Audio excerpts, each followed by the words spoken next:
All right, yes, I am. So just a warning, I am recording this. Supposedly Oklahoma is a one-party state, which means that you're allowed to tape record a conversation without informing the other person that you're recording it. Yeah, I wouldn't do that though. All right. Want me to give you a ding, ding, ding? Yeah. All right, so let's see now. I need to get my PowerPoint open. And Visual Studio back open. Didn't realize I closed it.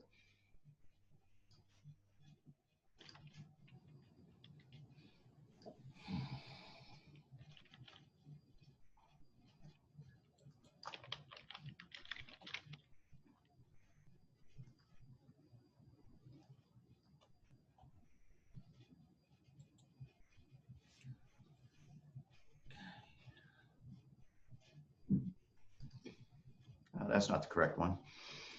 All right, I'd like to go ahead 2019. And it's totally cool to get Visual Studio Community, which is the freebie version. You don't have to get Enterprise in order to do unit testing. So what I would like for people to try, and don't obsess over it, is to go to canvas.rose.edu. I was typing that in. It didn't finish letting me type that in the chat. There we go. Your login ought to be first name dot last name. However, the password has to be reset. So instead of trying to type in a password, click change password. And it should email you a link to the email address that we're registered, that we have for you. You know, your OU or whatever. If you don't get that notification, it's a problem. So after you try it, if it doesn't work, send me an email at jgthompson@rose.edu and I'll forward the request to our Canvas administrator. How does that change their, whether it works or not, their email that's on the registration? Well, we had one that didn't have an email. If they click change email and it doesn't give you an email, then it's a problem.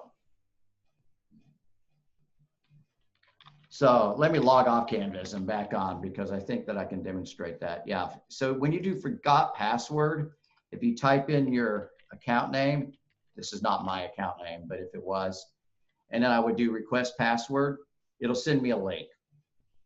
Okay. They're just assuming that you own your email address and it's okay, that they don't ask you for your old password or whatever. Okay, good. Y'all are getting it? Because we're totally confused on this point for the Tuesday class. And even once we got the instructions, some students are able to do it and some are not. I don't know where their emails are being forwarded to because they're not getting them. I don't know what's wrong. Garrett Wagner, says no emails, so I'm not sure. Yeah. Okay, so I'm going to log into Canvas and grab my PowerPoint. Now, where do you want us to go in Canvas? Aerospace 2? That's correct. Okay. And what part of Aerospace 2? Just a second, and I'll be on it at the same time so we can all look at it together. Okay. Am I sharing my screen yet? No, probably not. No, you're not sharing your screen. I can still see you, though. Well, I want everybody to. Which works. Well, they can all see you. I'm not getting a change password for some reason. You're not getting it? No. I got mine. Okay. Working for some, not for others. And it also shows recording. Good.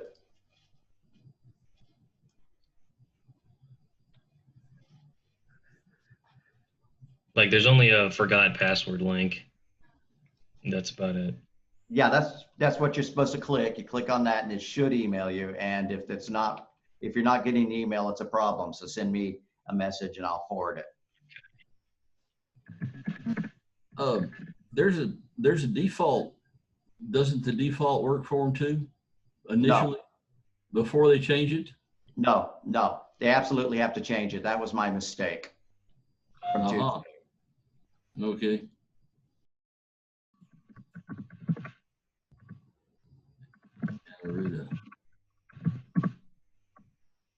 Did yours work, Anaruda? Yeah, it worked for me. Thanks. Okay. Oh, I've got Jeff's screen up now.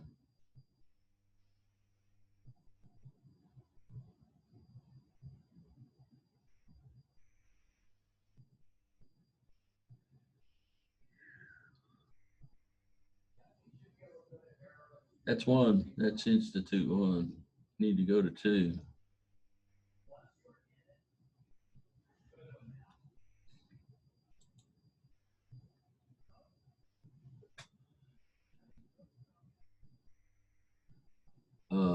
There you go, 2.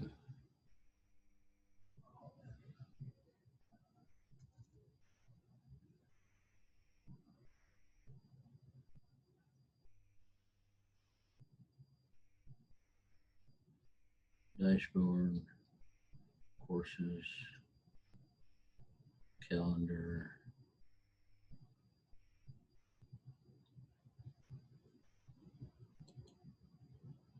All courses.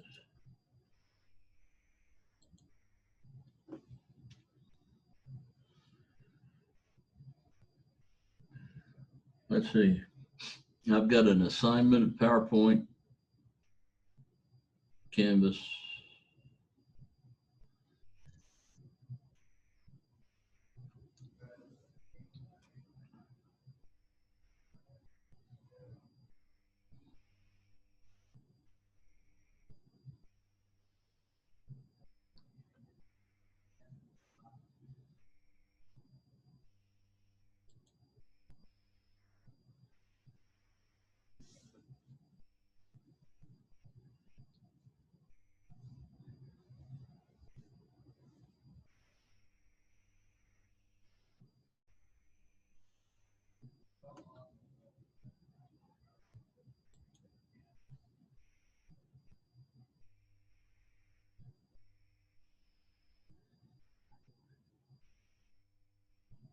Oh, that's the unit test deal.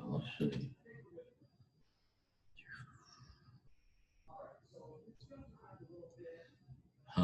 C-star. Okay. Yeah. I have the C-star intro with unit test, PowerPoint.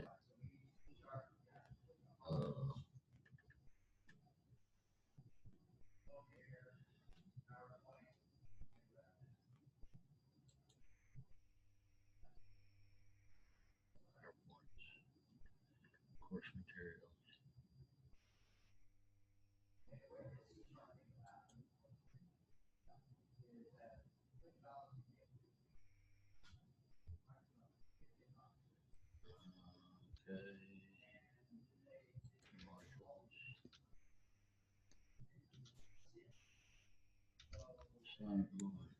Jeffrey, your mic is muted, by the way. Let's see. See if I can get this chat to come up.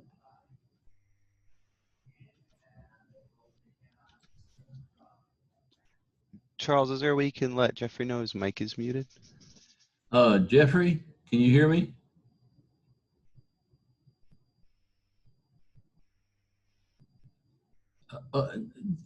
He should be able to hear me. I'm trying. Okay, guys, I've been talking for 30 minutes and nobody has heard me. I am very frustrated. Okay. Please feel free to tell me earlier than that you can't hear me. All right. Everybody hear me now? Yeah, we had a few chats on the chat. But my chat had been covered up because my mouse was in the wrong place. I was over in. I see the muted message. I apologize for that. All righty. So if you log into Canvas successfully, you'll see the PowerPoint. Which one? The one that's listed. C# intro with unit tests. It's the only PowerPoint. Well, there's 2 copies of it. I apologize for that duplication. They both link to the same one. Okay.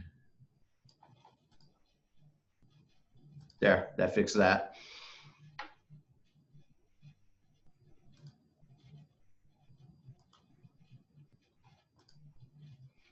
So why C#? Well, the reason it was invented pretty much is that Microsoft wanted to own Java. And by that, I mean that when Java became a big deal in the 90s, Microsoft immediately jumped on it, and added support for Java to Visual Studio and all that. But then they did what they always do, which is extend the functionality, just like they did with HTML. In the early days of HTML, they wanted to make sure that if you were viewing the web, you got the full experience if you were using Windows, and Internet Explorer. And so they immediately made non-standard extensions to it.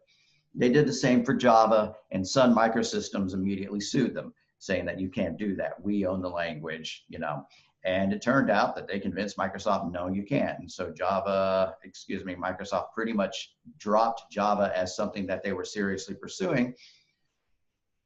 And it's plausible that they would have done this anyways. But as part of the .NET architecture, and I believe I have slides or a PDF over that.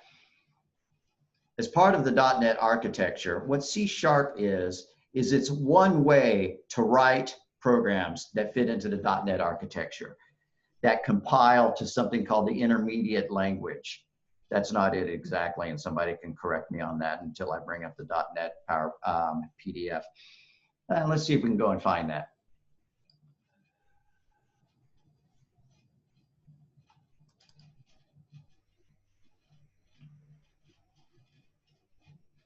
All right, I can upload this one as well if anybody's interested in it.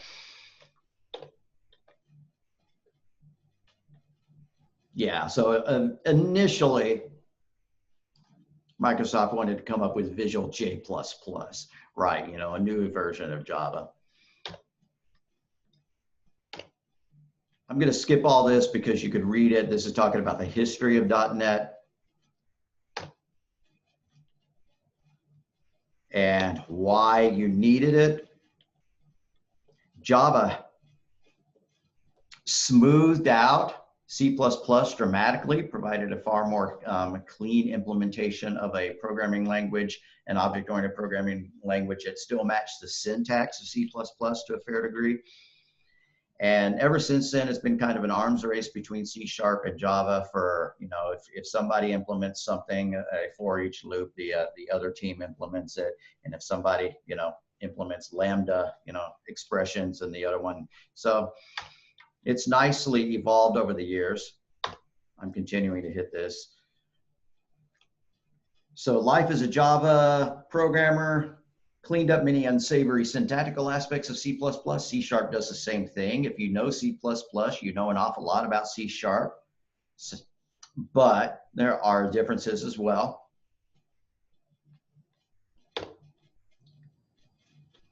Life as a .com programmer. .com was how you made shareable binary objects so that you could have multiple applications share the same, same chunks of code. Reusable binary code, extremely complex under the hood. If you knew how to do .com development, you could probably have in the 90s earned big bucks. I went to some conferences and I didn't follow up on it. All right, I'm going to keep doing this because .NET, the rescuer.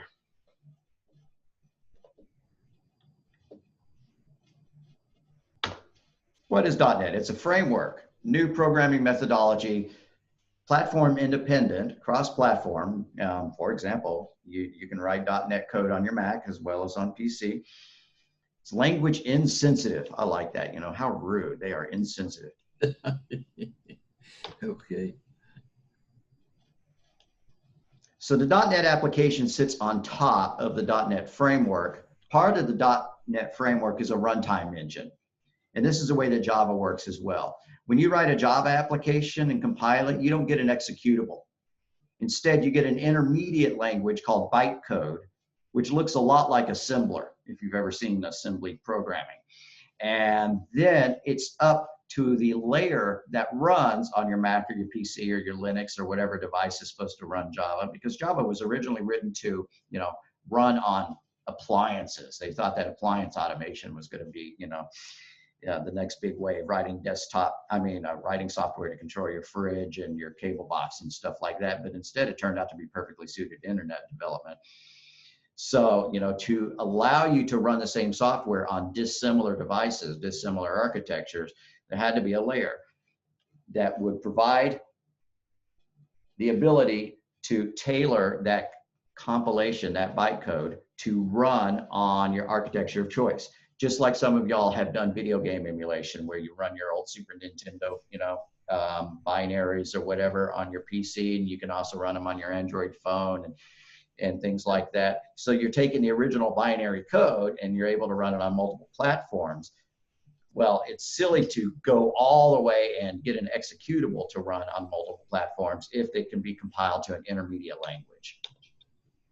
All right. Hey, say, Jeff. Yes, sir. Years ago, that was what we considered to be a post processor. Yeah. Yeah, that was the title. They may have heard that, and that works in a lot of languages. Like if you wanted to program in C stuff, you wrote your code in apt, which was automatically programmed tools, and then you ran it through the post processor for whatever machine you wanted to cut the actual hardware on. Oh, that's cool. Yeah, that's cool. So the way .NET is supposed to work, and the way it does work, is that whatever language you're writing in will produce or adhere to the common language specification so that it can produce the intermediate code that's compatible with each other. So you can write a .NET application in Visual Basic or C++ or C#. I have never done it in C++, or JScript, and it will go provide an intermediate language, which we could go and find an example of. Might be worth looking at. So the intermediate language to the native code compilers, one of the things that C# provides is garbage collection. We'll mention that in a little bit. So the common language reference architecture. All of these things have to be able to support threads so that you can have multi-threaded applications. They all have to be able to be compliant with the old .com module, but encapsulate in such a way that it's not difficult to use. Provide type checking. The idea behind the common language is that an int in Visual Basic is supposed to be compatible with an int in C#. And that certainly was not true. Back in the old days, a Visual Basic int would be completely different than a C++ int, and so on. And still, even today, if you crank up Visual Studio and you write an app and you try to declare a long integer and you just use the keyword long, you'll get an integer that's the same as a normal int. Whereas if you compile that C++ code on a different platform, like using Xcode on the Mac or using your favorite Linux C++, then it treats a long as an 8-bit data type rather than a 4-bit data type. And I don't know why Microsoft made that decision, but in C# there's no question that if you use a long, it's going to be a larger int than an int. So you ought to be able to code in Visual Basic .NET or C# or in another language, and then you run that compiler and it makes an intermediate language code. It'd be fun just to take a second and take a look at that example. Yeah, Intermediate. your hardware.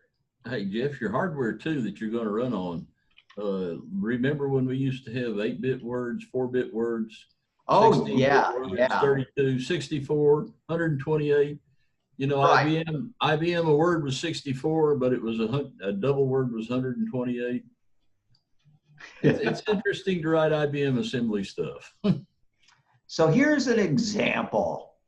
If you go to .NET Perls, PERLS.com.il, I'll post that in chat just for grins.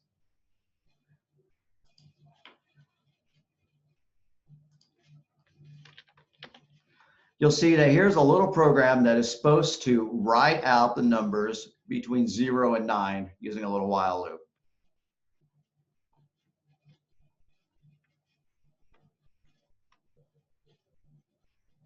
Sorry, I'm trying to increase the font size and not having a lot of.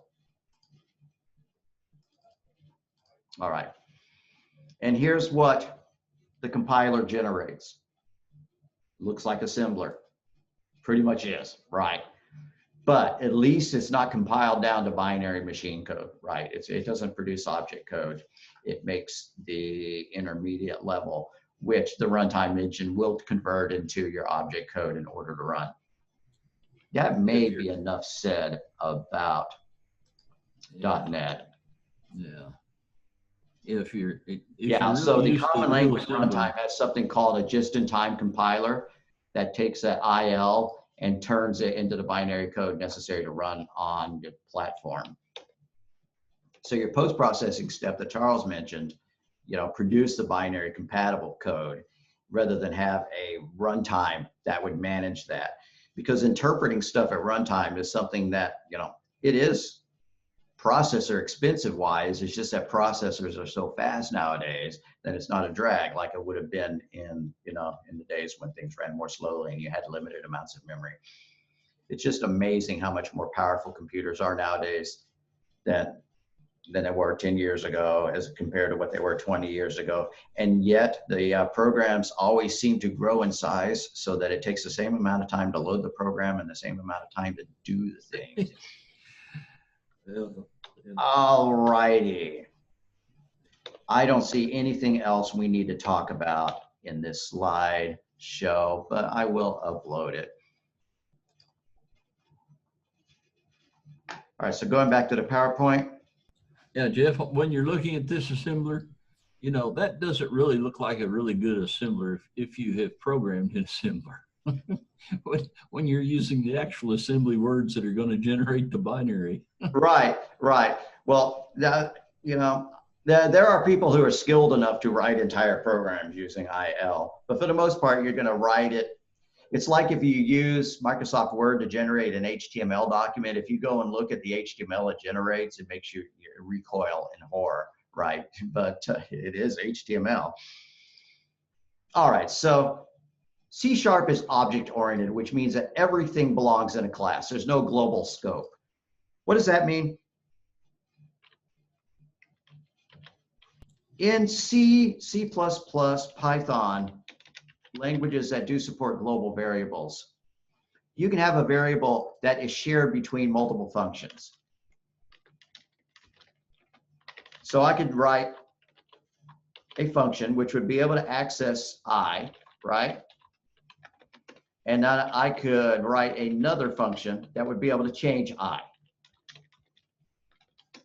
And so I would be able to call foo, I would be able to call bar, and then I would be able to call foo again, and hopefully I would be too. Now, in this particular case, in this particular language, you have to call out, if you want to actually change that variable, you have to say, oh, by the way, I really want you to use a global, a global variable. This is a global variable, it's not a local variable. That's not necessarily, that's absolutely not true in C, C++.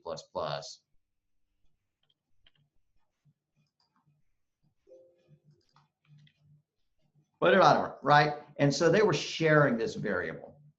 You can't do that in a pure object-oriented language, but you can mimic it. And the way you mimic it is by creating a class, and this is not the syntax for Python at all. I'm pretending I'm writing a class in Java or C#. If you declare a variable as being static,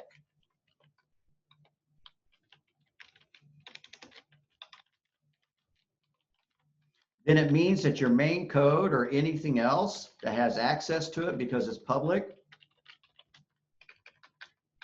can get to that without creating an object, right? So I could say a.a is equal to 7, and it'll work, right?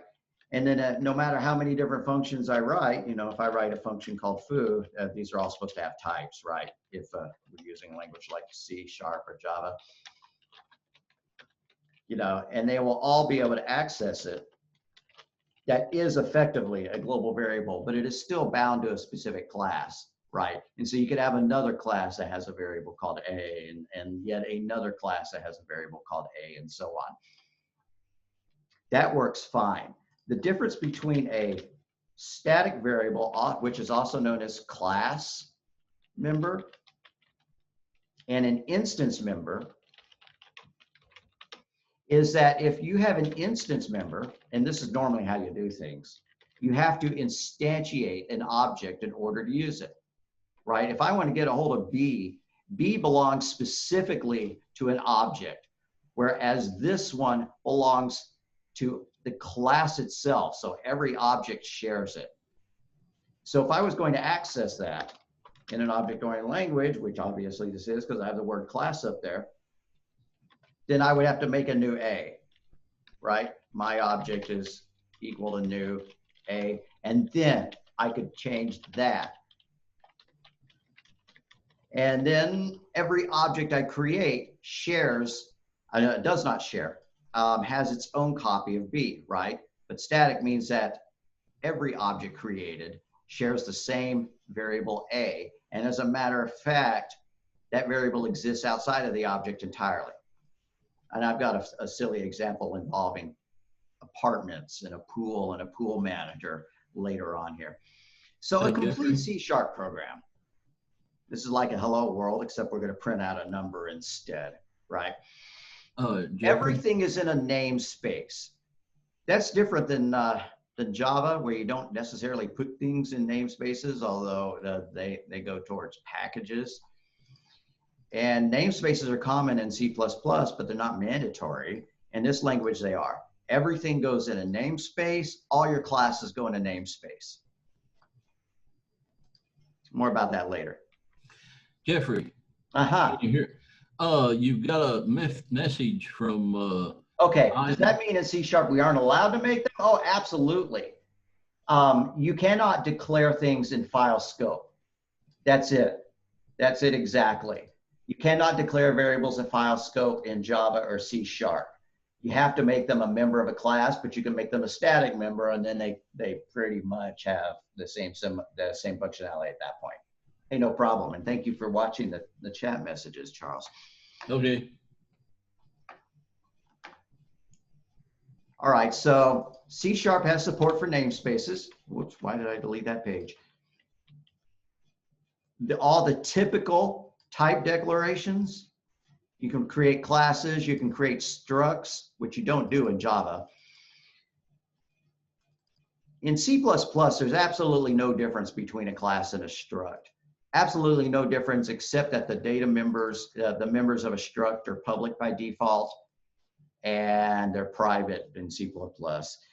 There's absolutely no other differentiation between them, which is weird because people think of structs as being data, and people think of classes as being data plus functions, right? But you can stick functions inside a C++ struct as well.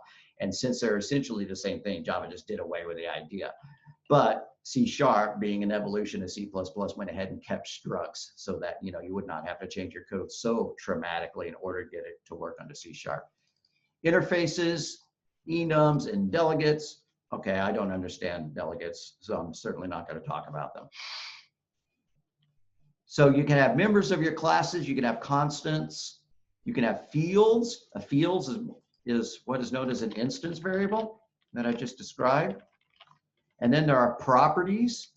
Properties act like instance variables. They reflect instance variables in a different way.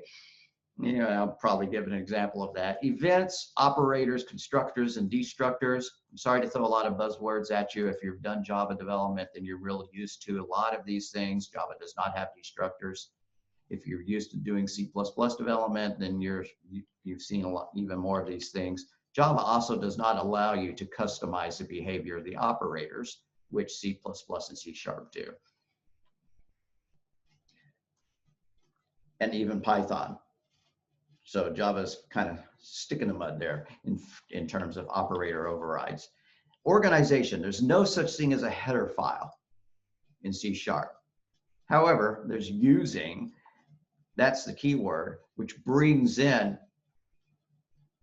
this namespace so that I do not have to type in system.console.writeline.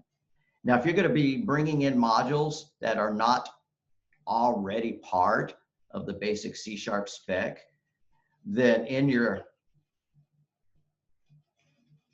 project, you can set a dependency and you can say, oh, by the way, we're dependent upon this project over here. And when we do that, or when we set up our unit tests, we will see that, especially on the Mac side.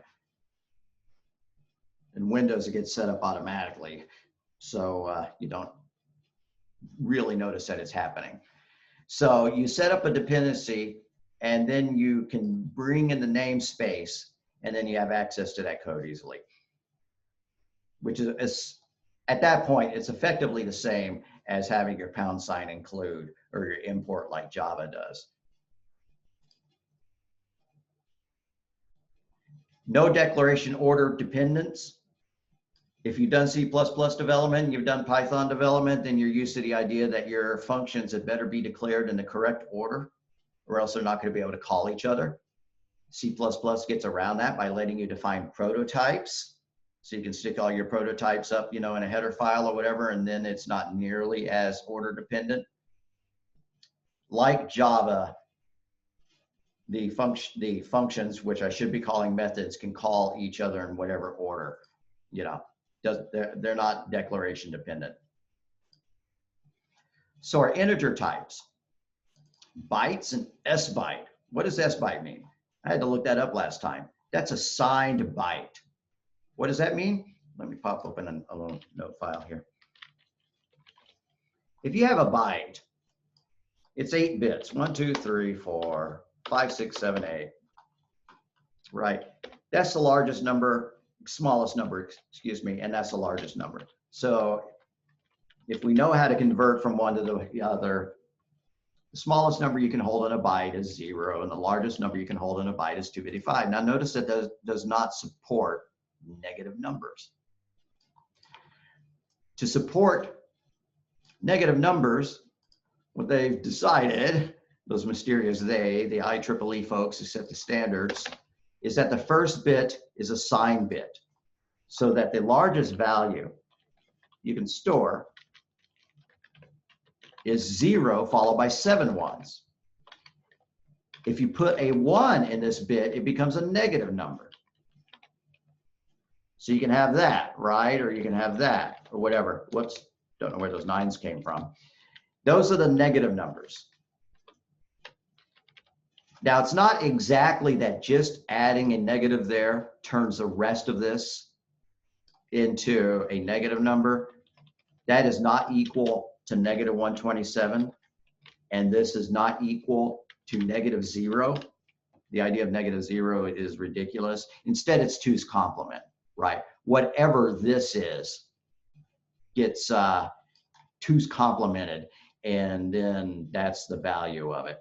So actually, I believe that this is equal to 128. And actually, I believe that this is equal to negative 1. But anyways, so your range of values for a byte is 0 to 255. Your range of values for a signed byte is negative 128 to 127, right?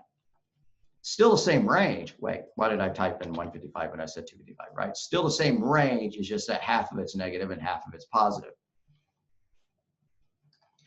That's what an unsigned short is. By default, an int will go to 2 billion, right?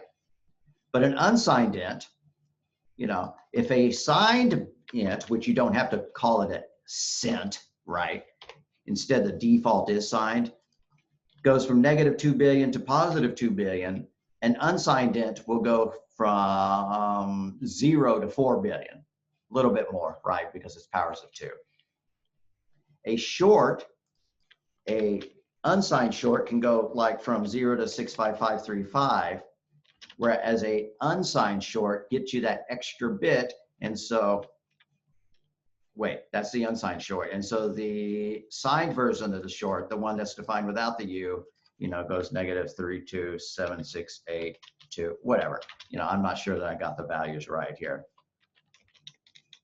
Let's just say plus or minus, 32767. That's not quite right, but it's pretty close, like that. So that's the signed version of it, and that's the unsigned version, and so on. And so bytes are 1 byte long, shorts are 2 bytes long, ints are 4 bytes long, and longs are 8 byte long. These are all integer types, right? No decimal points allowed. Then there's your floating point types. You got your floats, which are 4 bytes, and you got your doubles, which are 8 bytes. Now in Python's a weird beast, and this is probably the last time I'm going to mention Python.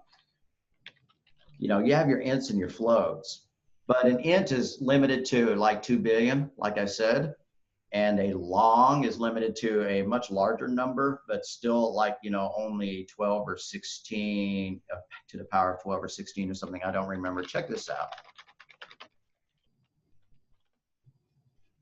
Cool. You can have big numbers in Python. All right, I'm going to close this and start playing with Visual Studio. So I'm going to go ahead and launch Visual Studio. Say, Jeffrey, Yes, sir. it seemed like the short and the long were just reversed from what I would have normally thought of it. Back when you signed, go back one chart Yeah. back. Yeah. See, here's a byte. I would have called that 8 bits, and a short bit, okay. But when you say short, I would have thought that would have only been 4 instead of Yeah, double. somebody gave that the name nibble. However, that is not a variable type in those languages. Ah, In okay. some languages they are, right? A half a Yeah, byte. because I'm so used to the old stuff that Yeah. you know, I would think a double, a double word, that's whatever your word size is. If you had 64 and you double it, you get 128. Right. So somewhere along the line, C++ and Java and C# and et cetera settle pretty much on the fact that an int is 4 bytes and a short is half that and a byte is half that. Let's get rid of nibble. That's silly. Yeah, that was okay. Yeah. Well, and 2, you can count starting with whether you start with 0 or start with 1, you can count one way or the other. Right. As you look at your positive and all going through the signs. Makes a difference too with the hardware. All right. So the largest, how many zeros is that? 1, 2, 3, 6, 9, 12, 15, 18, 9e to the 18 would be about the largest that you could store in a long, plus or minus 9e to the 18. However, they do not support scientific notation, exponential notation, right? Because that's a fractional thing. That's for doubles and floats. Okay, so I've launched Visual Studio. If you want to play along, that's cool. I'm going to create a new project. I'm going to make a console app. So what I'm going to do is from the little filters, I know the type is small. The first one says C#. The second one says Windows. And the third one says desktop. I'm changing it to console. And you have 2 choices. .NET Core looks great. Ooh, macOS. Nah, just go ahead and choose .NET Framework. On the other hand, you Mac users, when you do this, you're not going to have quite the same filters, but you're going to choose .NET Core. The reason I'm choosing .NET Framework is that if you choose .NET Framework, then when you build the unit tests, it goes ahead and sets up that dependency automatically for you. Whereas it looked to me like if I did a .NET Core, and I can't really explain the difference, then the Windows unit test did not automatic. It wanted me to add the dependency by hand like the Mac users had to do. So just to make things a little bit easier, I'm going to go ahead and make it a .NET Framework. If I go to a certain slide on my PowerPoint, it shows you the Mac version of the screen. Once I get down to that point, I have these little Mac and these Windows, icons. That's what it looks like on the Mac. After you choose new project, you're going to choose a app. You're going to choose a console application. Doesn't even look like you specify core. It says ASP.core. Anyways, you're just going to choose console application, and it doesn't ask apparently which version you're going to want to use. What are the differences be? Your console is more just like a laptop as opposed to a. What is a console app? A console app is like if your good old DOS window or your terminal, right? You type in input like that and you see your output. That's what a console app is. And if you use a different framework, you can create a graphical user interface, right? With buttons and drop down menus and things. But those are much more difficult to program. Well, I mean, there's a level of complexity that adds. And so I'm just going to do the console app, the straight little terminal app. All right, So what am I going to call this? I don't know. I'm going to call this Thursday C#. Don't know why. Just seems like a good name to me. You can call yours whatever you want. Then I'm going to create it.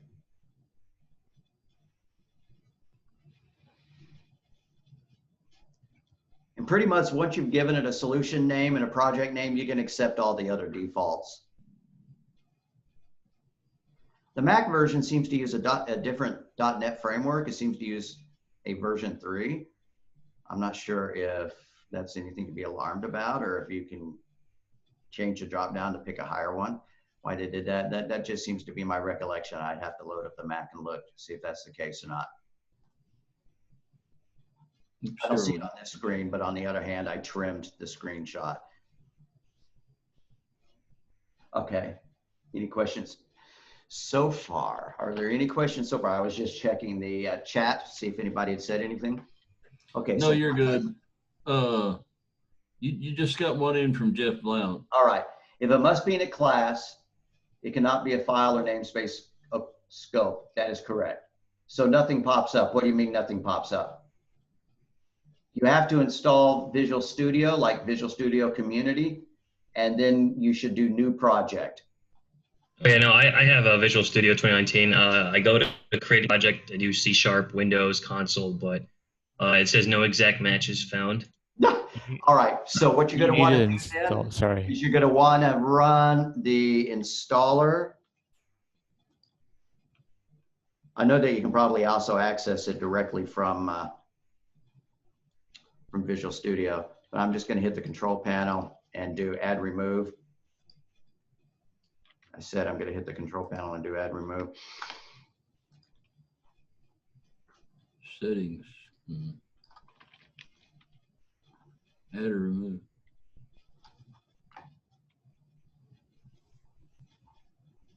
So search this list, Visual Studio, Community 2019 installer. Well, then I'm going to run the installer.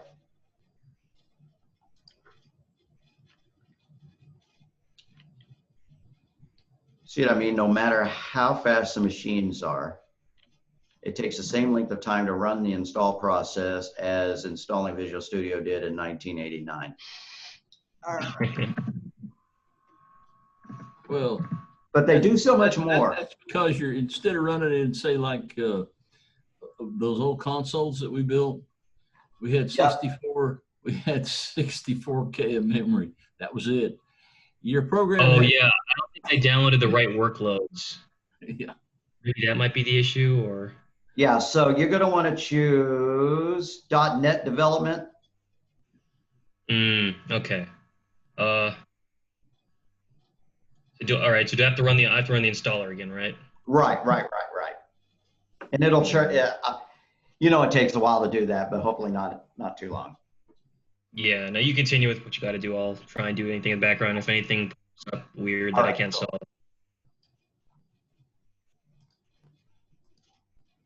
All right. So we have a namespace. You can have multiple namespaces in the same file if you want. I'm going to call this namespace Fred. And his class is called Flintstone. Right? This is unlike Java, where you're supposed to put everything in its own file. Every single class is supposed to go in its own file. On the other hand, you could be encouraged to stick things into their own namespace.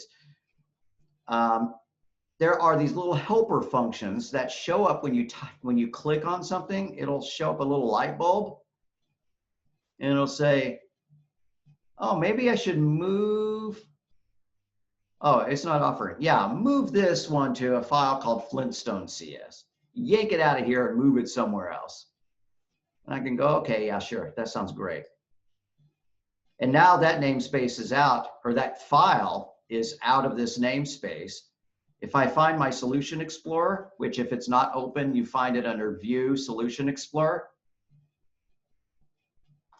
Then I come over here and I look, and my class has been moved into a file called flintstone.cs. Something to note is that they're sharing the same namespace, right? We have a Fred namespace over here and a Fred namespace over here as well. So it's okay for namespaces to span multiple classes. If I want to use something from the Thursday C# namespace, I can do that over here. I could type in Thursday C# dot, and then that class was called program, and its only member was something called main.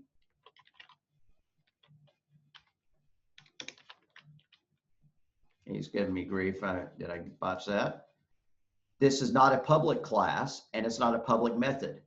So it's not available to another class. So I'm going to go over here and add the keyword public here. And by the way, you have to do the same thing for the functions that you're going to test in the unit test. Every class, the framework won't be able to get a hold of it if the class and the methods are not public. So if you have private methods for reasons, then your unit tests are going to be a little bit more interesting to write. I'm not going to even bother trying to think about how you would do that. You'd probably add test functions directly to your class. There's probably another way. All right, so now that these are public, I should be able to come back over to this file and get it to work. Thursday C# dot program dot, oh, you're still not going to work? Well, I may leave this example for another day. All right, I'm going to go back over here and add a public static int.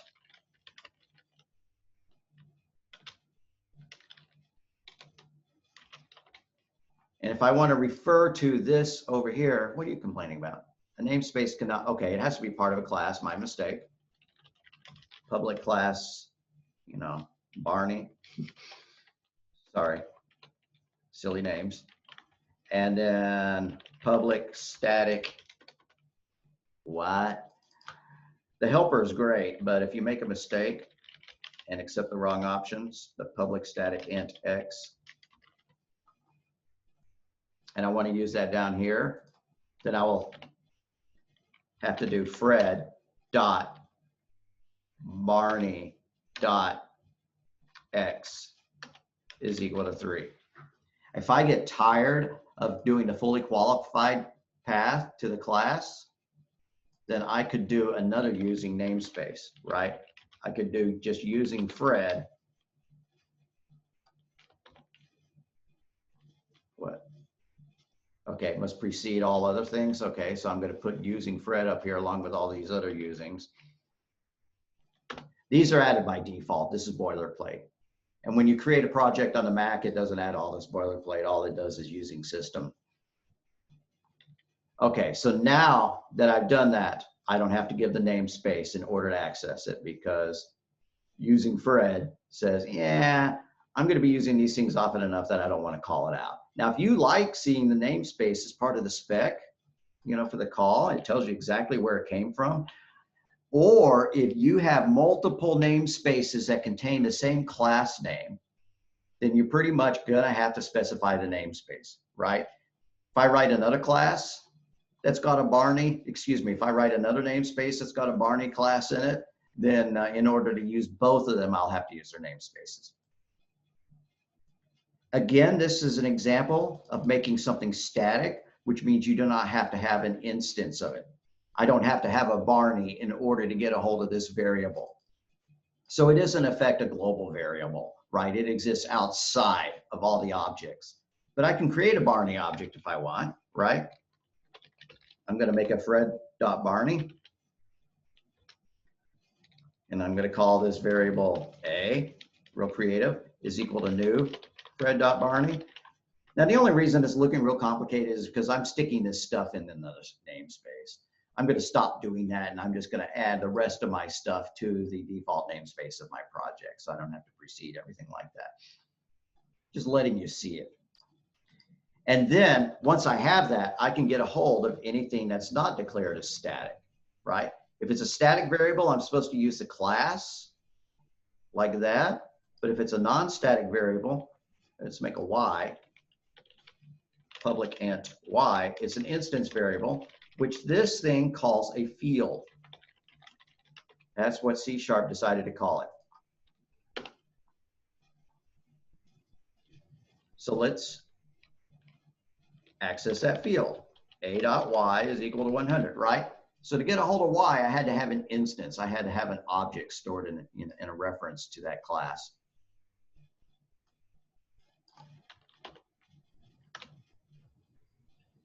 There was something else I was going to say about that, and it just skipped my mind. Yeah, I'm going to go past that and see if it comes back to me. All right.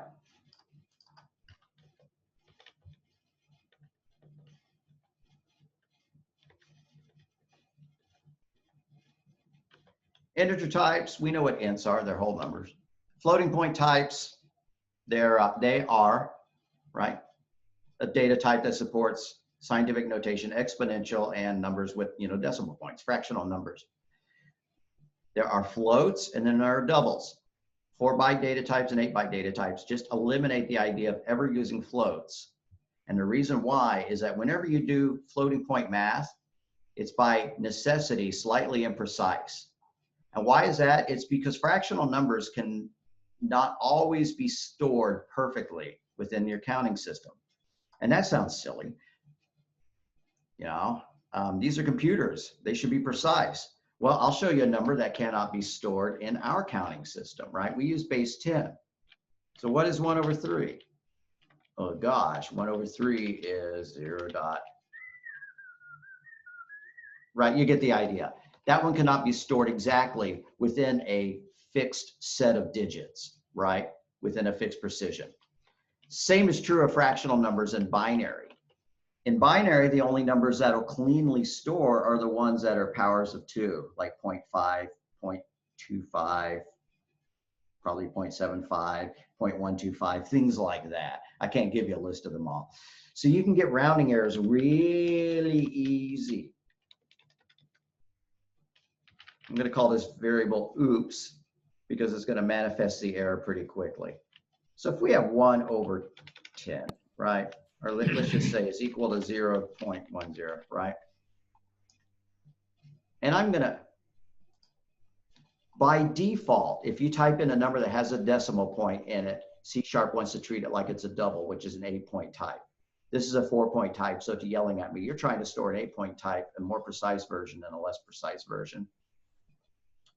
You may be familiar with the idea of casting. If you do this, it converts it to the 4-point type. You're saying, I'm taking responsibility for the fact that this number might be too large to store in a float, or too small, right, too precise, but just go ahead and do it anyways. Or you could just tack on an F here and say, nah, I'm kidding, this wasn't supposed to be a double, it's a float. That works as well. Now I'm going to add 0.10. Jeff? I'm going to add that to it 9 more times, right? So I'm going to say oops plus equals 0.10. Now it should equal 0.20, right? 0.30, 0.40, 0.50, 6, 7, 8, 9, 10. That would have been a real good use for a loop, right?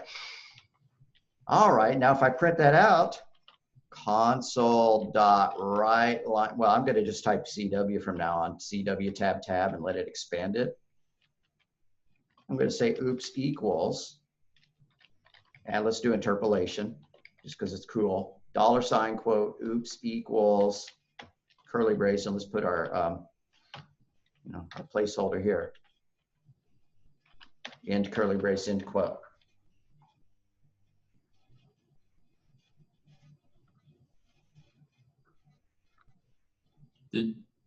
All right, that's a good question, Jeff. And I'm familiar with friends inside C++. I'm not even familiar with them in C#. That doesn't mean they exist. C# friend class.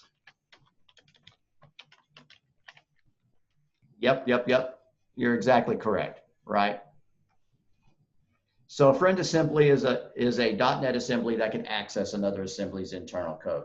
So Java does not have this functionality as far as I'm concerned, although I know somebody who's, part of the Java team in IBM. And whenever I say something like, Java doesn't support that, then they tell me how you can do it in some horrible fashion. But anyways, if you mark something as not being public, it's supposed to be safe from other classes unless that class is inherited, right? Unless you have an inheritance relationship. But you can mark two sets of code as being friends to each other, right? And you're saying, okay, this class is, or this functionality, this block of code is trusted to work on the private, the non-public members of the other class. Very, very good point. Say, Jeff, Yes, sir. interestingly enough, most of your embedded stuff will all be floats. Yeah, I can believe that. Like I had to add 0.5 from one side and subtract 0.005 from the other, Yep. That's because it's all floats in different places. The computer running on, this was on the actual hardware when it was executing. Right. So when I run this, it's going to print that it's equal to 1 unless I forgot to add 0.1 the correct number of times. So I'm just going to launch it by clicking start, and it's going to annoy me by closing the window as soon as it's run. Well, no, it's not. It's going to annoy me by having errors in it. Let's go find the errors. Oh, and by the way, that prompt, for the sake of all that's good in the universe, never say, yes, I want to continue and run the last build and click do not show this dialog again. Because I've had students do that, and then they never get notification that they're running the old version of the code. They'll keep making changes to their code and running it, and they'll get and those changes won't seemingly take effect. And it's not until they look at the error list or the build results that they realize, so let's go look at my error list. If you don't see the error list, then you're going to want to do view error list. Obviously, I have an issue, even though this says no issues found. It didn't run right, so it must. All righty. An identifier I expected. Oh, my test code over in the other place, right? I'm just closing that now as soon as I correct that. Then it's got some options over here. Remove unused parameter args. I could get rid of this since I'm not passing in any command line parameters.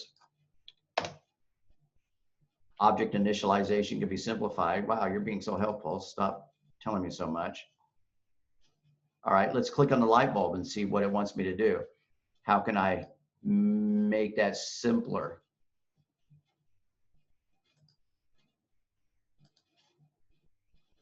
Oh, for Pete's sake. Okay, that's great. And I was unfamiliar with that syntax. I assumed that in order to invoke the constructor, like in C++, you'd have to put the parentheses there. And it's telling me that you don't have to. All right, and I forgot my semicolon, like a newbie. There we go. I don't have a Y. What was I thinking?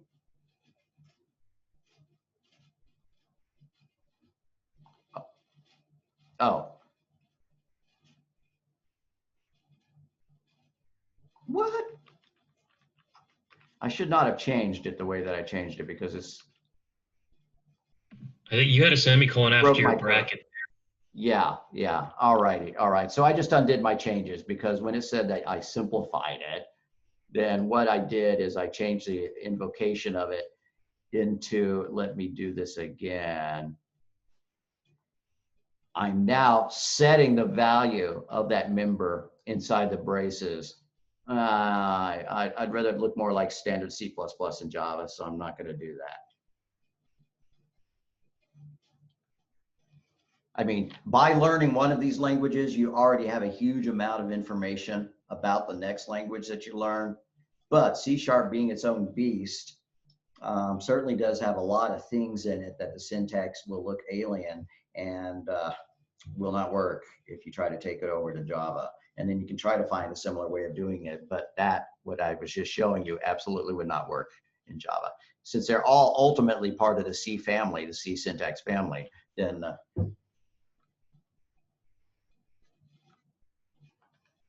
all right, so when I run it, we should see the value of oops, should be 1. It's going to launch my console and immediately close it. I know that there's a place in the settings where I can change that behavior.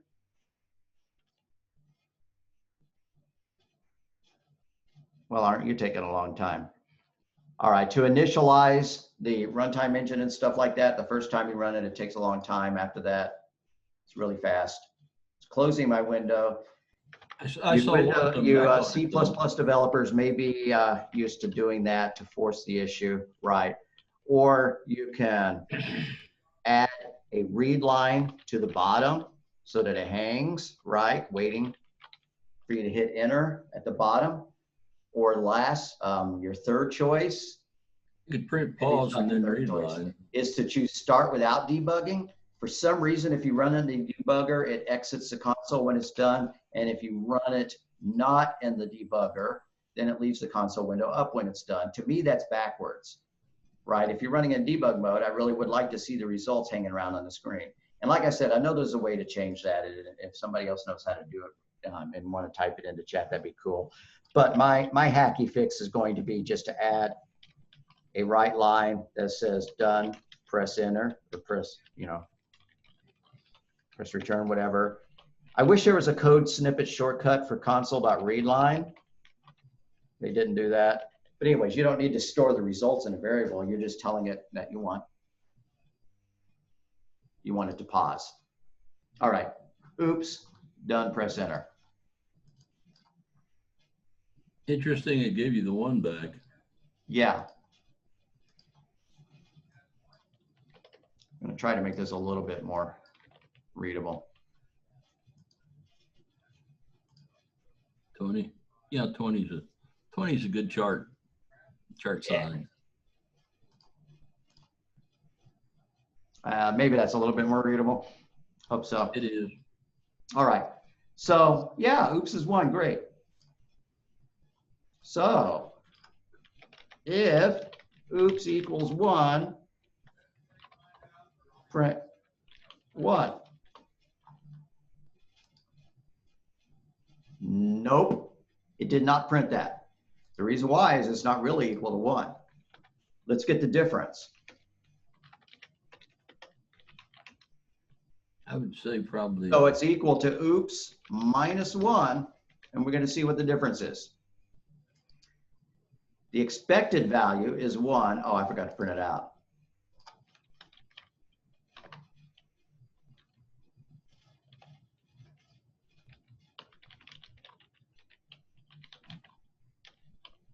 Right?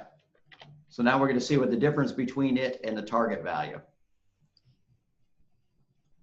There it is. It's a minus, yeah, it's got a few zeros in front of that. 1, 2, 3, 4, 5, 6, 1, 1, 9. Right.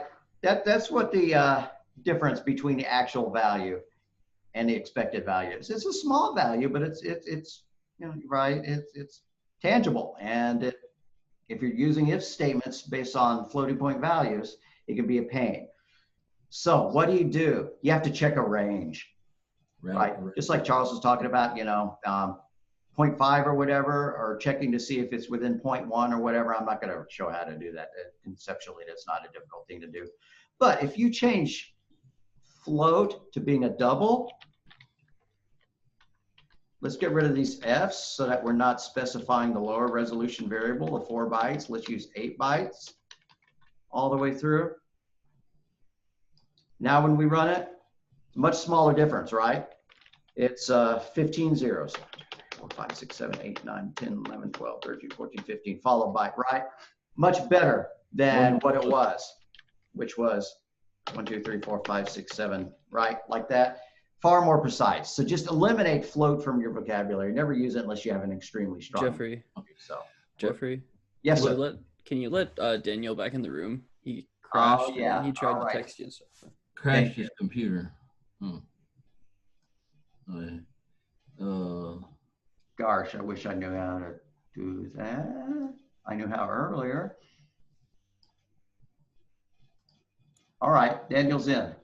And thank you for letting me know. Yeah. Yeah, I missed seeing that come up. Sorry. If you're running Excel stuff, you're going to be sure and use a round function anytime you want to consider because it's always going to be in decimal. Right. I assume that C# has a good round function like the other ones do, where you say, I want this number to be rounded to, 0.1 or 0.01 accuracy, that kind of thing. That's an awfully good idea to do. All right, so enough about floating point. Very good point, Charles. Enough about floating points. I don't know why I have 2 copies of the same. Get lost. All right. So you have your character types. Unlike C++, which if you add some compiler switches, you get Unicode characters. In this language, characters are multi-bytes, whereas in C++ they are single bytes, right? They're just standard 8-bit characters, ASCII characters. I'm sure that you're used to the idea of ASCII. If you go in and look up ASCIItable.com, you'll see, what an A is stored as in memory, because everything ultimately is a number, right? And what a lowercase a is and stuff like that. Now, ASCII was a 7-bit character set, so you had 127 different values, leaving people free, like IBM and everybody else had their own extended ASCII codes. You could fill in 128 to 255 with other things. And so one thing that people did is, like, this is IBM's extended ASCII code set, diacriticals, umlauts, and stuff like that. So if you want to spell Motorhead and Blue Oyster Cult and put the O's with the dots, on it, then you could use the extended ASCII characters. However, this is not adequate, right? It does not have all the Russian character set. It doesn't have the North Korean, symbol set versus the South Korean, etc. So 1 byte is not enough to store, a letter in any of the possible languages that have been encoded. So the Unicode consortium created a new character set that's multiple bytes, so that it can have thousands upon thousands upon thousands of different characters stored in it. So the size of a char in this language is larger, but materially that probably shouldn't matter. And I'm sure there's a way to ask it to give you an 8-byte representation of it. But if you're typing in, non-standard characters, I don't know what it would do.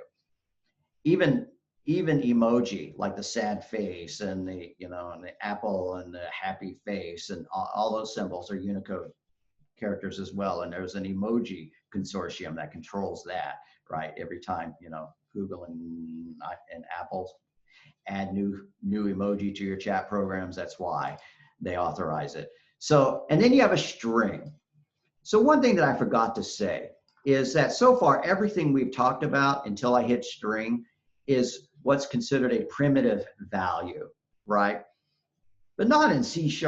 Even C# calls them primitives, but they're really not. They are objects unto themselves. If I create a variable here,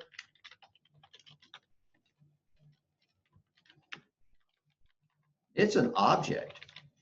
If I type in myvar dot, I can see a whole bunch of things that we can do, right? I can convert it to a string, right? So it's not a pure primitive.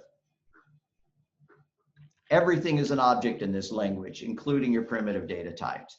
However, if you're writing it to a file, right, it's still going to convert it into just being a 1 rather than dumping out the entire, object form of it, unless you go to a lot of trouble of doing that. Everything is an object. Strings, though, are not C strings, right? They're not arrays of characters. They are a class. So, by the way, string uppercase and string lowercase do the exact same thing. They're just mapped on top of each other. So if you're used to typing in uppercase because you're a Java developer, or you're used to typing in lowercase because you're a C++ developer, both of them work, right? So I can say my name is Mud, right? And then since it is a object, it's got a huge list of methods that you can call. Ends with, I could check to see whether my name ends with something. All right, so like if I have a file name, right? I'm gonna put an @ here, which is supposed to declare a multi-line string, but also it means that characters are not expanded, escape codes are not expanded.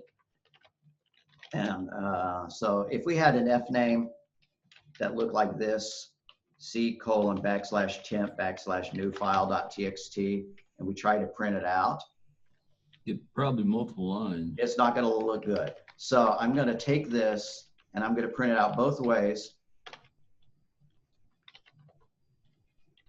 FN1 plus a space. No, I better do it the more legit way, right?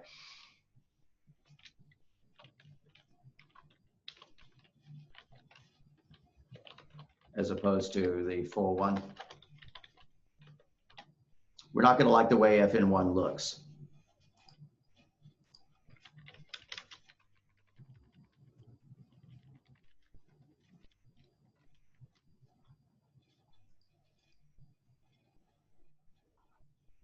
Oh, I always do this. I forget and put my code underneath the done, press enter. So I'm going to cut those 2 lines, paste them at the bottom of my method way down here, and hopefully never add code after it again. All righty. So anyways, FN1 is equal to C:\tab, because that's what /t is, EMP new line, because that's what /n means, ufile.txt. So if you need to specify a file name in your code, that's one way to do it. Or you could just go, okay, I'm going to join the rest of the world. Microsoft is quirky in that they chose / as the delimiter for your fully qualified paths, whereas the rest of the world uses /. And when I say the rest of the world, you know, all the Unix variants and Linux and Mac and stuff like that use /. And those are not escape sequences. And it still works on Windows as well. So if you feel like just ditching the / and always using / in your code, it's perfectly fine to do that. But if you need to specify the /, then you can stick an @ sign in front of it. Now, @ is funny because you could stick in a whole bunch of things, multiple lines. About the only thing I've noticed on slashes is your keypad that's got functions on it. The division sign works well for a slash. Right. Yeah, so this is another line, right? So now my file name is multiple lines long, which is silly. That serves the same purpose as your Python developers are used to using the triple quotes or triple apostrophes, right? Let's get rid of that. All right, it is noon. I think it'd be a good time for a break. So why don't we plan on getting back here at 1 o'clock? I'm going to leave the Zoom meeting up. I wish I could modify its settings so that it did not have a waiting room. I'm going to try to play with that, but I don't know if I can do that while it is in progress. So anyways, any Zoom expert? Okay, did I appropriately answer your question about why you would want to use @? Yeah, no, I asked that right before you explained it when you first put All right, see, I'm psychic. No, thanks for asking, because if I had neglected to mention that, then that would have been bad. Yeah, I had a quick question. I know since we're using Visual Studio 2019 and at the workload download of the .NET framework, if we were to use something like Visual Studio Code, then would we have to download that through like the Microsoft website? If you're using Visual Studio Code, I had never used it, but somebody said it's like a super duper fancy code editor without the rest of the IDE. And then you can install modules, which will give it more, more functionality. I know you can edit your C# code with Visual Studio Code. Getting it to compile and run, that would be beyond my experience. You could probably do it. I'm sure you could, but I don't know how to do it. No, because we did a Pluralsight course on it. I was just wondering what the difference was, what was better to use. And it seemed to me this is a lot easier because you can just, it downloads it for you and compiles it. So it's just less work for the user. Right. Visual Studio is a huge beast because it supports so many different things. Visual Studio Code is a much smaller download, but it's already all packaged together. So that's why I lean towards it. Oh, so you're saying that Visual Studio Code is open source? That's cool. I did not know that. So you don't even need to use /n when you're using the @ symbol? That's correct. That's correct. If you're trying to print out a multi-line, you may be used to the idea that you could do this. String S is, well, string poem is equal to, roses are red /n violets are blue. If you're going to use the at instead,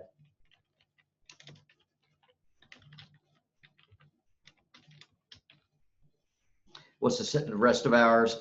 Poem. Some poems rhyme, but this one don't.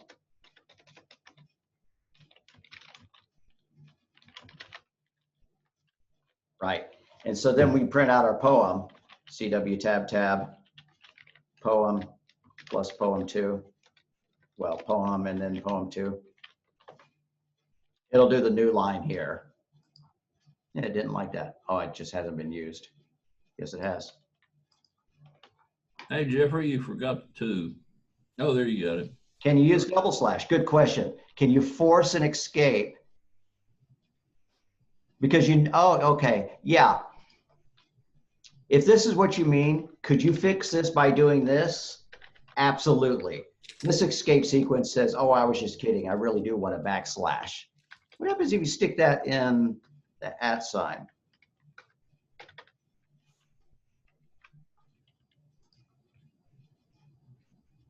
Nope. At means this is an absolute literal, everything that you type into it, span multiple lines. Apparently you cannot embed escape codes into at. I could be wrong about that, but. It seemed to have worked for FN1 though. Right, for FN1 it did fix it, right? Yeah. Because that is the escape sequence. Just like if you need to put a double quote in your string, right? Mm-hmm. Like roses are red. I'm sure you're familiar with the fact that that would break your code because it thinks that's the end of the string. So you could escape those out. Mm-hmm. Yeah.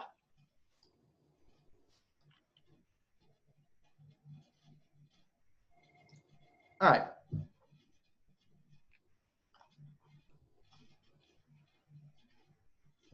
And Daniel, I apologize. I think you called and I think that I checked for the text message and didn't see one. It probably went to, yep, it went to my unknown. I apologize for that. So I will try to watch my unknown text messages a little more carefully so if anybody is stuck in the waiting room, they can get in.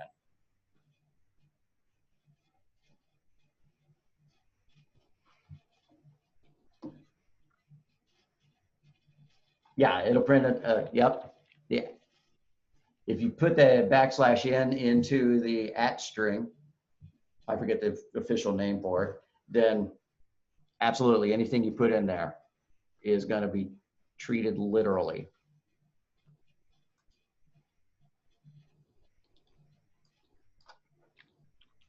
It's like tough.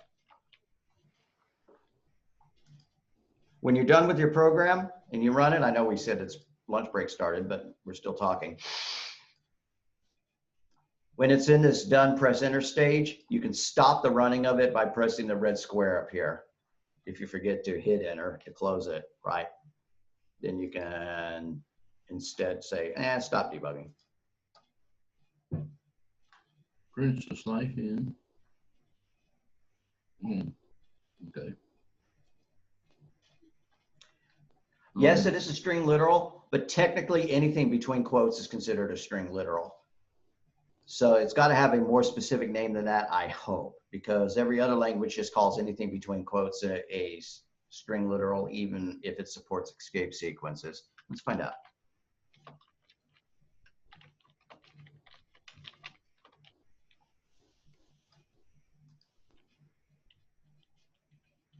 I looked this up yesterday and I should have remembered the name of it. That's fine. All right. I'm willing to call it a literal string since that seems, they don't seem to be giving it a clever name.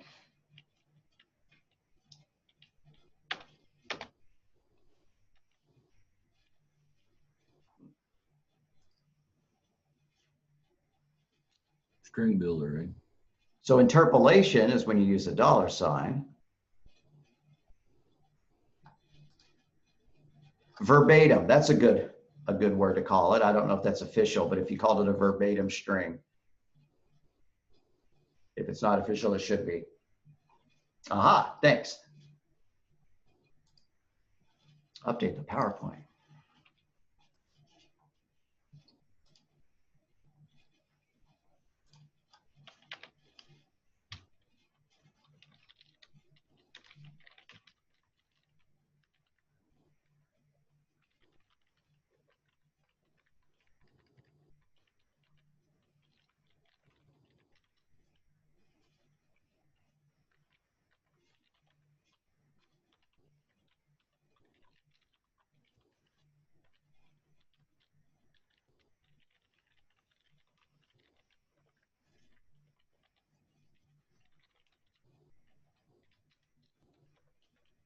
Hmm.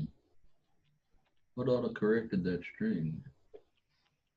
Yeah, I try to disable the autocorrect, like, because if it's doing the smart quotes, the tilted quotes, then you can't copy and paste into your code.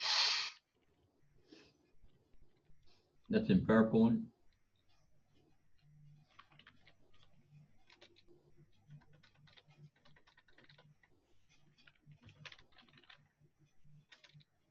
Verbatim.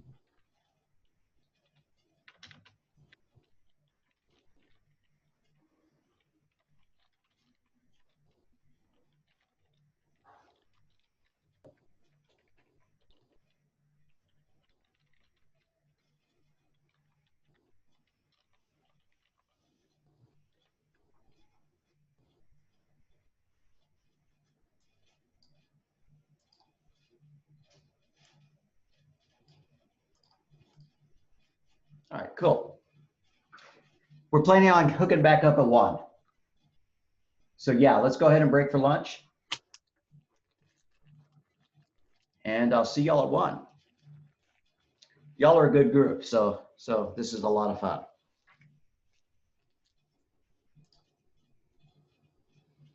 Yeah, all righty.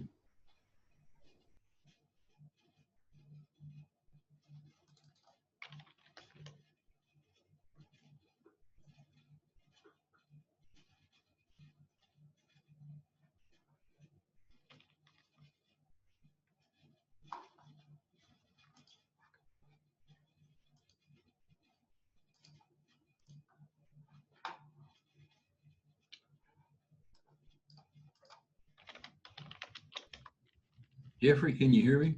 Yes, sir. Do you have any games on this machine? I don't know. Like Pre-Sale or Minesweeper or something like that? It might. Let's find out. You You know what you could do is there's usually somebody's got. Minesweeper Online. Oh, yeah, there's 99. Need to put in 135 and expand 23 by 23. That's interesting. How do I reset it? There we go. Yeah. Yeah, custom. Custom. 100 by 100. Oh, wow. I don't think it'll go 100 down. Might go 100 across. Whew. Boy. All righty then. Gee. Online gives you a lot more power than the one that's running on my computer at home. Well, that almost makes it too easy. What'd you do here? I just clicked on one of them, and since there aren't very many flags on this version, Yeah. then it highlighted all the, All the bombs. Good grief. So when you do that, you'd better set up. You I got don't know how to set up a custom one. I just did that before. 23 by 23 is what I usually run mine in. And put in about 135 or 145. Yeah. That's a pretty tough. That's back to the small one. Okay, click on game. A 40 by 40 with 145. That'll be fun. That should be. Oh gosh, it's got something else running that's weird. Mine certainly doesn't do that. That's fun. That's not hardly a test at all. What's it? Click on its settings.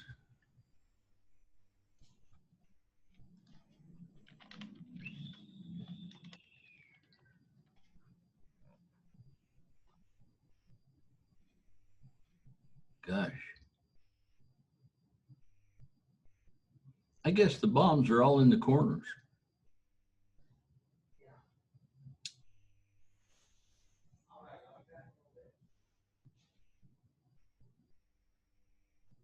Bomb here.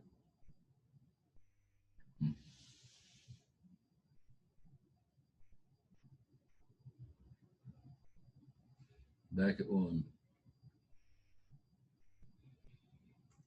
I don't know how you got to that. Minesweeper.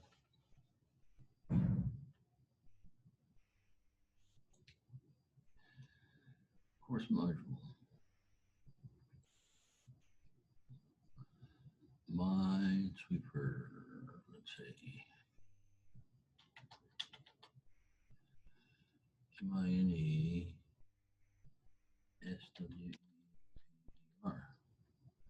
Minesweeper.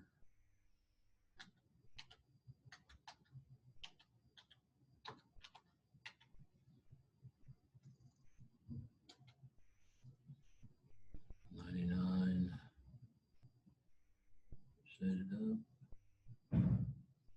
Display. Zoom. Position. Night mode. Controls. Keyboard. Game. Custom. 23.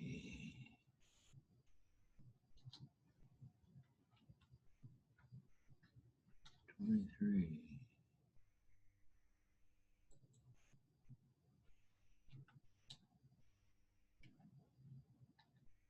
150.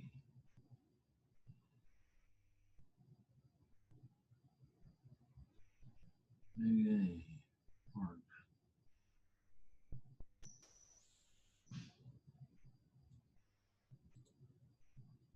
Yeah, this is a much better game here. 1, 2.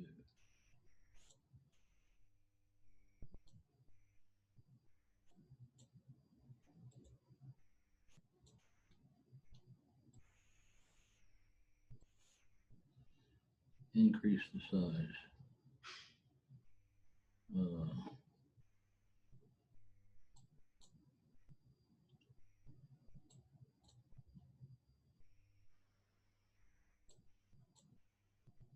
Huh. Wow. 3. Click, click, bomb, click. Corner.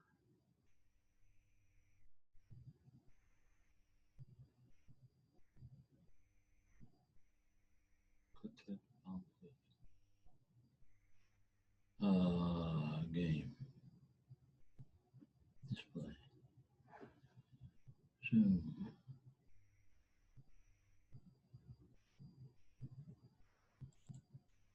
150%. Control.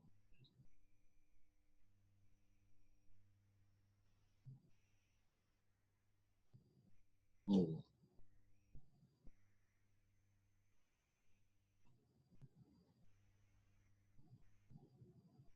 Double tap.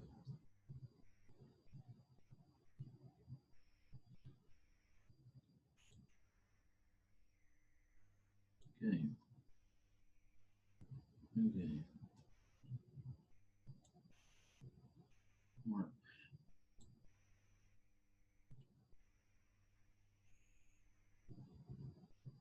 Hmm.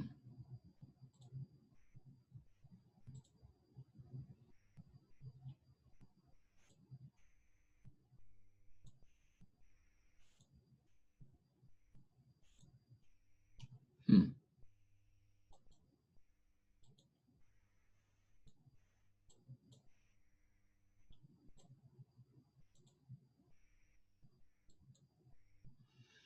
Oh, doggies. Hey, hey, hey, hey. That's interesting.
Okay.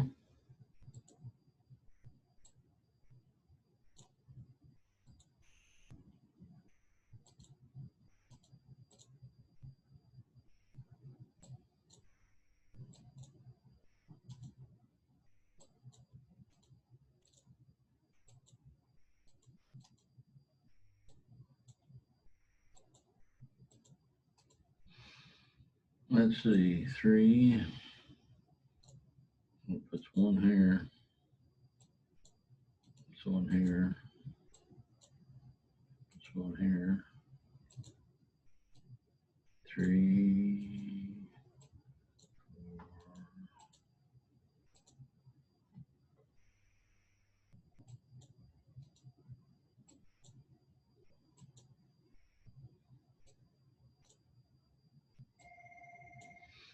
Two.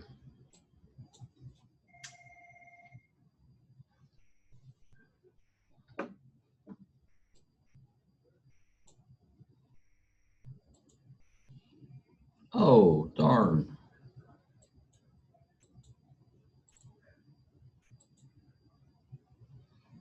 Let's do a game. Instead of 150, let's do, no, 135.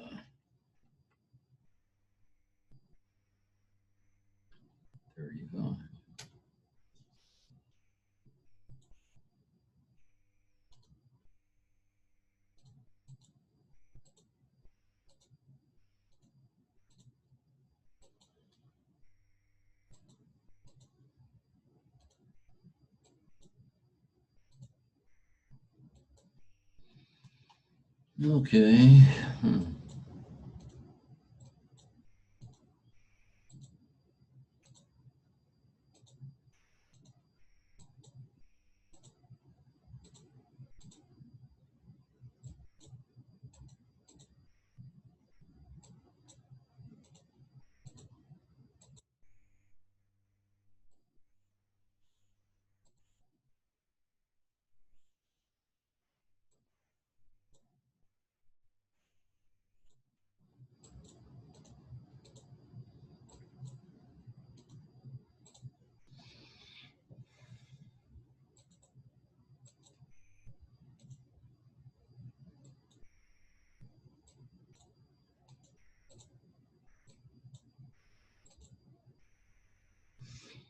4, 2.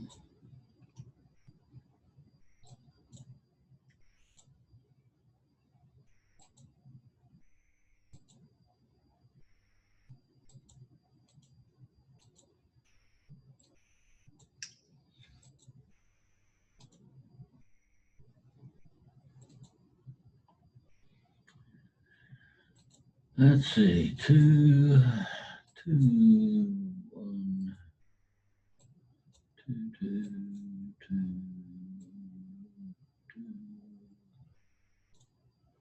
Take care of that one down there.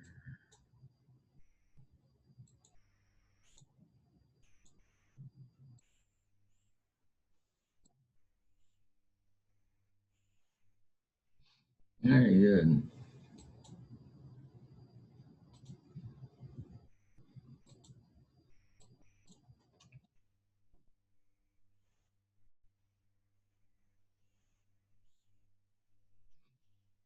I can't imagine it cleared all that out.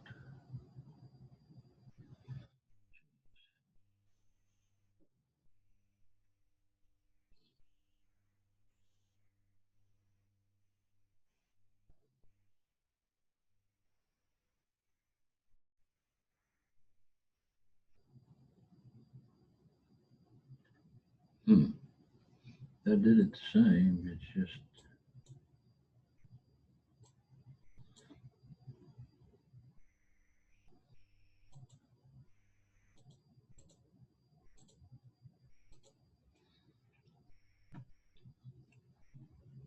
can't believe it cleared out all that open area.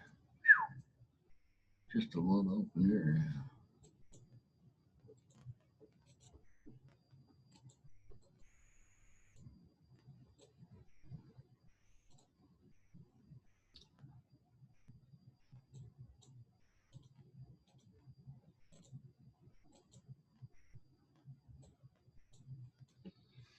Hmm. Okay.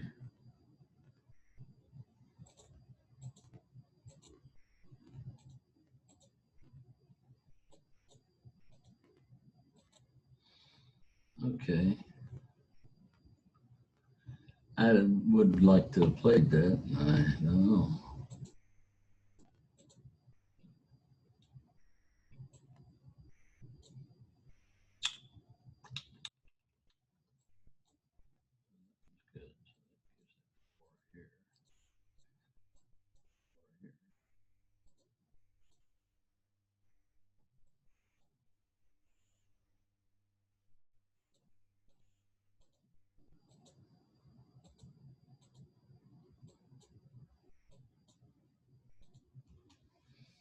Good. You get that too.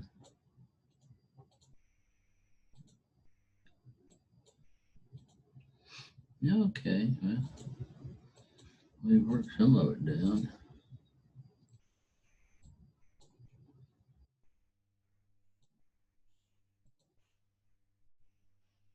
One.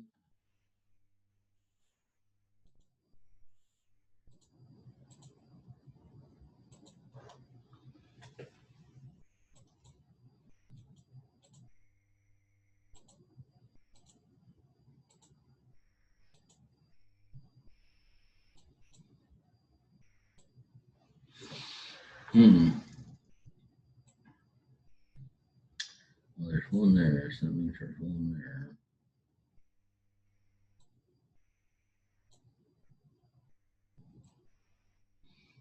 Two. 1, 2, 1. So this one's going to be here.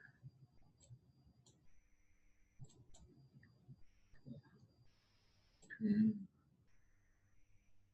1, 2,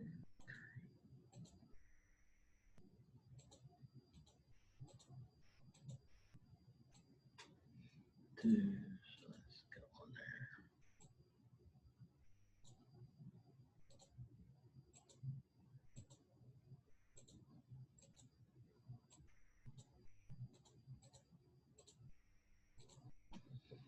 Oh, 1, 2.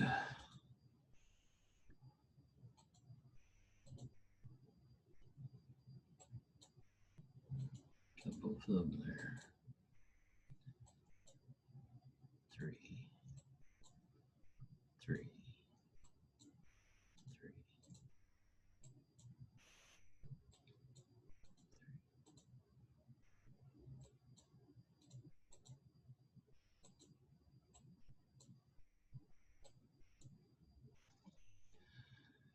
2, 1 puts me 1 here and opens that one.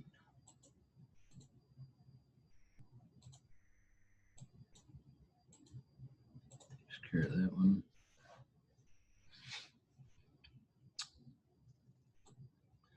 3, 2. 3, 2.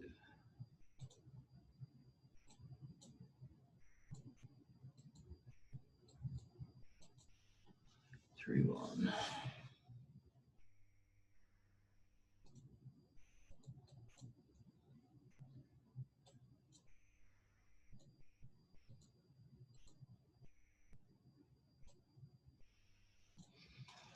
3, 2.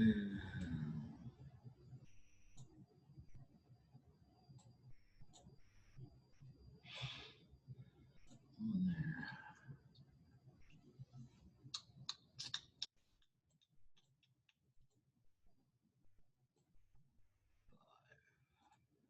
2, 2.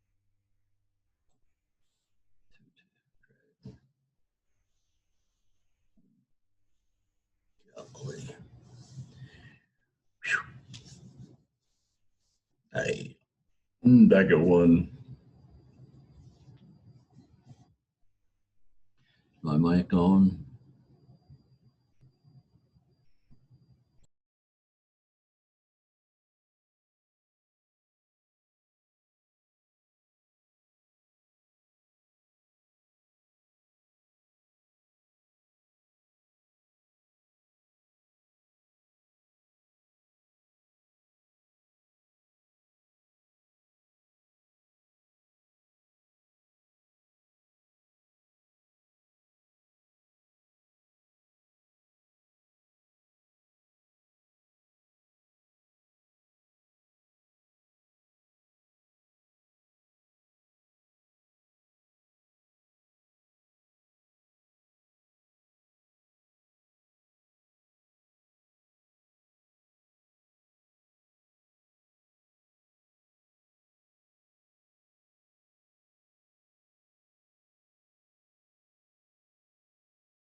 I'm here, Jeffrey. I'm working on a Minesweeper over here. All righty. I wish I had paused the recording. We're going to have an hour blank in the middle of our recording. Oh, well. Oh, well, is there any way it can be edited? Yeah. I'll snap it. I'll snip that out if I can. Wow. Yeah. Oh, Paused. All righty. Let's pick this back up now. Where's my? I swear I did that. okay, you All are right. recording. So there we Yeah, go. there it is. Yeah, we can see the array now.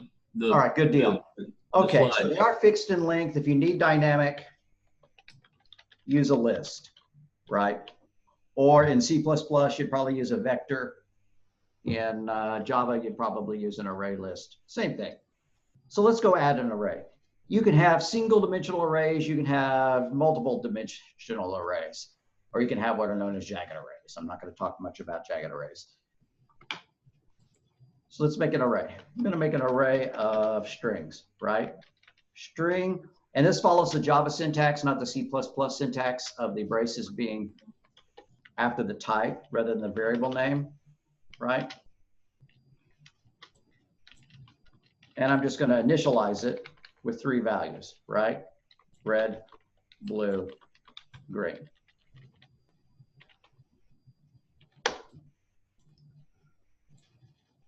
And we've decided we don't like the color red. So color subscript 0 is no longer red, it's orange. Right? Do you always start with 0? Yes. Arrays are 0 based. So I always tell my students, humans count starting at 1, computers start counting at 0. So they are Sometimes they go 0 left and based. sometimes right. Yeah. So they are 0 based. If you access past the end of the array, it's a problem, right? Since it's 3 in length, I can get 0, 1, or 2. If I try to add another, colors 3, it's going to be a problem. Let's watch it throw an exception. Is that the screwdriver? There we go. Index was out of bounds of the array. Yeah, was it offering to fix it even before? That's spooky if it knew. Oh, that's something else. Come up here. All right, no, it did not predict in advance that Okay. I was going to be going past the end of the array. And really, how would the compiler know, especially if it was a calculated value? Like if I did this, index is equal to 3, and then did that. There's no way that the compiler would in advance be able to know that. Oh, look at that. He's offering to do something. What are you trying to do? Introduce a constant for purple. Okay. Why would we want to do that? Yeah, okay, fine. No, I'm going to undo that. All right. So anyways, that definitely blows up. You can check the length of the array, right? So if the index that we're trying to modify is less than the length of the array, then it's okay, right? So colors dot length, then we could go ahead and change it. Else it's a problem.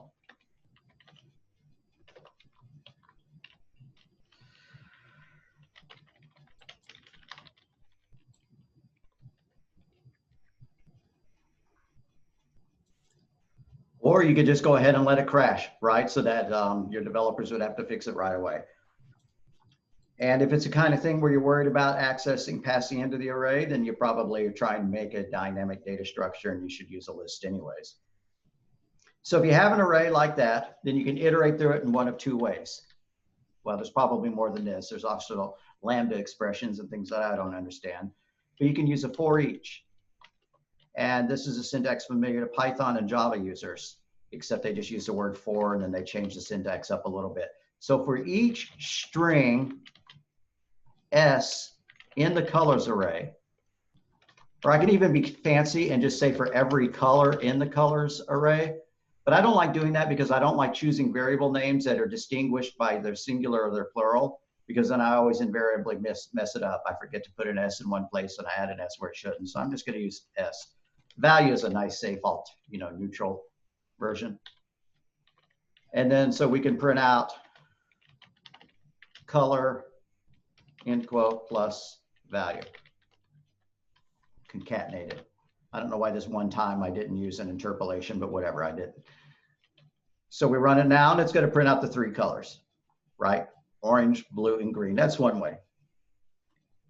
You can also do it by its subscript, by its index, with a more traditional for loop, C-style for loop. So our index value is equal to 0. Keep running while I is less than the length of the array. Colors.length, semicolon, I plus plus. CW tab, Right line. colors, subscript I, colors square braces I, right? And here we may as well use a little bit of interpolation just to make it look cooler.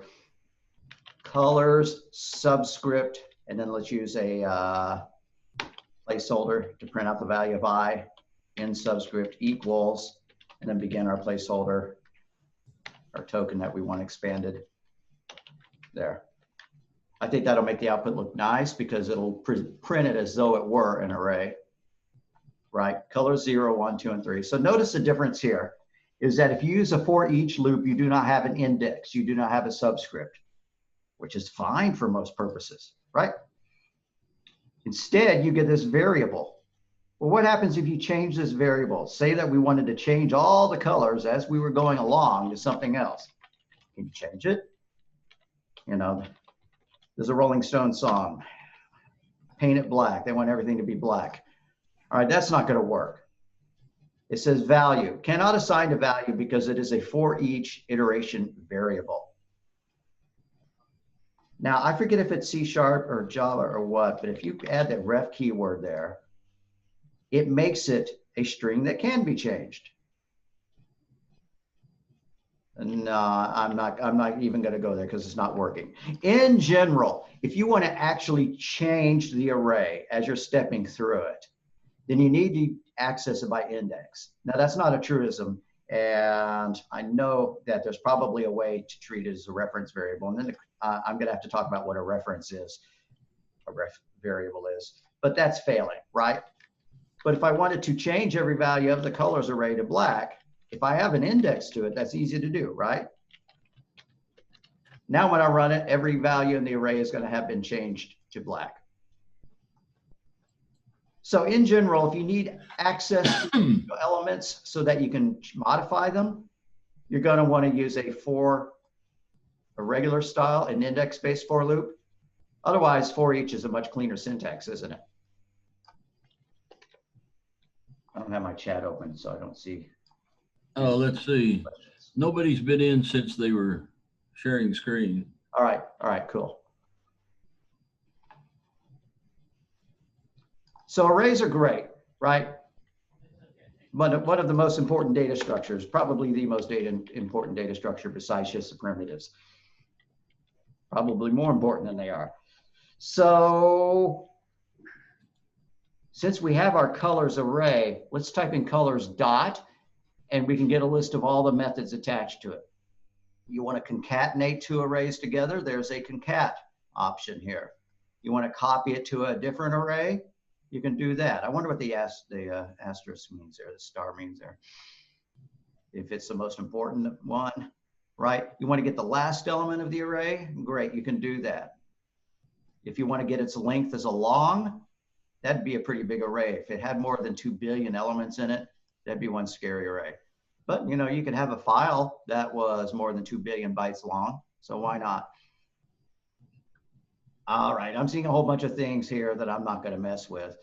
Like if you know what a dictionary or a hash table is, you could convert it to one of those. ToList is a useful one because you could turn this array into a list. Now I've talked about lists, I mentioned them. Let's see if the next slide is about lists. If not, I may go off on that direction. We love to go off on tangents. All right, so you can create an array either by using an initializer like I did. That's one syntax, or then there's, you know, Single dimension. int, single dim2. is equal to, you know, like that.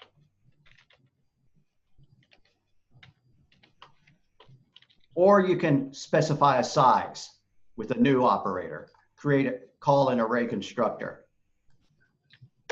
So instead of colors, we're going to do foods.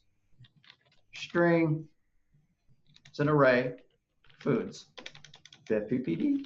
All right, now if this is C++, we'd expect to be able to just stick a number there. He's complaining about that. I wonder if he offers the fix. Nope. All right, so what you got to do is equals new, and you say how many foods you want, right? And then so food subscript 0 could be pizza.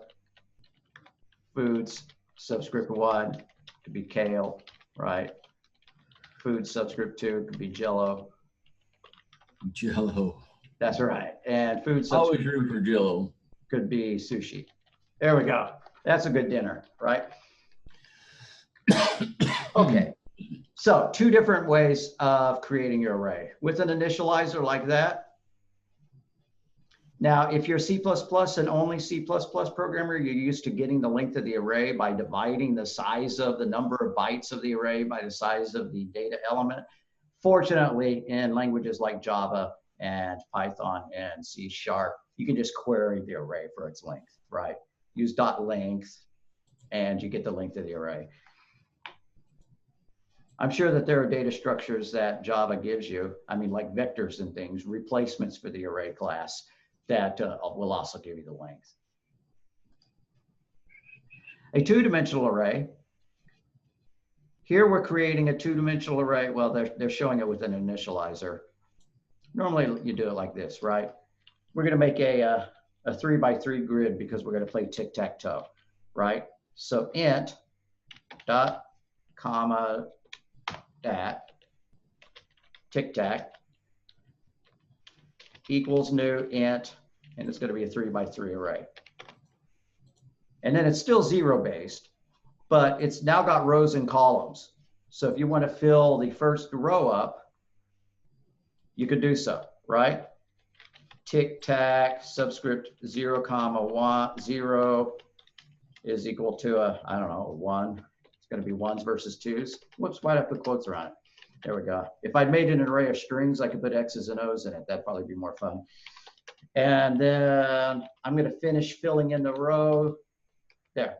Now the entire top row of the array, row 0, has got 1s all the way across. And then I'm going to put into the bottom of it, the bottom row is going to be all 2s. So row 2 is the bottom row because, again, it's 0-based indexing, like that. All right, let's print this array out.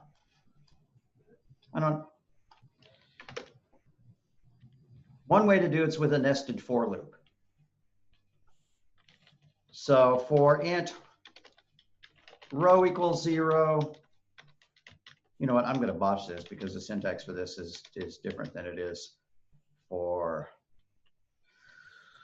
tic-tac dot length.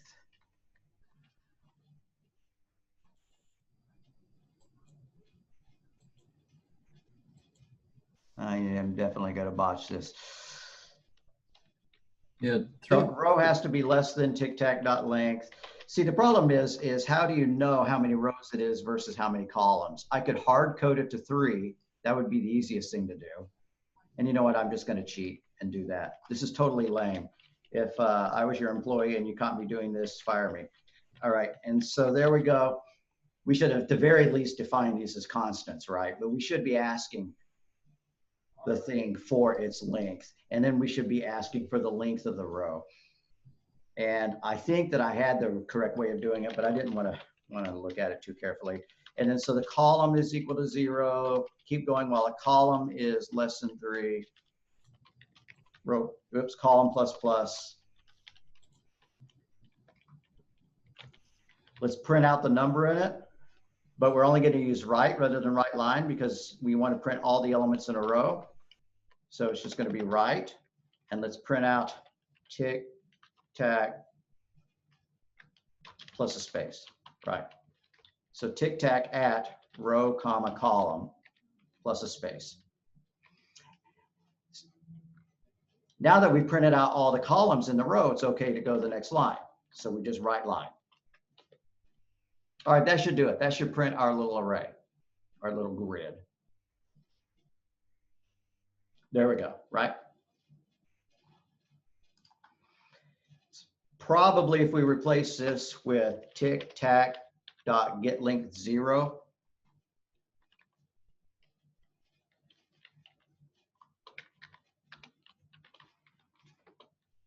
and then replace this with tic-tac.getLength1. That's probably how you do it in this language. This would query it for the size of the array in terms of the first dimension, and this should return the size of the array in terms of the second addition. Let's see if I'm wrong. If not, I'm going to hit undo a couple of times and be done with it. Okay, that seems to be right. What if it was a 4x3 array though? We got to test it, make sure that we have all the possibilities. Yeah, okay, so that is the correct way to do it. Whew, you don't have to fire me after all. You query the array for its length. Let's get rid of the toolbox so that you have more of the code on the screen. There we go. So instead of having one bracket, could we have two for the length and the width? Yes, yes, you can. And the reason you would do that is if you use two brackets, you can create what are known as jagged arrays. And a jagged array is where you have a different number of elements in each row. The first row might have 3, the second might have 4. Like if you were going to create an array of 12 months and then all the days in each month, 30 days have September, April, June, and November. So January would have 31 elements in it, and February would have 28 or 20, you know, whatever it's supposed to have. And so yes, if you use the two braces, you can create a jagged array. And they mention that syntax on the slide, and I'm not going to bother digging into it, but it's absolutely a viable way of doing it. Come back. Here's what they show. Creating a jagged array. I don't know why they only want an array of length 1. That's odd. And then they're saying that the jagged that, just look up in an example, right? Google it up and it'll come. Very, very, very good question. And so I see the question, are your dimensions probably 0 and 1? Yes, yes, yes. All right. So statements and comments. Well, going back to the very beginning. Everything ends in a semicolon except if it is preceded by an open curly brace, right? That's generally a truism. And that's an argument for teaching beginning programmers to use this style. You know, that's the default that all the Java editors use and all the source code that Sun Microsystems or Oracle posts nowadays. And the reason why is because if you put a semicolon there, it's obvious that the syntax is wrong, right? And everybody who has ever taken a programming course has made the mistake of putting a semicolon at the end of a for, or at the end of an if, or at the end of a while, right? You just can't. We know that. And you know, the general rule of thumb is if the next line is a brace, then there better not be a semicolon on the line in front of it. I can only think of one exception in Java, and I can't think of a single exception in this language. I'm sure that's not a strict truism. All right, it is case sensitive. Better get the case of your variables right. If you're working in a team environment, don't be evil and make things with the same variable name that differ only by case. And if you're feeling incredibly evil, then you could mix in variable names that look the same because you're using ones as opposed to L's, right? And zeros and O's, right? Well, you're not going to do that. The block delimiter is curly brackets, just like Java, C, and C++, very familiar. Single line comment is the old C style. Wait, that's not the old C style. This is the original 1970 style of comment. It's a block comment, so it's multi-lines. Then, of course, // came along in the 80s and everybody was happier, so you could add single line comments without just enclosing them in those. This says save your block comments for debugging. I copied that slide from somewhere else, and so I guess I can agree. What would you use that for? Well, I'll say that this code was totally messed up.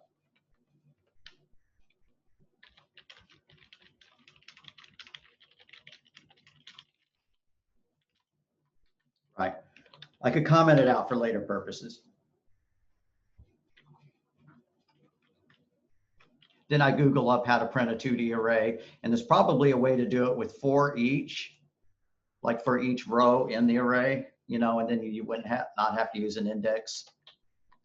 I'm not going to waste of time figuring out how to do that. All right, so all data types are derived from system.object. And you can create a pure object if you want to. I can't say that it would be of any use, but you could say, you know, system object SO equals new system object. And unless they've made the, in fact, since we have used the system namespace, I like the fact that it's grayed out. It's kind of telling you, why are you doing that? But it's got toString and get type and get hash code and equal, so you can compare 2 objects to each other, right? You're supposed to override .equals whenever you create your own class type so that you can compare 2 classes to each other. That's worth mentioning maybe. If I come up here and I create a class called myPoint, public class myPoint, right? And every point has an X and a Y coordinate. And then I create somewhere else 2 myPoint objects. How do I compare them? If I use equal, then what it's going to do by default is just check to see if they're the same reference address. But I believe that this editor is so helpful that it wants to add an equals. And so check it out. All of a sudden, if we call .equals, it's comparing the X value to the value of the other object. Now, this is fairly interesting syntax. It's a little bit beyond my ken. I had not realized it would do that. Actually hadn't looked at what it would generate. Return object, check to see if the object is itself or if it is a point, and then check the individual values of it. Fascinating. All right. So in general, that's just a rule of thumb that if you create your own class, your own data class, and you want to be able to compare objects of that class, you're going to want to override the equals method. Override just means you're going to replace the functionality of the class that you're inheriting from. What does inherit mean? Inheriting is when you have an is-a relationship. I'm looking for a place where I can just add some blank. Right. So you have an animal as your root class, your base class. And then you have, you know, canine. And then underneath that, you have poodle, right? So an animal, all canines are animal. A canine is a animal and a poodle is a canine, right? And so everything is a object. Everything inherits from the object class. What are you complaining about? Close curly brace inspected. Well, I'm deleting that line anyways. All right. Oh, I forgot to ever close my comment. That's why. Is there a way to tell a class not to inherit equals? Well, I don't know how you can remove a method, but you could replace it with a private version, right? I have my point class, my point, P1 equals new. Yeah, that's worth playing with. And then my point, P2 is equal to new, my point, if P1 dot equals P2, then CW same. I believe they are right now, since they'll just have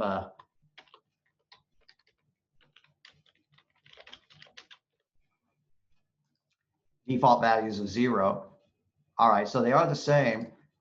If we came up here and if we made equals a private method, instead, we would be forbidding anything from using it. Now, it's no longer a proper override, right? Because it's not overriding the one from the the objects class, but that's okay. We remove the override keyword, we make it private, and now we should not be able to call dot equals. Okay, I don't know how to do that. That's a good question.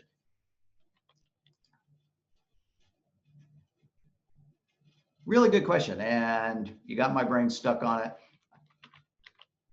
but I'm going to press on. I'll let you Google it up. Cool question. If we had not written our dot equals method, it would not say that they were the same, right? Because it would have no way of comparing them, and so all it would be doing is comparing memory addresses. So if I commented this out,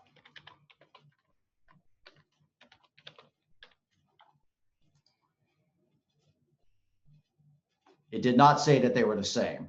We didn't put an else clause, but we did not see it say that they're the same because they're not pointing to the same thing. Not pointing to the same address. They are separate objects. This allows us to compare by content.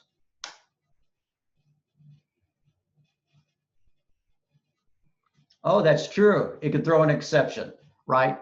You could just make dot equals throw an exception to say, hey, don't try to compare these things. One of these things is not like the other, don't do it. All right, it says C# does not automatically. Again, please. I'm sorry, pardon? Could you go over the X and Y comparison again? I was kind of confused on it. Okay, I will, but I'm gonna rewrite it in a way that I comprehend. So, and this is a syntax that works for C++ and Java as well. And so I'm sorry for punting on this, but here's what I would do.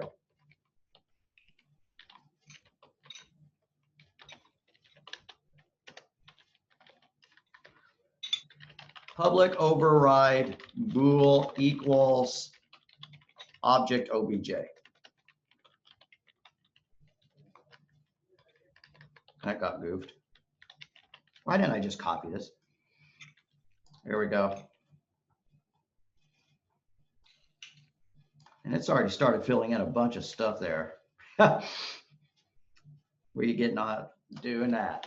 All righty. So we're comparing ourselves to another object. Yeah, it's not returning anything yet. Okay, so return true. What we need to do is that since it's a generic object, we need to cast it to be a my point.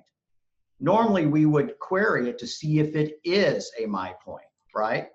So yeah, if not obj is my point, then return false. That's our first check. And then we need to convert it. Well, we don't have to. We could just keep converting it as we flew along, but I'm going to call this other, and I'm going to cast it. And then, so now I'm going to start comparing the objects. If this thing's X value is not equal to the other thing's X value, then it's not valid, right? So return false. And then if this thing's Y value is not equal to the other's Y value, then they don't match. And so we're going to return false. And if it has passed all the tests, then they are the same thing and it returns true. This is just a Microsoftian, very efficient way of writing the same code. Okay. Oh, so does Microsoft automatically generate something like that? It did when I clicked on it and said, please give me a dot equals method. The little helper thing, the light bulb came up. Yeah, so if I'm understanding that right, then when it says that return obj is my point, it's in that statement, it's testing and it's also declaring that object is a my point called my point lowercase m, and then it compares the x with that. Yeah, and see, I did not realize that you could do that, that you could compare something and create an object of that type as you were going along. Yeah, so because that seems very simplistic and just easy to read. Yeah, yeah. So like I said, knowing C++ and Java, and I would have written it like that. Yeah.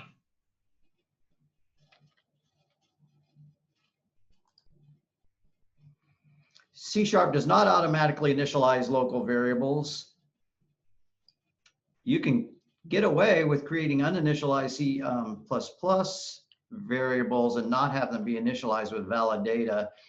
and it won't necessarily tell you. I believe Visual Studio will, but not all compilers will, and then you'll just be using uninitialized data. So for example, if I create a variable,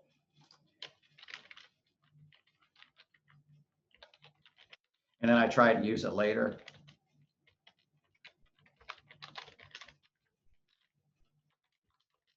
it's going to yell at me that it's not initialized, which is appropriate behavior.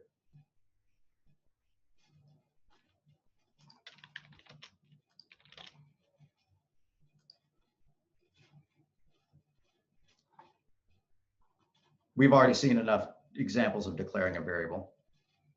All right, so simple data types directly contain their value. I don't really know what that means because we've already proven that everything, even so-called primitive data types or simple data types, are objects. So I'm skipping past that. Data manipulation. I'm sure you know how to add numbers, subtract them. Modulus just means remainder. Oh, come on, we haven't talked that much. Increment and decrement. The only gotcha is whether the increment or the decrement precede the variable or follow it. If I do this, like if I have a certain number of eggs, and then I put, I don't know,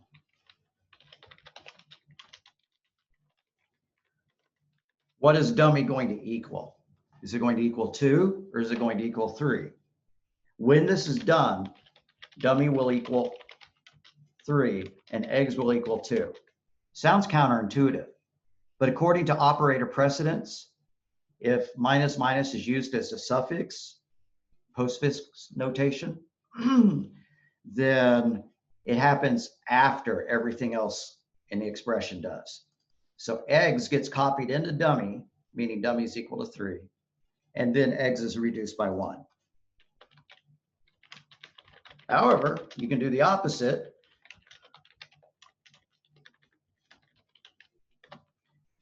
If it precedes it, if it's prefix notation, the decrement's the very first thing that happens rather than the very last thing that happens. And so eggs gets decremented down to 2 and then copied into dummy. And so they both equal 2.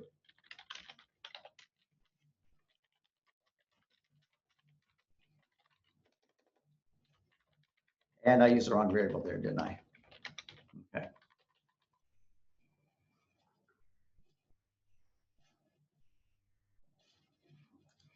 The operator precedence table dictates that. I don't think I include it. Oh, it looks like I do. I made a slide for that. So prefix, increment, and decrement are the very first thing that happens when you look at an expression. Probably the only thing that happens before that is unary negation, which is just when you put a minus sign in front of a number to make it negative, right? And then the next layer is multiplication and division and modulus, right? And then addition and subtraction. And then lowest priority is postfix, increment, and decrement. And so I bet you're familiar with the concepts. If you had this expression,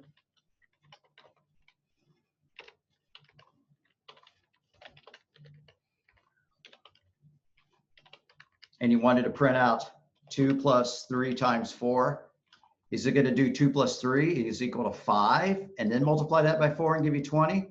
No.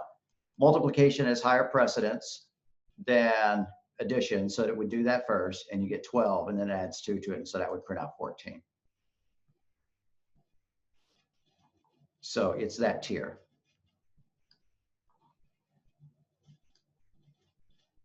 A string is immutable. If you're a C++ developer, you're used to the idea that you can change the values inside a string. So if I do string, you know, bad guy equals Darth, right? And then I decided that I like Bill and that I like, you know, party on Wayne, party on Garth, and so I wish that that was a G. Can't do this. You can't say bad guy subscript 0 is equal to G. It's going to flag that as an error. Of course, there's a way to do it. Bad guy dot set or something like that. I don't recall.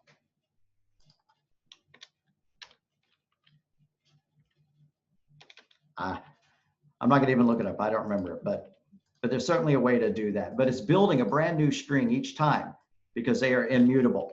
That's the way it works in Python. That's the way it works in Java. It's not true of C and C++, where you're allowed to change the elements individually.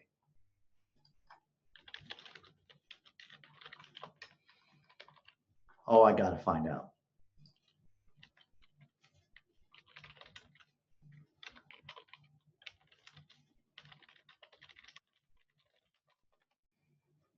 How do I set a character at an index and a string in C#? The more you Google, the more you realize that Stack Overflow knows everything. They're saying use a string builder. All right, good enough. If you use a string builder, then it does not create immutable strings, but when you create the string builder and you have that, you can use it in place of strings or assign it back to a string when necessary. What's the difference between string and string builder? Why wouldn't I use string builders everywhere? Strings are faster. They can be interned, whatever that means, so that if you create a string with the same value, then no extra memory is used. And strings are immutable, so they work better in hash-based collections. They're inherently thread safe. All right. Anyways, can't change the elements in the middle. If you do need to be able to change the elements in the middle, you're going to use another class like string builder. Same is true of Java, by the way. There's more than one replacement class in Java, and I don't remember the names of them all, but string builder is the one that comes to mind.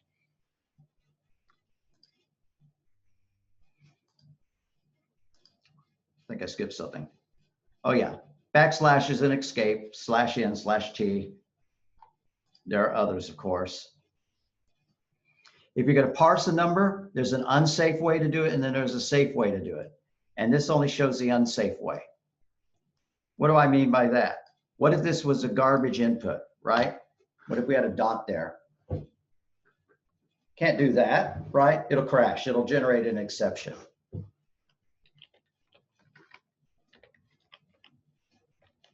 So I'll add a comment here. Consider using double dot try-parse. Try-parse is a safe version of parse that returns a Boolean value of true or false, depending upon whether it worked or not. Now you may think to yourself, okay, well, if it's returning true or false, how do I get my value out, right? C# is like C++ and Java. You're only allowed to return one value. Python is weird. You can return as many values from a function as you want. Here's how you do it.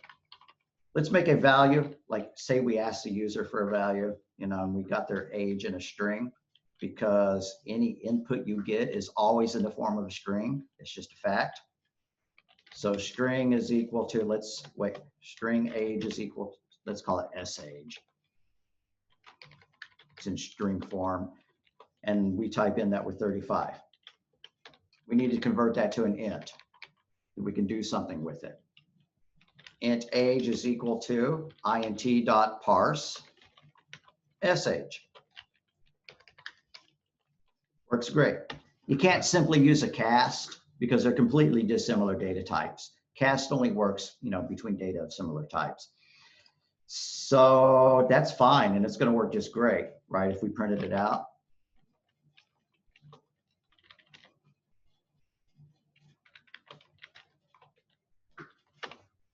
Then that works fine. But what if it was garbled? It's supposed to be an int. So what if we're one of those silly people who know our age to the second digit, right? I'm 35.34 years old, and I type that. It's going to blow up. Boom. Input string was not in a correct format.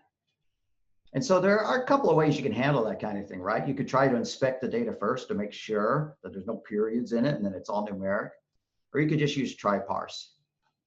So we're going to comment that out and replace it with try-parse. Now, since try-parse uses a Boolean value to detect whether it succeeded or not, I'm going to call this one sage OK, is equal to, and we're also going to need an integer to hold our result, right? So Sage OK is equal to int.tryparse. Please take my Sage variable and try to parse it. And I want you to store it in the age variable here. And you see that out keyword. What are you complaining about? Exception helper. Oh, okay. Just stop the program, please. All right.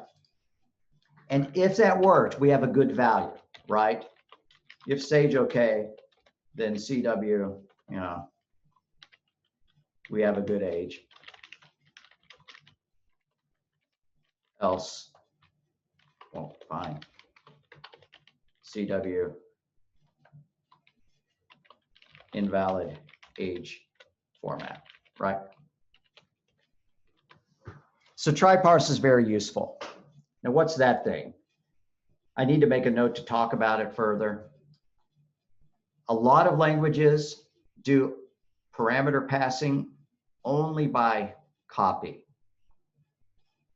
I said I was going to postpone talking about it. I guess I'm going to talk about it now because it's fresh in my mind. Scrolling all the way up to the top. If I have a function here, public void foo, and why not make it static in case I actually feel like calling it, and it accepts a variable. And then we have public static void bar, which calls it.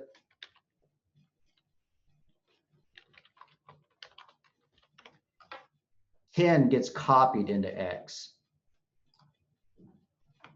If we try to change X, it doesn't change the original value there, which is a good thing, right? Because, we're not going to rewrite the laws of physics and 10 automatically become 11. However, it can be a little bit more subtle than that, right? We could say that my value is 10. We pass that in as an argument. Nope, that's not going to work. I mean, now it's going to pass 10 in and we're incrementing X. Does that change value? No, it doesn't. If we printed out value afterwards, it's still equal to 10. What if we really did want it to change? Well, good news. Unlike Python, unlike Java, we can add the ref keyword here. In C++, you use an ampersand.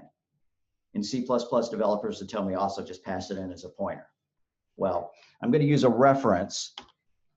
The ampersand is replaced by the reference keyword. And so we have to say, oh, by the way, we're not just passing it in by copy. I've had the order backwards. Sorry about that. We're actually passing in the real variable. X is a reference to value. Any changes to X will also change the value. And so if we printed out the value as well, right?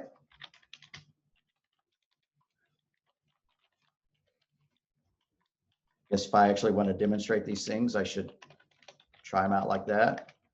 And then just temporarily, I'm going to put a read line here to stop the flow of the program so that we can see the results. Value will have been changed to 11.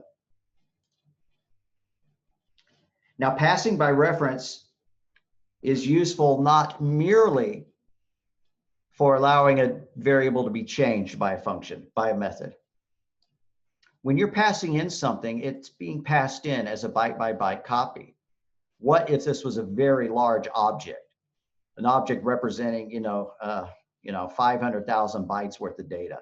It'd be a real drag if 500,000 bytes got copied on the stack into this, So if you pass it in as a reference, then it's passing the value in. Excuse me, it's passing in the object itself. So you're saving all that memory usage. It's not having to create a brand new object and then copy all that data into it. And you go, but I don't want it to allow it to be changed. I do want my speed increase and memory increase of passing things in by reference. Okay, that's the wrong way to do it then.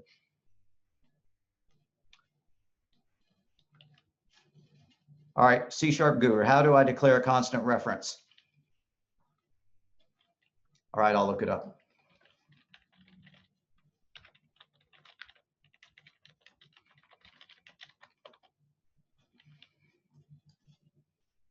That's not going to do the trick.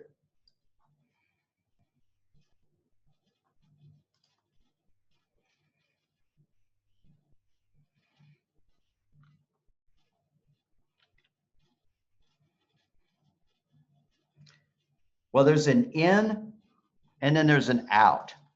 If you use the in keyword rather than ref, then it means this is an input only reference. We're not going to be changing it. I believe that's the way that you do it. So if I said this was an in, then it should tell me that that's illegal. So that's how you do it, right? We're saying this is input only. We're not allowed to make any changes to it. In C++, you would have used the const keyword to allow yourself to do it. Or you could say, I don't care what you pass me. You don't even have to pass in any valid data. You know I'm going to change it, right? And then you have the out keyword. Now, out kind of means the same thing. Use of unassigned out parameter x. I don't know why it's doing that. I'm going to ignore that. I'm going to change it back to ref. And this is a cool utility Java and Python do not support. I like passing things in by reference. Do it all the time in C++ and in C#. Just declare it as a constant if you want to flag it. One cool thing is that in C++, it's a little bit more subtle because you define it like that and you call it like that. And it's not immediately obvious that foo could actually change value, right?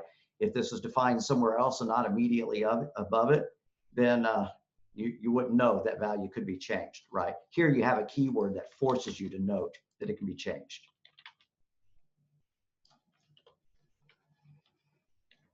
Okay, so out forces your method to assign a value to the parameter. I thought I had. It's like having a return, but never returning a value will check for you. Oh, see, I use plus plus rather than setting it like equal to 12. All right, now to work, right? So when I say out value, it's telling this method, thank you very much. I glitched on that. It's saying that this function, that this method is going to provide a new value for x. It's absolutely guaranteed. I don't know how, well, if you throw an exception or something like that, maybe all bets are off, I'm not sure. But x gets changed, it's guaranteed. And that's why try parse has the out parameter, so that we know that an int is passed back out. Now, if it returned a false, then all bets are off, right? So we can look at it, and maybe if x, you know, modulus 2 is equal to 0, maybe if it's an even number, we're going to return false. I don't know why. Oh, we can't even check it though. An out only variable is assumed not to have a valid value on the way in. But anyways, so try parse uses the out keyword. Not all code pass return a value. Okay, good. Now it's fixed. So that's what in, out, and ref do. Let's make a comment to that.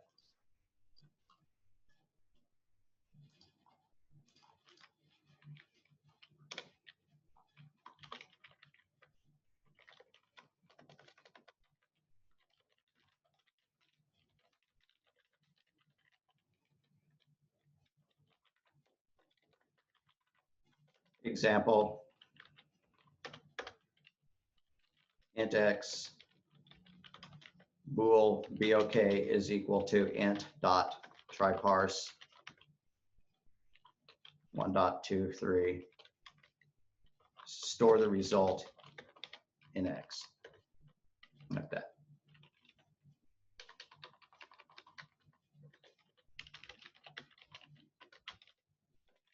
That's all I'm going to type here. If you see this light again, you can look up the definition of in versus out versus ref if you don't remember. String examples. Yeah, we've seen this. Parsing something into an int. Oh, what if you need to convert from an int to a string? Where's my code? Where's my place where I did a console.read line just to force myself to stop? All right. So int my number is equal to 200, and then string s my number is equal to, you could just do my number dot to string. That's a lot of typing. Here's the cheaty way of doing it, and it works in so many different languages. just concatenate it to an empty string, right? This is the proper way of doing it, and it looks good, and this takes less time to type, but not that much less. So no reason not to do it the correct way. But this way works in so many different languages that I've gotten lazy and use it. You can use string.format in order to build your strings. So int my temperature is equal to 98. And let's make it a double. 98.6. And then so string s is equal to stemp is equal to string.format. Placeholder 0 is going to get filled in with my temp, but I wanted it to have something else in here, like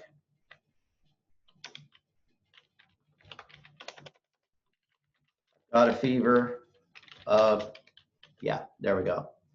And so then if I print out stemp, not step'em, stemp, it'll print out I have a fever of that. And I'm absolutely sure you could use interpolation instead, right? Just put a $sign there and fill in the variable. If you have more parameters, more arguments to fill in, you put, like this could be placeholder 1, that could be placeholder 0. This is obnoxious, but you can do it, right? And we're saying that argument 1 is going to be substituted into there, and argument 0 is going to be substituted in there.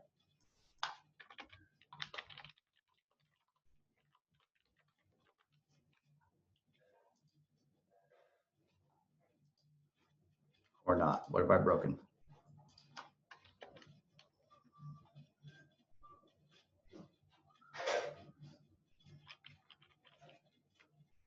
Oh, it's supposed to return something.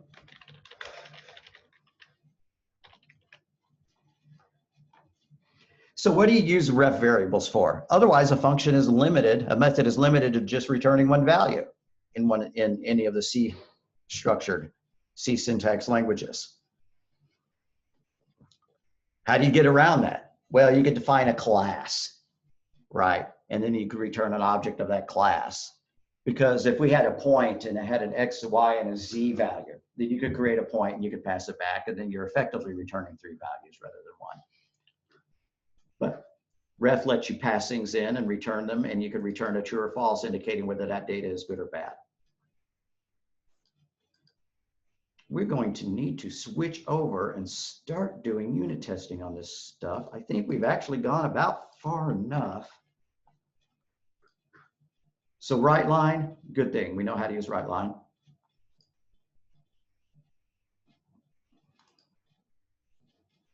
Arrays, seem like we already talked about them. I guess that slide just needs to be moved up a little bit.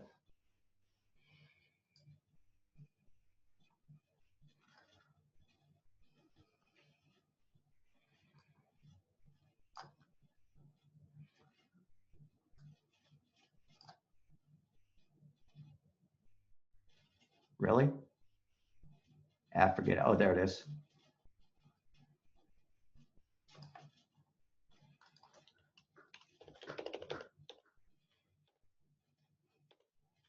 Thanks, Jeff. You know, there are some companies that actually pay to have 2 people looking at the same screen while you program, because you really do get a, you might not write as much code as you would if you had 2 people writing separately chunks of code, but the code you write is going to be far less error prone. Selection and decision. I'm going to skip talking about switch and case.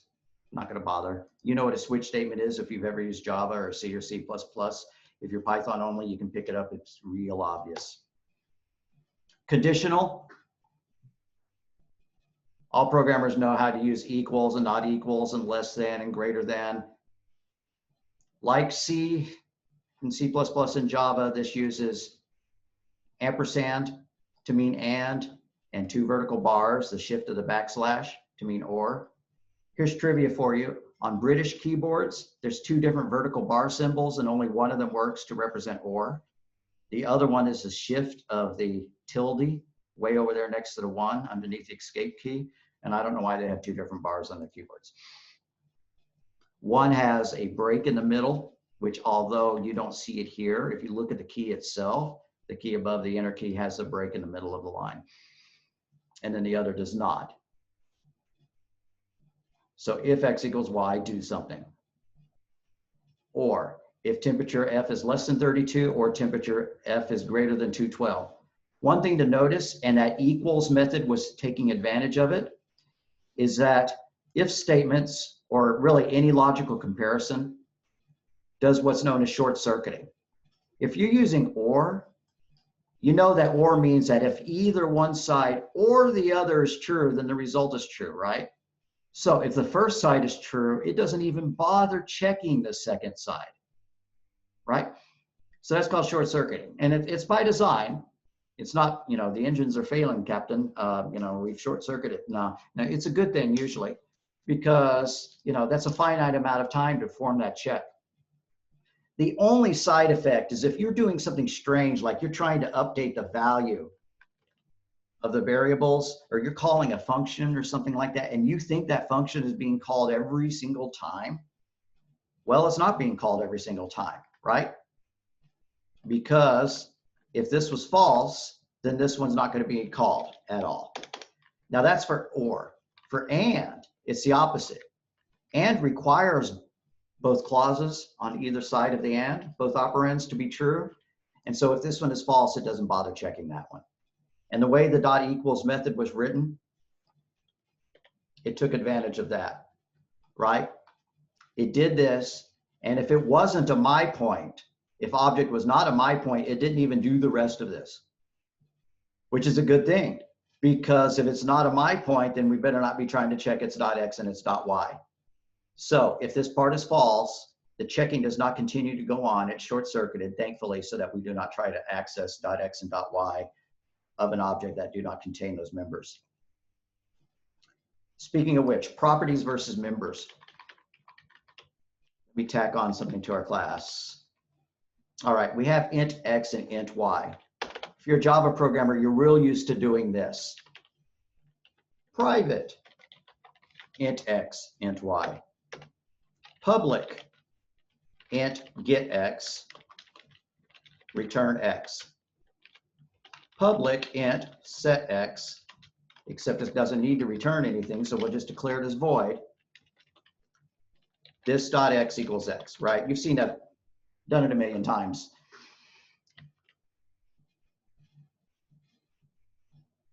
Put the semicolon in the wrong place. Yep, pair programming is pretty efficient. Agreed, agreed, agreed. All right, so there we go, right? That way this data is encapsulated. Why do you encapsulate data? You could try to force the data to be valid, to be maintained in a valid state at all time.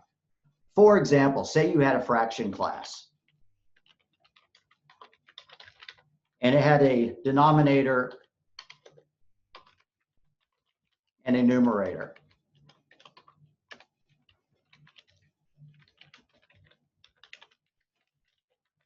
I'm just going to call them top and bottom. Right? A fraction is invalid if it has a bottom value of 0. So you can make the setter check to see if we're trying to set it to a value of 0. And if you are, you could throw an exception, right? And you could assert, make sure that it's not 0. So you're maintaining the fact that this has to be good data, right? And maybe you're going to forget. Anyways, that's enough of that. We have this fraction class. Now, suppose we wanted to play with it. In what if down in main you wanted to create a fraction? You would do something like this. Fraction f is equal to new fraction. That would create your object. And then you could set, if this was public,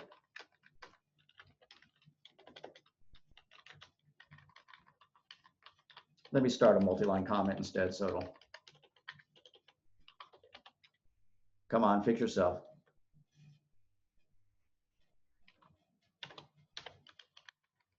All right. You could create it, and then you could set f dot top equals 1 and f dot bottom equals 2, right? It's about time to start a new project because we actually need to set one up that we could do, that we could add unit testing to. What I'm going to do is I'm going to add a constructor because wouldn't it be nice to be able to do this?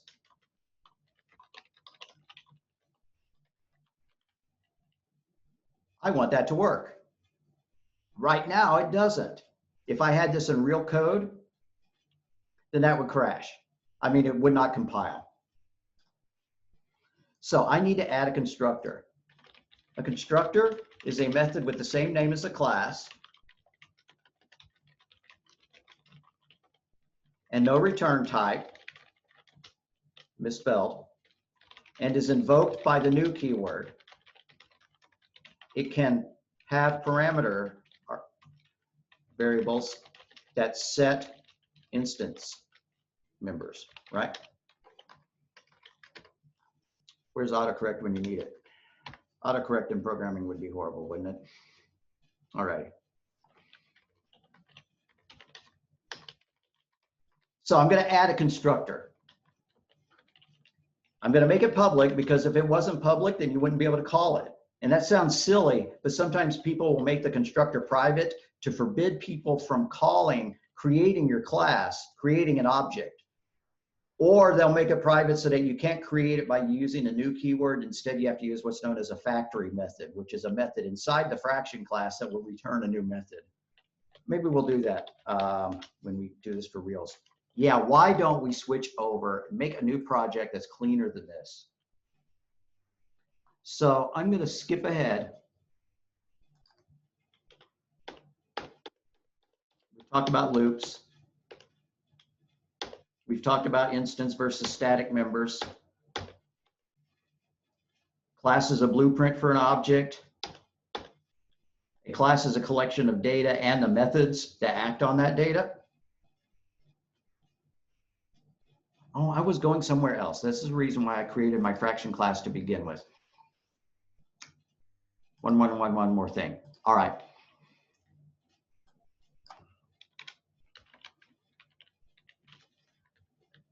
Where was my getter and setter?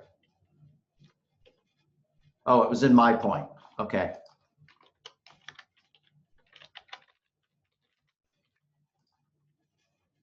These are known as fields in this particular language. And if you click on one of them, it'll offer to turn it into a property. What is a property? Notice it's got an uppercase X rather than a lowercase. It's an encapsulated version that has a getter and a setter built in.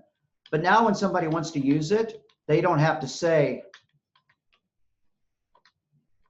you know, my object dot X or my object dot set X, right, to 3.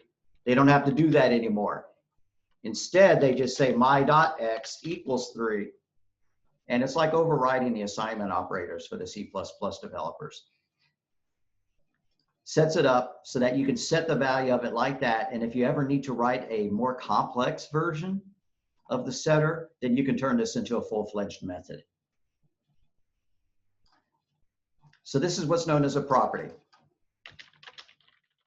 This property is exposing this private field. You want it to be read-only? Remove the setter, right? Now nobody can change that value. I guess you could make a write-only. Yeah, something you could set but never read if you wanted to. When you create a variable, it can even be a property without a field, which is a weird idea, right? But say that I really want a Z variable. Wow. Our point is now 3-dimensional. I'm going to say, please encapsulate it, make it a property only. And it makes this funky looking thing. You can treat this for all intents and purposes as though it was a member variable, right? I could say object.z, capital Z, and it does all this stuff. I won't pretend to understand that syntax. It looks like some kind of, I don't know, functional programming syntax rather than, it's not the way my book teaches how to do it. It actually shows using a getter and a setter, and they actually look like methods with curly braces. But anyways, and so that's another example of a property. this property exposes a field, right? And this is a self-implementing property where we don't even have to declare Z beforehand. That may not be the correct term for it, self-implementing. I bet somebody will correct me if I'm wrong. All right, now talk about properties. Keep your data, the general rule of thumb, if you're a maniac about object-oriented programming, is you keep your data private, you make your methods public, and access to the data is encapsulated. Now, some people will argue that that's too much trouble. Why would I add getters and setters to all my code? You know, when I could just declare the variable and go about happily, right, on my way. Well, if you're using a Java editor like NetBeans, you could just highlight these things and say, okay, right click, encapsulate, and it adds all the getters and setters for you. So that's not a real excuse, but it makes the code messier, and that is a valid thing. But in C#, there's absolutely no reason not to use a property. And if you ever need to customize the behavior of the getter or the setter, then you can do so. You can turn these into full-fledged little methods that need to throw exceptions or whatever.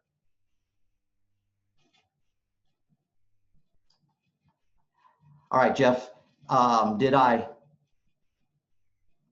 successfully show off what you're mentioning here? Oh, check it out. When I turn Z into a,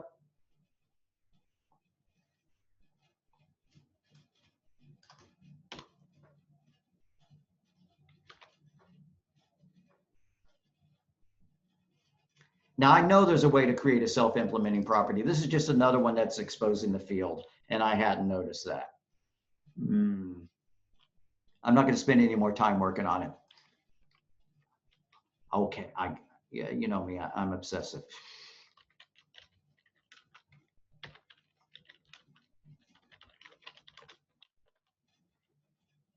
Auto-implemented properties. Ah, there it is, right?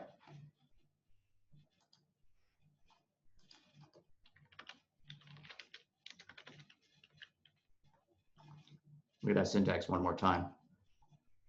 Public int value, and then add a getter and a setter, right? I just copy that.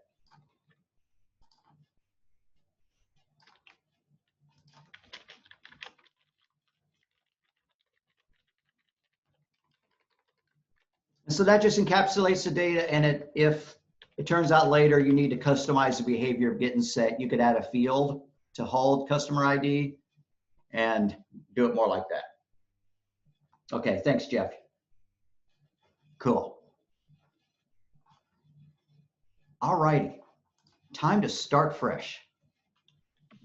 I had a quick Take a question, 5-minute Jeffrey. break. Let's take a 5-minute break and come back at 2:15. Yes, sir, Charles.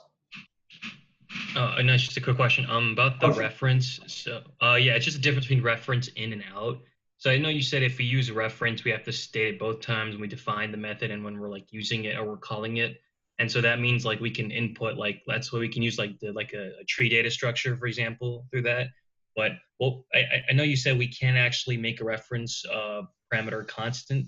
So we have to use in instead. Am I correct in saying that? That is correct. There's no such thing in this Okay. language, as far as I noticed, as a const reference. Instead, you mark it as in, and it means that it means the same thing.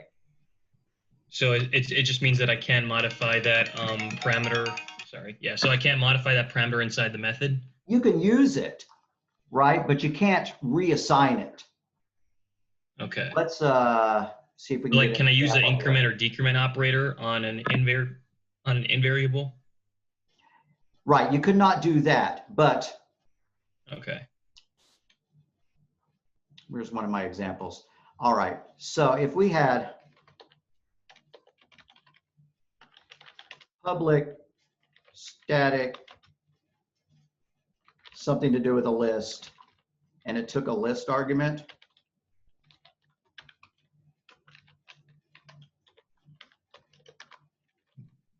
and it was a ref so that we could do fancy things with it. Mm-hmm. Like we wanted to add a number to our list.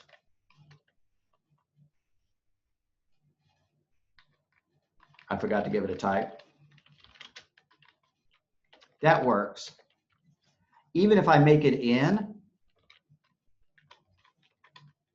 I can call add on it, which to me makes it not a true replacement for const, and I don't know how to do that. So So what's the if point knows of how to in do then? that or something like that, that would be cool. But since it's marked as in, I cannot reassign it. I can't say in is Okay. equal to a new list of ints, right? Which I Got it. could do if it was just a ref. So But you it's could keeping also it do it if safe. you made it an out, right? If I made it an out, I can also reassign it. Exactly, right. If I make it Okay. an out, I can't change it. But I can reassign it. Oh, okay. Interesting. All right. Yeah, I get that. Cool. Oh, but could you change that reference if it was, or you could change it if it was just a reference, right? Like you could modify it Right, and do ref whatever. is the default, right? I'm Okay. passing it in because I'm going to be doing stuff to it. And then the Got others it. are more, Yeah. yeah, All right. Thanks. sure. I know there's got to be a way to make a const ref. All right, gang, I want to stop. Let's get back together at a little bit before 2:20. I need to run across the hallway. So, any questions before then, or can we wait until 2:20? Looking at the chat messages, if nothing has popped up yet. All right, we'll address them at 2:20. I'll be right back.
Yeah, it's got to be interesting. At least I hope so.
All right, Garrett, is there a Garrett in here? All right, They did not have an email address for you on file when they created the Canvas accounts. So you have a different password. You don't have to reset your password. They wouldn't know where to send it. Instead, let me type in your password in chat to you privately and get it back.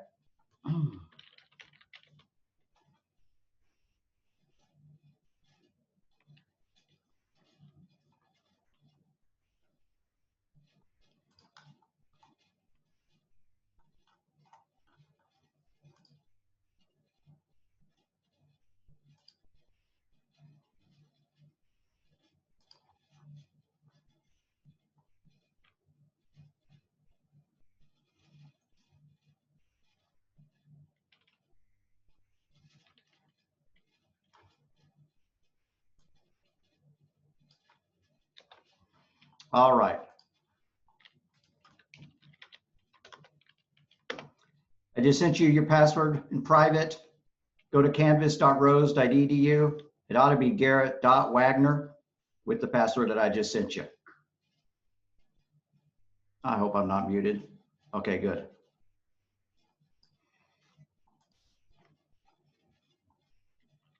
No, you were not muted, Jeff.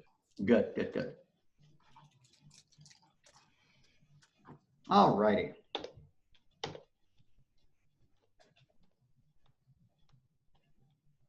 think we've talked about namespace enough. We know what a main method is. If your main method is not going to pass in any command line arguments, you can remove that part. Just delete over the command line argument array. We know what using does. We know what a constructor is now. We'll probably give another example. Constructor example, we want to be able to create a fraction by giving it a numerator and a denominator, which I would swap those, right? So that we could pass in 1/2 and have it mean what we think it's going to do. And then we just set the individual values of our fields equal to the parameter variables that are passed in. We will actually be doing this in our example that's coming up. And in this code example, this is totally wrong. To get the value of a fraction, you do not divide a denominator by a numerator, but vice versa. I thought I'd corrected that. Numerator divided by the denominator. Excuse me. Numerator divided by the denominator. Now, there's still a problem with this code. The problem with this code is that it's going to return, this is integer division, so it's going to round it down, so 1/2 is 0. But we're going to leave that to fix until later. All right, so putting it together. The next slide walks us through creating a C# program using Visual Studio on Windows or Mac. Now, if you run into a problem doing this, we're not going to be able to stop and work on it most likely. So that's what tomorrow's workshop is for. However, it's great if you can. But on the other hand, maybe you don't want to follow along. We are recording this. I did start the recording again, did I not? Yes, yes. So you can come back and look at it later. Good luck fast forwarding to the correct point. But anyways. All right, so I'm going to create a new project. It's going to be a .NET framework.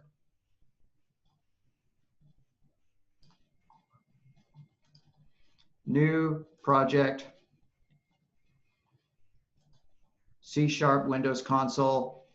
And if it doesn't let you do that, it's probably because you need to run the installer again and choose the correct workflow, which is .NET workflow, so that you get C# in.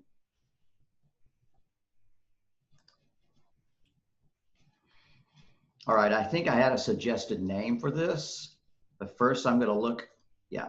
Sample1 is going to be my solution name. On the other hand, I probably already have a Sample1 project, so I'm just going to call it Sample1A. I'm going to leave all the settings alone and click Create.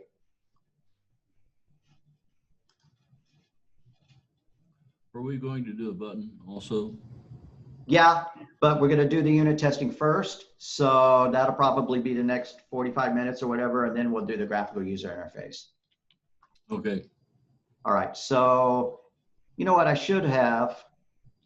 offered to send people that C Sharp file. I'll upload that C Sharp file that we created, that I created, so that you can have my source code as notes in the Canvas section.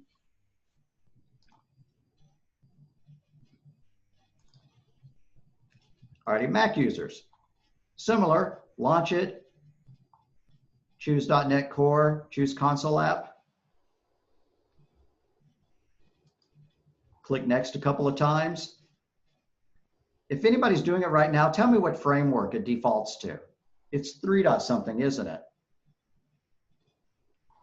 Macintosh? Yeah. Yeah, I don't have any Macintosh. Yeah, I've got one, but I'm not doing it simultaneously in Mac. Anyways, I'm just curious. All right, go ahead and enter sample 1 or something similar. Pardon? Repeat, please. I don't think they were on the speaker. All right, I thought I heard something. Maybe I just heard myself. All right. I think it was out in the hall. Click create. All right, and enter this code, even though it's got a mistake in it. This is definitely the wrong version of the slide. All righty, we'll have to fix it. I should just delete this page because you can't copy and paste from this slide, but you can copy it from here. So if you don't have the PowerPoint, I can upload it again. This is revision 2. Let me post that to chat again if you're trying to play along and you want to copy and paste out of it. Does chat let you pass things, or Yes, you yes, it's very nice.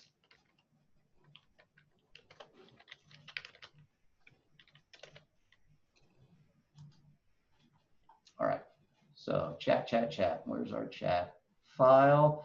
Yeah, if you're looking at the chat, you'll see a file option down at the bottom. Yes, I see the file. Yeah, it's cool, isn't it? All Over right. on the right. Yep.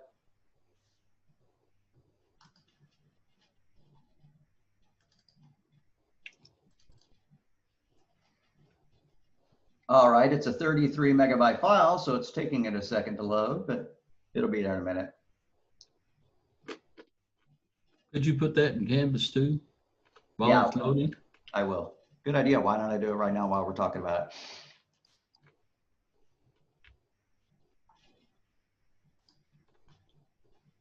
Unpublish the old one. Publish the new one.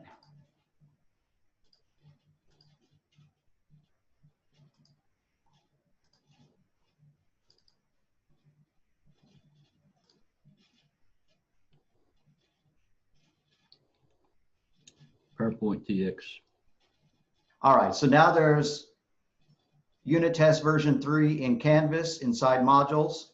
You can get it that way, or you can just click on the file and chat and download it if you want it. Why would you want it? Because the source code for our project that we're going to start playing with is there. So inside this little window, I'm just going to highlight everything, copy and paste it. And since C# is not picky like Java about class names and stuff like that, I'm not going to need to make sure that my file name matches anything in particular. I'm just going to copy paste. I do need to fix that, I guess, because now I have this same word using system twice. I'm not using any of these other collections, so I'm going to delete all those users at the top. Dingman says he needs to be let into the room. Oh, he must be stuck out in the. Did he send Can it? anybody get into Canvas? Can anybody see the PowerPoint? The PowerPoint, I can see the intro C*, Okay. intro unit You are test. set up as an instructor, so I wonder why JC's not able to see it. Or is that Jackie or JC? Could you let Dingman? He's in the waiting room. Oh, in the waiting room, Okay, but I also see the question from JC about accessing it. All righty, cool. All right, sorry about that. You're Yeah, in. there's 86 slides in that. File is currently locked for me. All righty, let me inspect that again. What text? Ooh, I lost the page number there. I don't see why.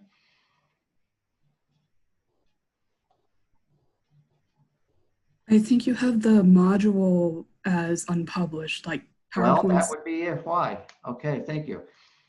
All right, you can fire me. That was a pretty stupid mistake. All righty. I guess when I unpublished the first PPTX, it also unpublished a whole module. That's annoying. All right, refresh your page. Yeah, You'll see the attachment down there is, yes, I see that. Yeah, I can also add it to course materials. I'll do that. All right. Just to confuse everybody, 2 separate links to the version 3.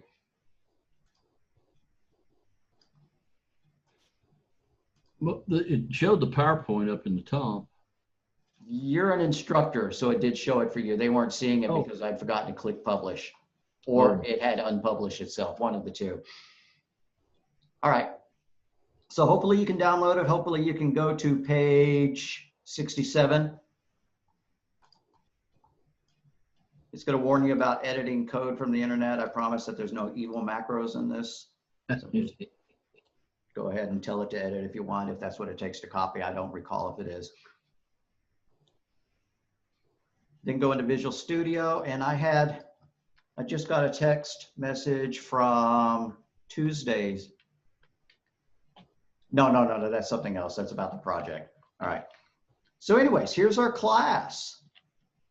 And it may have the same mistakes that my last one did. I want the fraction to specify the numerator on top and the denominator on the bottom. So I'm just going to change those. So I'm going to the constructor and changing numerator here and denom here. Now, if you like to spell the whole word, I don't know why I didn't. Feel free. You'll just have to change those as well. Or you can double click on something, right click and say rename.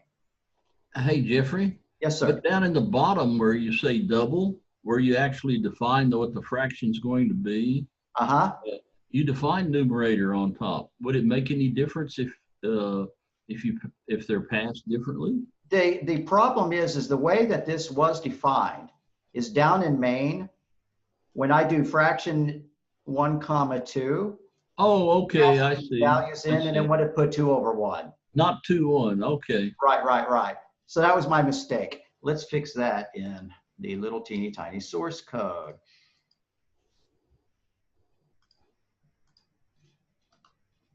Delete that slide entirely. It's useless. But if you assigned them to numerator and denominator, it wouldn't make any difference as long as you had them passed correctly, right? Right. Yeah. So it just looks more human readable. Exactly. Right. We want it to make conceptual sense for us. The computer doesn't care as long as we get it right in the language. All right. So I did want to make that fix. Do I have 2 create projects going? What's that for? All right. So now I should, down in my main, be able to create a fraction. Fraction F1 equals new fraction. And that should have already been there, and then copy and paste. And then double result is equal to F1.getValue. And then it's supposed to print the result. And like I said, there's a bug in getValue, and that it's going to return a 0. And that's okay, because I want the test to fail. This isn't our real test. We're going to be adding a test. We're going to be adding a unit test. But I want to make sure the code compiles first, so I'm going to go ahead and start it. And it's going to have the usual problem of running the code and then closing the window before I can read it. So I'll probably add a read line to the bottom. Good. Do I have an error? Naming rule violation. Words must begin with uppercase letters. Well, aren't we picky? Okay, unlike Java and most people on the planet, C# really likes for methods to begin with uppercase letters. So I'm going to change getValue. I'm going to let the light bulb do it. Fix the name violation. And there it is. It offered to change it to a property. I'm going to click that and then I'm going to undo it. Whoa, that's pretty cool. Public double value. It changed its name. And notice that there's no setter. So it's a read-only property, right? So down here, when I want to access it, I just say f1.value rather than f1.getValue. I keep forgetting how much I love C# properties, but I'm going to undo that. I don't want to veer too far off our field. Well, But we're supposed to learn how to use C#, right? Right. But I also want to just write to a standard that the most people recognize. But you can always explore the options that the little genius light bulb is offering so that we can learn more. For example, what's it trying to do there? I saw a one right there. What are you doing? Introduce a local variable. No. Extract the method. No. See, anyways, you can play with that. Fix the formatting. I don't see any fixes that it needed to make. All right, so anyways, the code should run, and it runs and it closes. I could fix that just by doing I didn't see anything pop debug, up. start without debugging, but instead I'm going to do the same thing, right?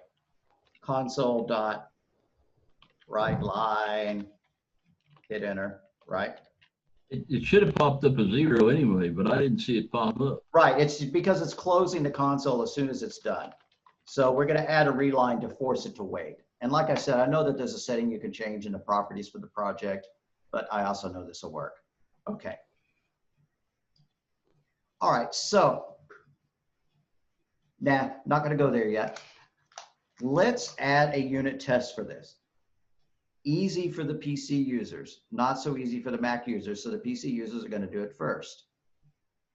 I'm going to make sure that the class is public because if it's not, I can't add unit tests for it. Can you pull it over just a little bit so we can see all the stuff that's over there? The Solution Explorer is just barely. I can just barely sit. There you go. There we go. Okay, cool. All right. So this class needs to be public or else we can't make a unit test for it.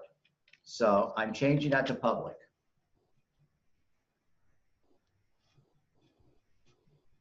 And your Mac users don't need to wait, until you get the unit testing portion done. Go ahead and do that. All righty. Now I'm going to right click, and this is the thing that the PC users have that the Macs don't. Please create unit tests for me. And it'll churn. That's amazing. And it'll ask for the test framework. Go ahead and just accept the default because that's what I've got in the screenshots. How do we test? You can pick between asserts and throw catches, but no, just leave assert failure because that's, again, what the PowerPoint shows. I'm not going to change a single setting here. If you want to use in-unit rather than MS test, in-unit is what the Mac uses, and it's what a lot of people use, and it says get additional extensions. I'm sure that we could go and find something else, but I'm accepting the defaults. Make it as least complicated as possible. All right, save my changes, sure. No issues found. Now, when I was running Windows on my Mac and Visual Studio for Windows and creating the unit test, occasionally this part would pop up an error message, but yet it would do it anyways. And I'm hoping that since I'm running Visual Studio for Windows on a honest to goodness Windows machine, it's not going to do that. It sure is taking a long time.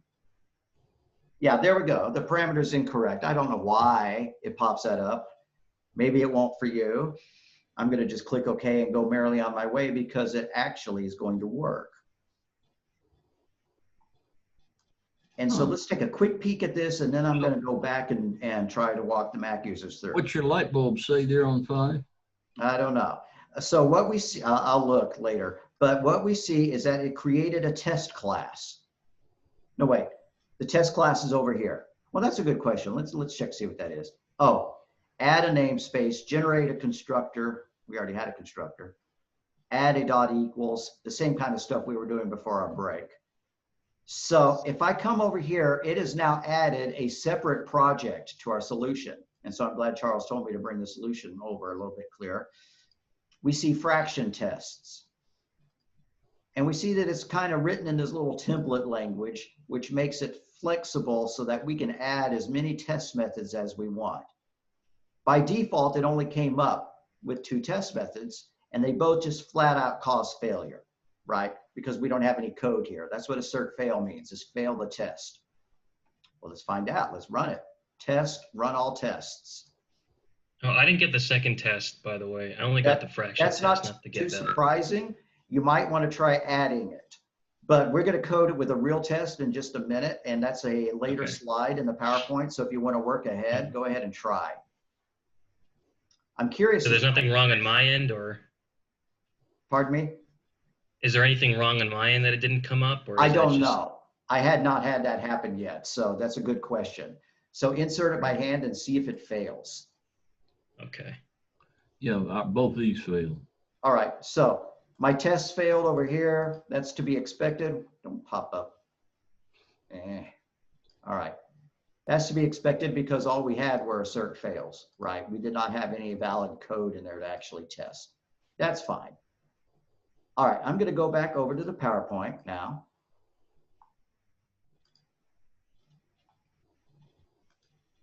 And so for the Mac users, here's what you're going to do. No, wait, that's still Windows users. There's Mac. What you're going to do, okay, this is from the beginning, creating a new project, copying the source code in. And now you have to add a new project. This is the stuff that happened automatically for the Windows users. Right click in the Solution Explorer and choose Add New Project. And for some reason, my Solution Explorer was on the left side on the Mac and on the right side on Windows, but I'm sure that you can change those to your heart's content. So choose Add New Project. And then choose In-Unit Test Project. And click the next button a couple of more times. Yeah, you could choose MS Test, and I probably should have done that, but again, I just wanted to use all the defaults. And name the project Fraction Test.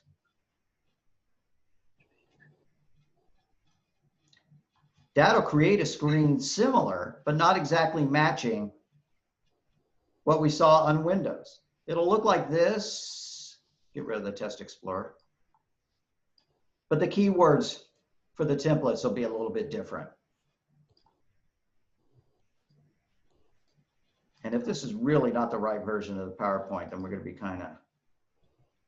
I'm going to have to bring up the Mac version and run it, but okay.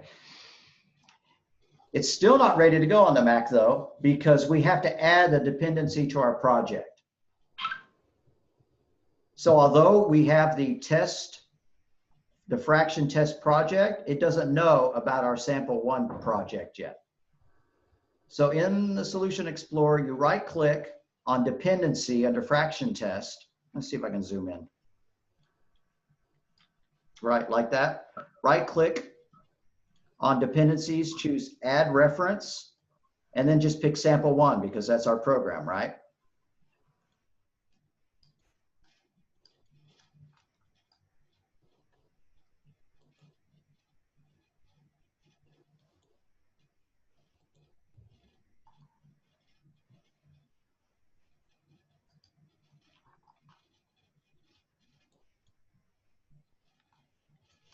Oh, this looks sloppy. I don't know why that's there. But then change the test one method, Mac users, so that it looks like this. And if you've got the PowerPoint, then you've got it. You're gonna have to type it in by hand because I didn't include the source code, but the typing is not too rigorous. Right.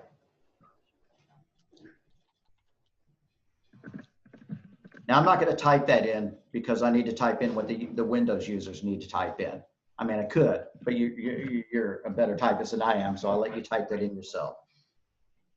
And going back to what the Windows users need to be doing, after you've typed that in, Mac guys and gals, go ahead and run the fraction test either by clicking the green arrow over here on unit tests if you see it, or from the run menu.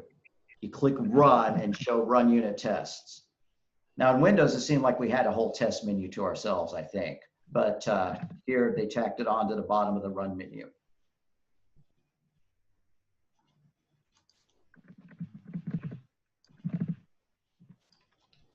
Okay, so now here's the steps for the Windows users, but I've already done that. If you get this error and it says no public classes were found, then you're going to have to go back in. And that would be one reason why get value did not show up in your test, is if it was not public, but I am sure that it was. If I run Control F5 to run the program, it won't close the console. That is correct. And why is that? It's because when I choose Control F5, it is running it without debugging, which is fine usually, right? And so if I was a keyboard, if I hadn't been insistent on just clicking the green button, that would be the correct way to do it without modifying my code with the console read line. So you're absolutely correct. Is it probably because maybe I changed the spacing in the methods so it didn't recognize get value? Like that might have been a reason, but I don't know. I don't know. If you want to snap a picture of your screen and text it to me of your get Oh, value I method. heard the method, Yeah. but I mean, it's not a big deal because like, I'm able to easily add in the function. So Okay, the did other it day- actually work when you added it? Good. Yeah, Okay. it said both failed. I'm modifying my test case right now, but it recognized the constructor test case, but it didn't recognize that there was a get value function for some reason. So is I it don't know why. completely failing when you type in the get value test? Oh no, everything's working. It just Okay. didn't when I created the test, it automatically created a fraction test, but Right. didn't automatically value test. Okay, that But is interesting, and I'm not sure why. So yeah, Yeah, your theories are as valid as mine, and more so because I don't have one. yeah. I mean, it's not a big deal at the end of the day. Okay, so I'm going to type in my fraction test.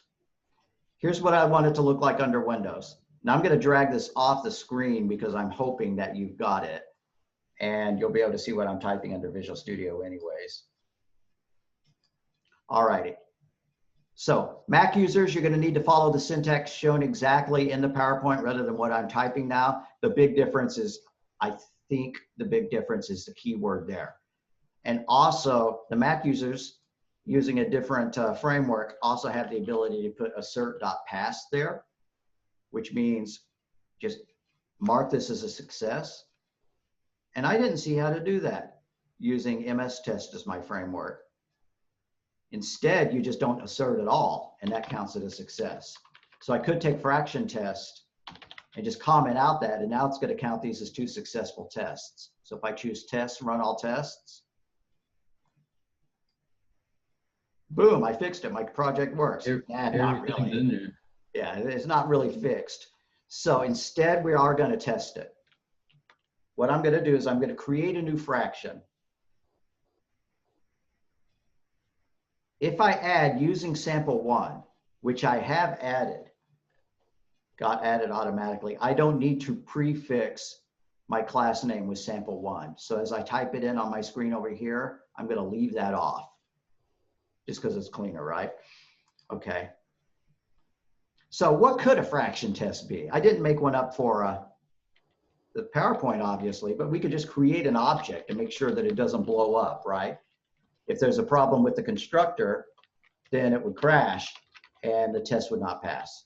Okay, we don't even need to do anything else. That's good enough to test the fraction class. Is it really? We might chain a whole bunch of tests together here, right? You Fraction could class change it to test 2 might and be a whole 4. bunch, but that's enough for now. Yes, sir, pardon? You could change it to let's say 2 over 2. Yeah. So let's test get value, and we'll try 2 over 2. That's a good idea so that we'll see multiple tests work. But first I'm going to type it in as given over here. Fraction F1 equals new fraction 1 comma 2. Create that.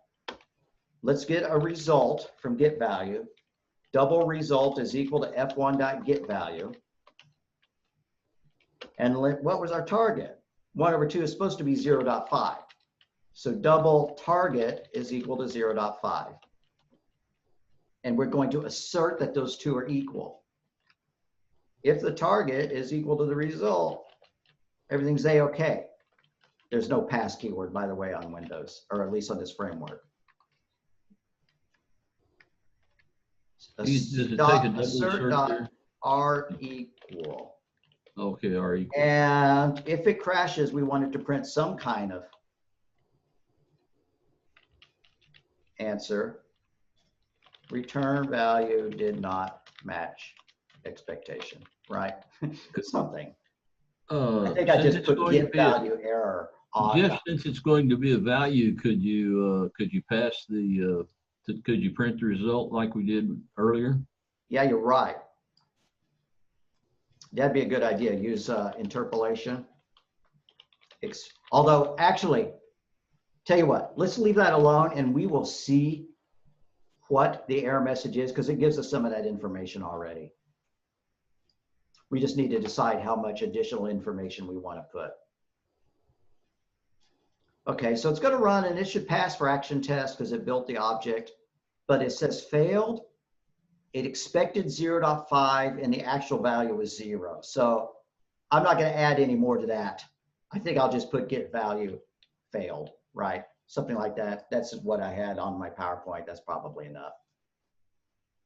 I don't know. Nothing wrong with being fancy. Okay. Expected result, curly brace. Let's put this on its own line so it's easy to read.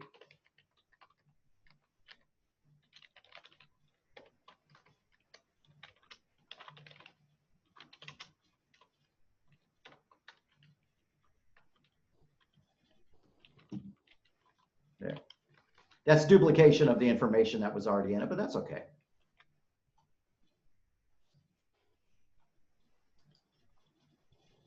Test it again. Came back with a 0, it looked like. It is. It's coming back with a 0 because it's actually doing integer division. And so 1 divided by 2 is 0.5, rounded down to 0, and that's what it returned, right? So it expected 0.5 and the actual was 0. And here's our string interpolation. It's just repeating that. So Yeah. I'm going to shorten that just to say get value error.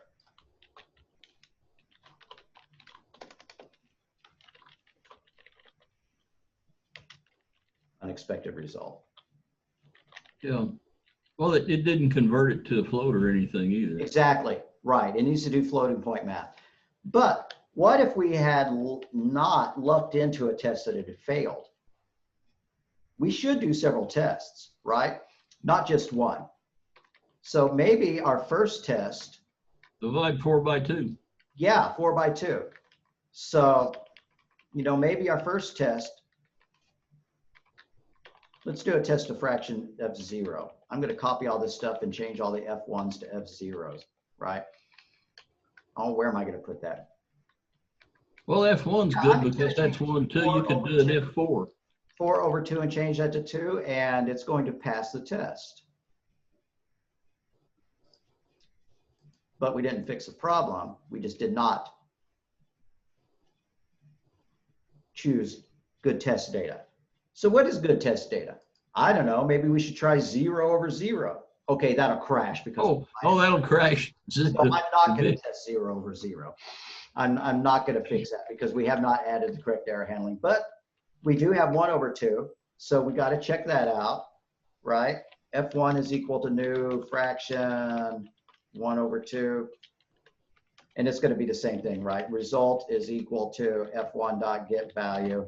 That was supposed to be a capital G. And then the target is equal to 0.5. And then we're going to just copy the assert. And we could put as many of these as we wanted to, right?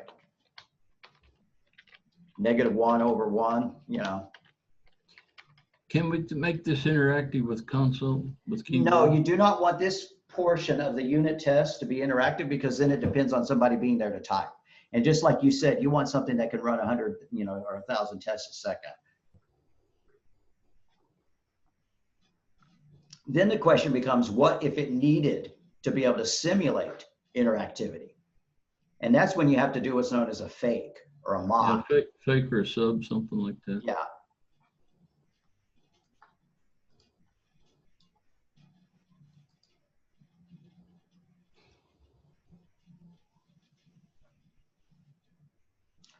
Okay, so it crashed when it expected 0.5 over 0. Notice that although I put a whole bunch of tests in the same one, once it failed here, like if we tried to do 1 over 0, expecting that to be 0, it's not going to even hit that test because this assert is going to cause this test to fail and it's not going to keep going. So Oh, we're really? not going to even see that failure. Hmm. So if that's the case, if you have too many different cases and you're worried that a failure in one might mask another failure, then you would want to create separate tests for each one. So I could do test of 0. That would be a different test. Why not? I'm just going to copy this test right here from here to here, and I'm going to create a new test method.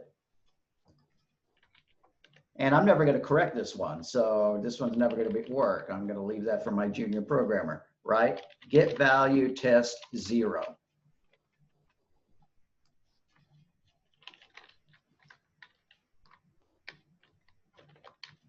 I need to delete the extraneous stuff down here to the bottom, make sure the braces are matched. Okay. And then I just need to test to see if 0 over 0 is 0. Now that's stupid, right? But anyways, okay. Could be so- one, right? Yeah. You'd think. Yeah, all right. So it definitely is going to fail this test. So you saw what I did when I wanted to create a brand new test? I just copied the old one and then changed the guts.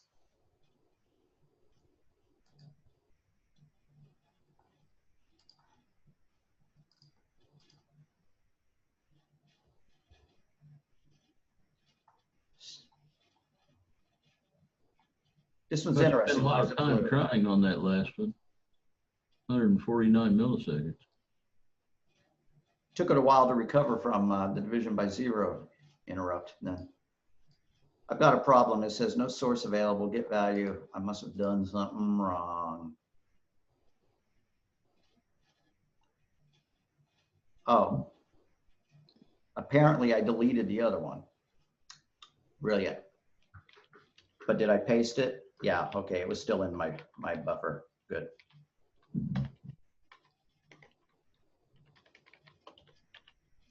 All right.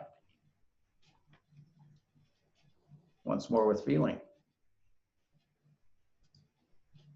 How do you get the output to appear in your command prompt, by the way? I mean, it's only appearing on the bottom, like IDE window for me. It's not a big deal, but I just wonder how you've managed to change that. Okay, please repeat the question. I'm sorry. Yeah, so my output's appearing on the bottom of the window. How did you get to appear in your command prompt? Good question. All right. So by command prompt, do you mean this here? This test CMD, explorer? yeah. What you might be able to do is find view test explorer, and wherever it's showing up, drag it out. Oh no, I don't mean that. I mean like the actual like input or output of the program. Yeah, like usually it appear there, but for you it's appearing on your command prompt. When Oh, you I run don't your- know why. I don't know why it would be appearing down there for you. Oh, it is appearing down there for me, but I was wondering how you got it to appear on your command prompt there. So that's what I mean. Are you a Mac user? Oh, Windows. Windows? Okay, no, I don't know why. Because it's supposed to pop it up in its own console. And so the fact that it's not for you, I don't know why. Very good Interesting. question. That's fascinating because I hadn't seen that. I wish it did do. I wish mine did what yours is doing. Oh, maybe I know Oh, why. wait, I don't- Oh, I know not- why. I know why. I'm so sorry. It's because I keep accidentally clicking the start button. Oh, Click the okay. start button, you'll do that. So every time I do a test, I accidentally click on start first. That would be why. Okay. So does that mean that when I do the test, it is displaying output down here? If I do view output, what do I see? Just Oh, that. well, yeah. No, I clicked start and it didn't print on the console. It gave me an error with some debugging thing. You might want to snap a picture of the error and text it to me then. Just grab Okay. your phone and do that. I can do that. All right. So it failed to get value test 0, and honestly, I'm not going to fix it, but I would like the other one. Get value succeeded. I thought that that was the one that wasn't going to succeed. I thought that was the one where we were checking for 1.5 and it wound up not being 1.5. So I'm going to go and look at that. There's 30 Oh, that's because I changed it to 1/2. This is an old copy of it then. Oh, well. 1/2 is supposed to be 0.5. Let's go and actually fix that. And we just have to do a little bit of casting or a little bit of conversion to make sure it's doing floating point math. See there, I did it again. I clicked the start button rather than click test. Now get value is going to fail because did not return 0.5. We're going to go fix that. When you're trying to move around in the code, you ought to be able to right click on a method and say go to definition, and it'll zip right over there. And the problem is that these operators need to be converted to double, at least one of them. That's enough, but there's nothing wrong with converting both of them to double so that it won't do int math. You divide an int by an int, it produces an int. And so that's why that 0.5 is not working. So by converting these to doubles, and I'm interested why you have faded it down, the cast is redundant, show potential fixes, remove unnecessary cast. Okay, it only wanted one of them, fine. Visual Studio, if that's how you want me to do it, that's fine. As long as one of them is converted to a double, then it's not doing int divided by int, and we will get the right answer now. You can't just double R and. It is a double. No, you already doubled R. I said, but wouldn't the double handle the other two? Everything before the equal sign happens first. So it's like this didn't even exist. Okay, so you'd have to do it the other way around. Exactly. You have to convert it to a double first, because right now it's just storing an int. It's storing a 0 in R even before it returns it. Before it returns. Yeah, yeah. 0 out of 2 passing. It's telling me that it failed 2 times. If I click on that, it tells me that it failed on get value test and get value test 0. And it's amazing that it took 1/10 of a second to run that, but whatever. It's still faster than running it by hand and typing in numbers.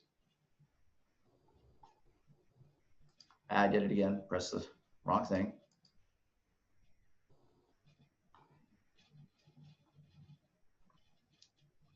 All right, so Noah asked, did I specify console app? Was that a question for, all right, yeah.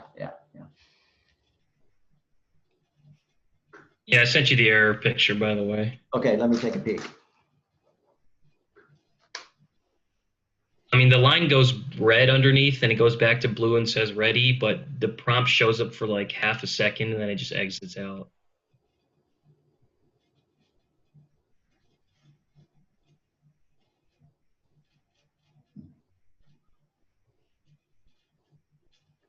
I see the output down there. But Skip loading symbols. Symbols loading.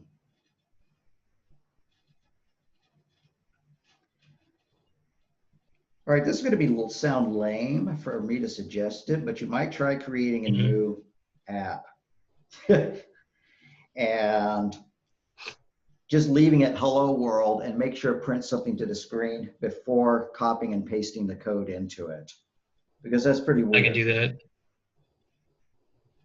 Yeah, no, it's just saying that the module is optimized and the debugger option just my code is enabled.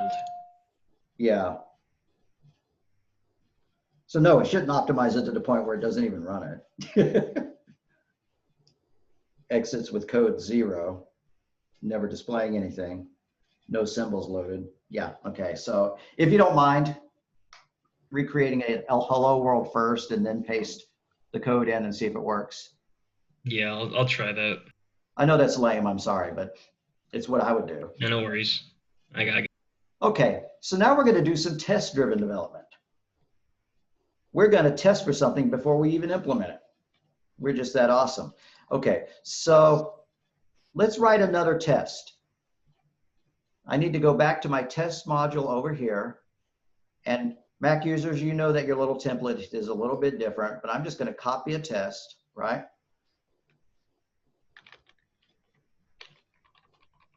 And so I want to test a function called GCD, greatest common denominator, or GCF for greatest common factor. So this is going to be a GCF test. We don't have a GCF function method, but we will. All right, so We do have GCD though. Yeah, we will add this. So our result is the fraction dot GCF. Please give me the GCF of 6 and 3. And so our target, of course, is 3, because the greatest common factor of both of those is 3. And then we need to have our assert. So I'm just going to go and copy this assert. Assert R equal, this is no longer get value error, this is a GCF error, fraction.GCF. Notice that I did not create a fraction object before I called greatest common factor. That tells me about how I'm going to write the GCF function. It's going to be static. That's all it's going to be. And too bad I can't spell fraction correctly. All right.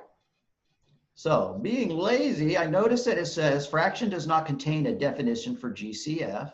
Show potential fixes. I can let the IDE create that method for me. Now I can run the test. Obviously, it's going to fail. It's not a successfully implemented method.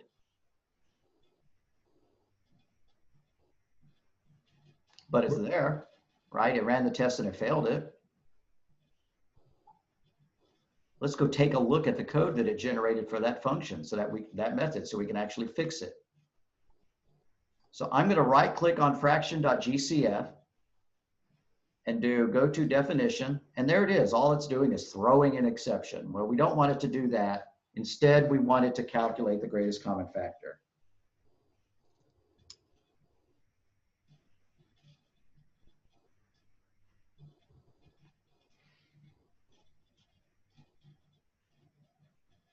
Now, there's something like Euclid's theorem or something like that, which is an algorithm for calculating greatest common factor. I think I remember it. So I'm just going to go ahead and try to write it by hand, because it's fun for us to do things by hand. All right, so we need two variables, x and y.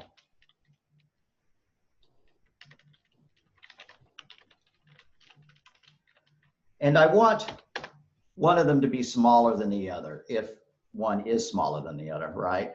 So that I have an expected order. So I'm going to say that I want V1 to be smaller. So if V1 is, I'm sure that there's a math.max function, something of that. Well, that's standard. Yeah, there is. Okay. So I'm going to say that x is equal to the math.max of V1 or V2, except I really wanted that to be minimum. I want x to be the smaller number. And then I want y to be math.min, the max of V1, V2. And the reason I want that is so that I can write a loop that will check to see if it's evenly divisible by the other one. So we're going to start off with the factor just equal to 1. And then we're going to write a for loop. For factor, excuse me, for int value equals 1 semicolon. I could probably start it off at 2. Value is less than the larger value, y. You know what, I probably didn't care whether it was larger or smaller. That probably was a mistake to worry, to fuss with. Value plus plus, and we just need to see if that value evenly divides into both factors, or if both factors, if both of those, if that's a factor of both values. So we're just going to modulus by that value and see if it works. If value, whoopsie, modulus, excuse me, if x mod 2, if x mod value equals 0 and y mod value equals 0, then it's a factor, right? So factor is equal to that value. Factor equals that value. You got that? Don't you have to store that somewhere now? Make sure it's the greatest. All right, I'm looking at Anirudh's comment here. The console exits within half a second. All right, did you add a read line to the bottom, or did you try running it with Control F or with debug, start without debugging, see if that behaves the same.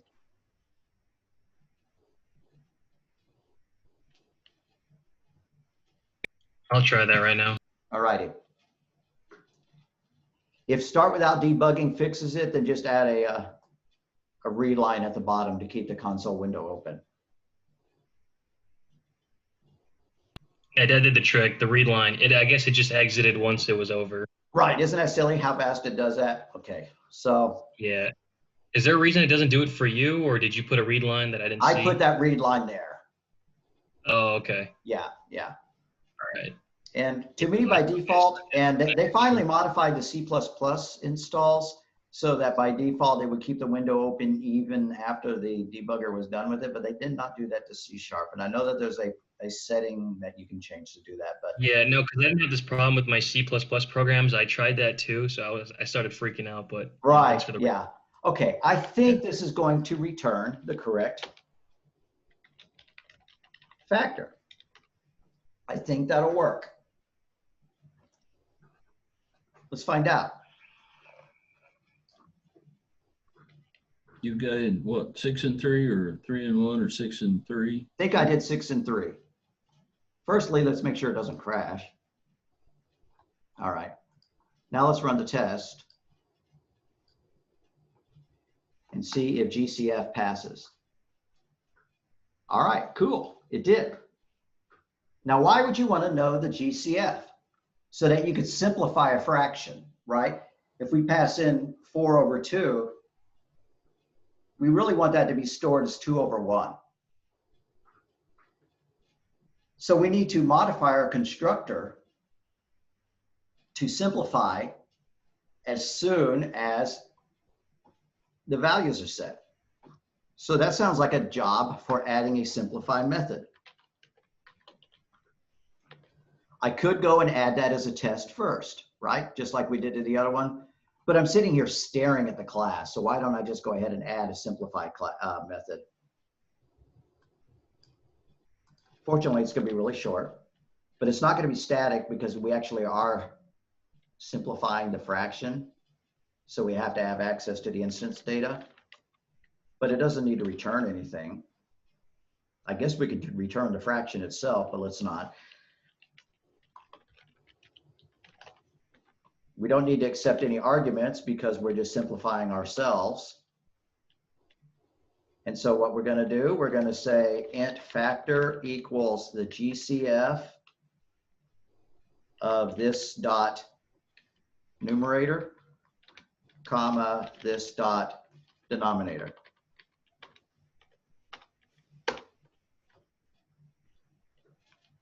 And then we're going to divide the numerator and the denominator by that value. I guess we could check to see if it was 1 and not do this, but that's too much trouble. So this numerator divide equal by the factor.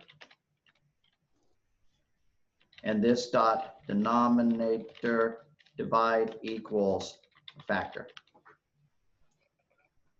Now, how are we going to check to see if this works?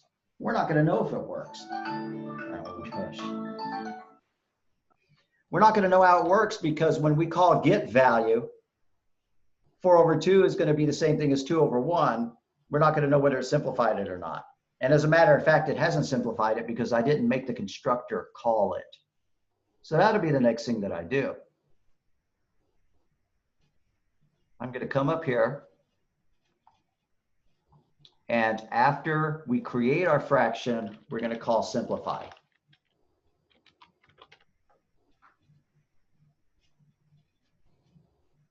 We have made enough changes to this class that I kind of feel like making a text file out of it and sending it to y'all. So uno momento.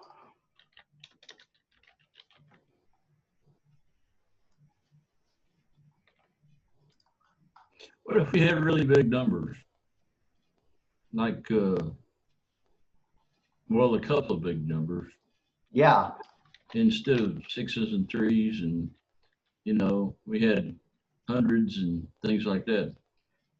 Well, fortunately, for loops would iterate so fast that unless those were astronomically large, Yeah, you know, when they're calculating pi and they're using those Oh, equation pi. algorithms No. that require Irrational huge things numbers. don't count. Yeah, Yeah.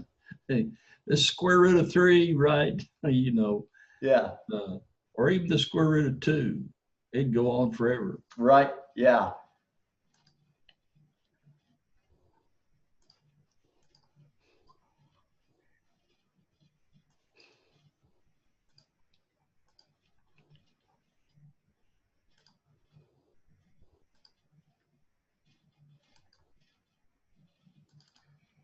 All right, if anybody wants it, the source code of my module as it exists is there. Okay, so what's next? How do we test that? Well, we could make sure it doesn't ruin the fraction, right?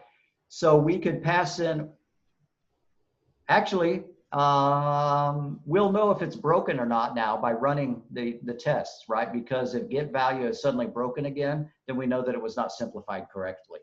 We don't know if it was simplified at all, but we will know if it's simplified incorrectly if it crashes. Well, it would return a 1. Will it return a 1?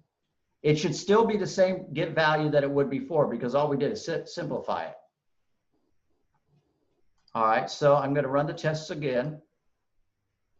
And as long as get value test succeeds, I'm going to assume that simplified was not cancerous. It did not completely blow up, but I don't know that it worked. And how am I going to check to see if it worked? I want to be able to do something like this. In my tests, I want to be able to, I'm just going to copy a test method and make a new one. And I want to create a fraction that's like 4/2. Let's call this one simplified test. 4/2, but then we're going to call simplify, right? F1 dot simplify, which we honestly don't need to do because it's already, right, simplified as soon as we create it, but I guess we could set the variables, right? F1 dot numerator equals, you know, let's force the issue.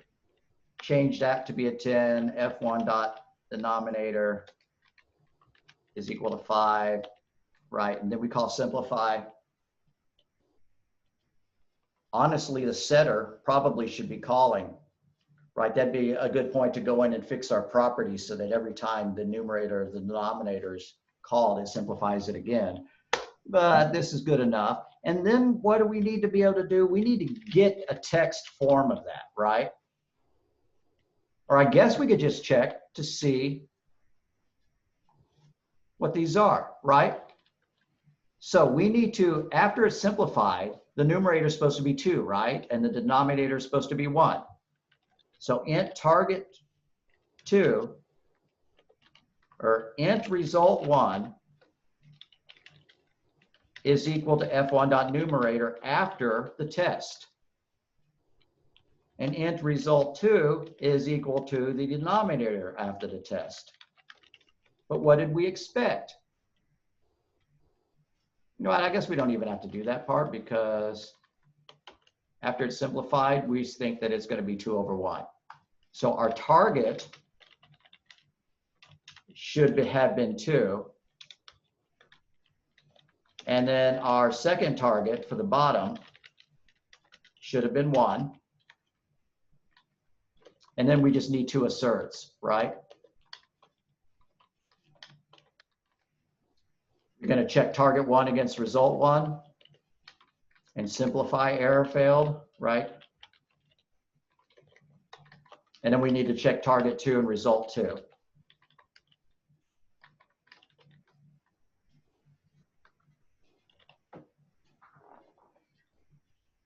I think that'll do it.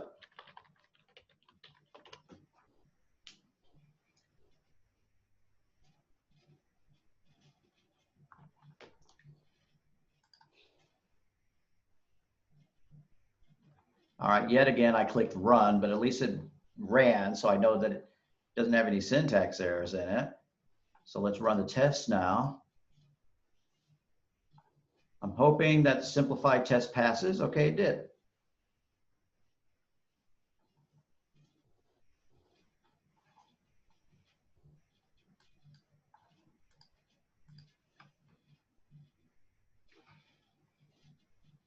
All right. Is anybody playing along? And if so, are you getting unit tests to work? Awesome. Let's see, Noah. Cool, Ian. Here's what I was thinking I was going to have to do to test it. I thought I was going to have to make a function that would convert that to a string. Excuse me, method, right? String result is equal to f1 dot, toString.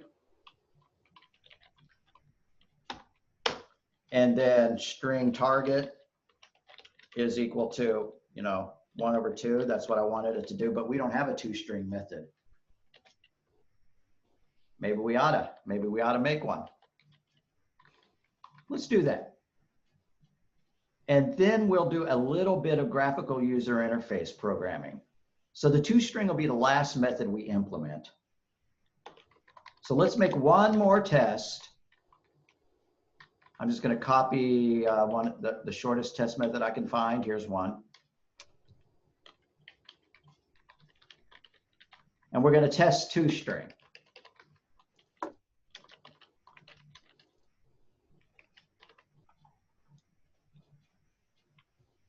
toString test. All right, so we create a fraction. Let's create something a little bit better than, let's do 2/4. And we want it to wind up being 1/2. Okay, so the result in this case is going to be a string. So string result equals f1 dot toString. Our target also needs to be a string, f1 dot toString. No, wait. Our target is just going to be 1/2. That's what I want my fraction to look like when I call toString. That is definitely not what it is going to equal, right? Because it's just inheriting toString. It's just inheriting toString from the object class. And so all toString is going to do right now is return the name of the class. If I went to my program here where there's a little bitty bit in main and then say, string s is equal to f1 dot toString and then CWS like that, it's not going to print out anything I like to see. It's going to just print the name of the class. So yes, sir, I think I was talking over somebody. No, that's fine. I thought we were going to get one. I'm not sure what would come out. Okay, so here's a question. In a C# fundamentals we watched, they use fact instead of test method. That would be a different framework. The Mac users are seeing one that just says test. I don't know which one uses fact, but we could find out, right? I think we used XUnit. XUnit does that? Yeah.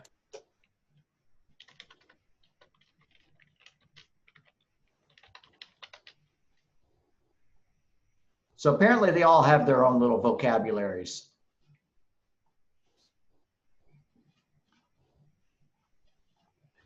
Let's see. Yeah, there you go. I hadn't seen that. I had not used XUnit. That's funny because I thought InUnit would have been a pretty close clone of XUnit, but see what I know. Yeah. All righty. So toString is not working. Well, I haven't tested it yet, right? But I mean, when I ran it, I know that it did not do that, but I want to see what the test says.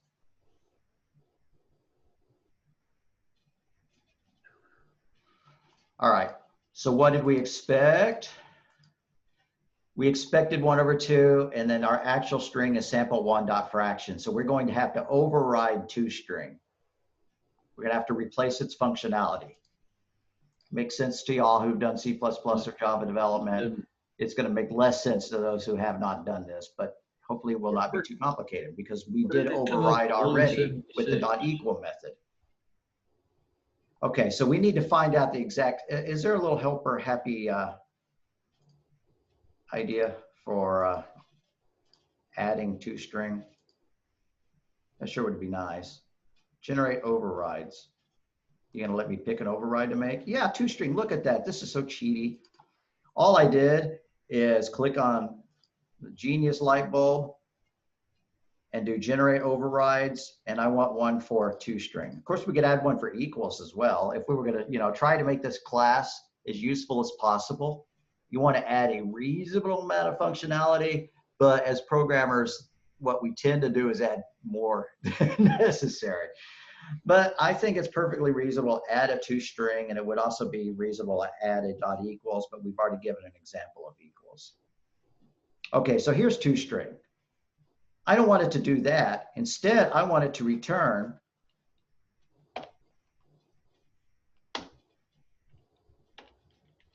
the numerator over the denominator.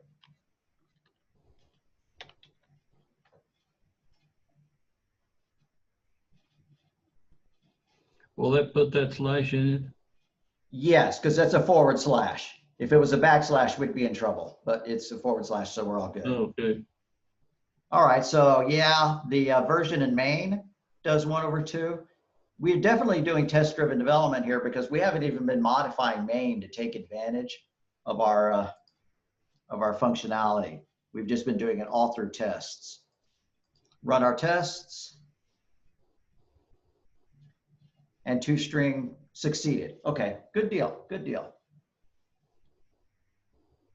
Hey, Jeffrey, I have a quick question. Yes, sir. Could we have created the fraction to be a struct inside the class program and have it do the same things it's doing right now?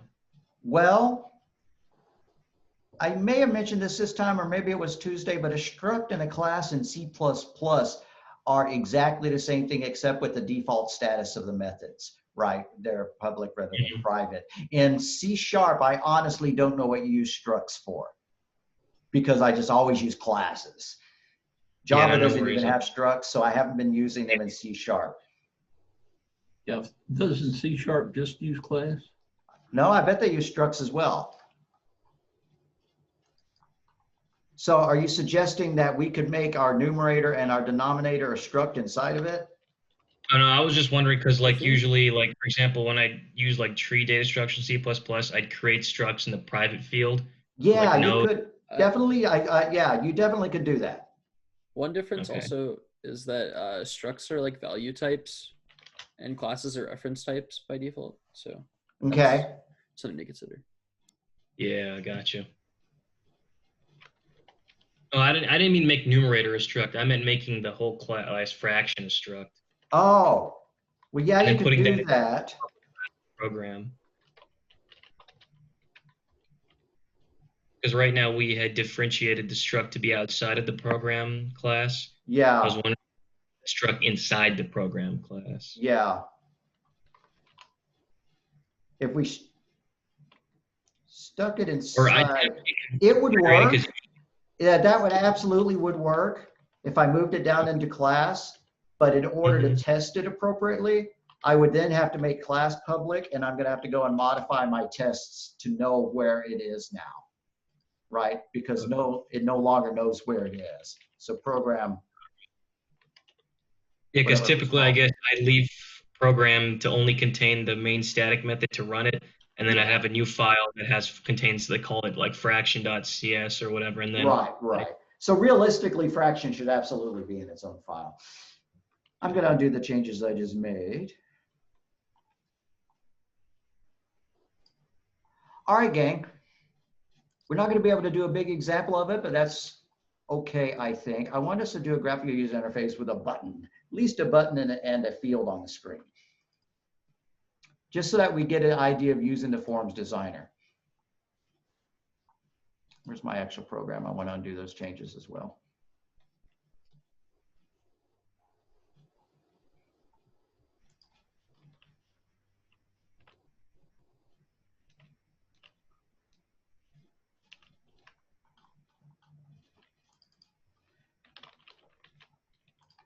Okay, so I'm going to make a new project.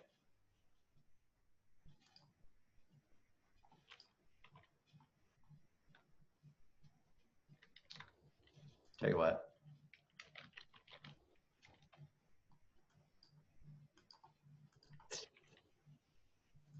Also, quick question. What's the point of using this dot numerator and this dot denominator? Because we don't have any other copycat variables, right? You're right. You're right. The only point is I find it convenient to be able to type this dot and then get the thing that, oh, yeah, great. Gotcha.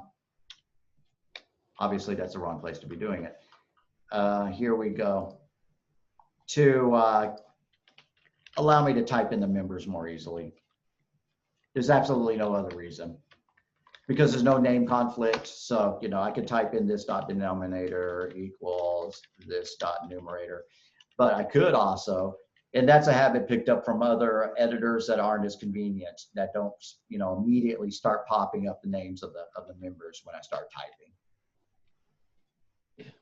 So I could go through and I could remove all of this references everywhere except for the fraction. And even then, since I didn't give these the same names, I could delete those as well. It would be a better practice to, you know, match these names. So very good point.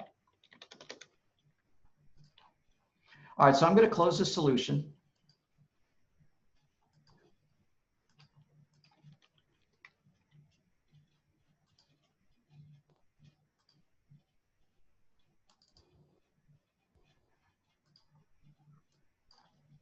And I'm going to make a new one. And I'm sorry, Mac users, I do not know how to do this on the Mac. So you're just going to have to sit and watch for a minute.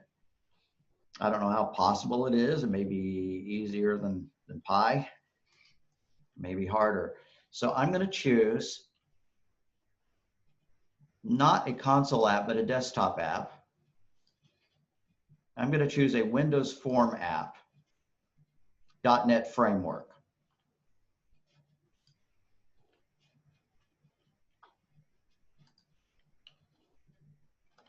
And I'm just going to call it, I don't know, adder, because it's going to add two numbers together.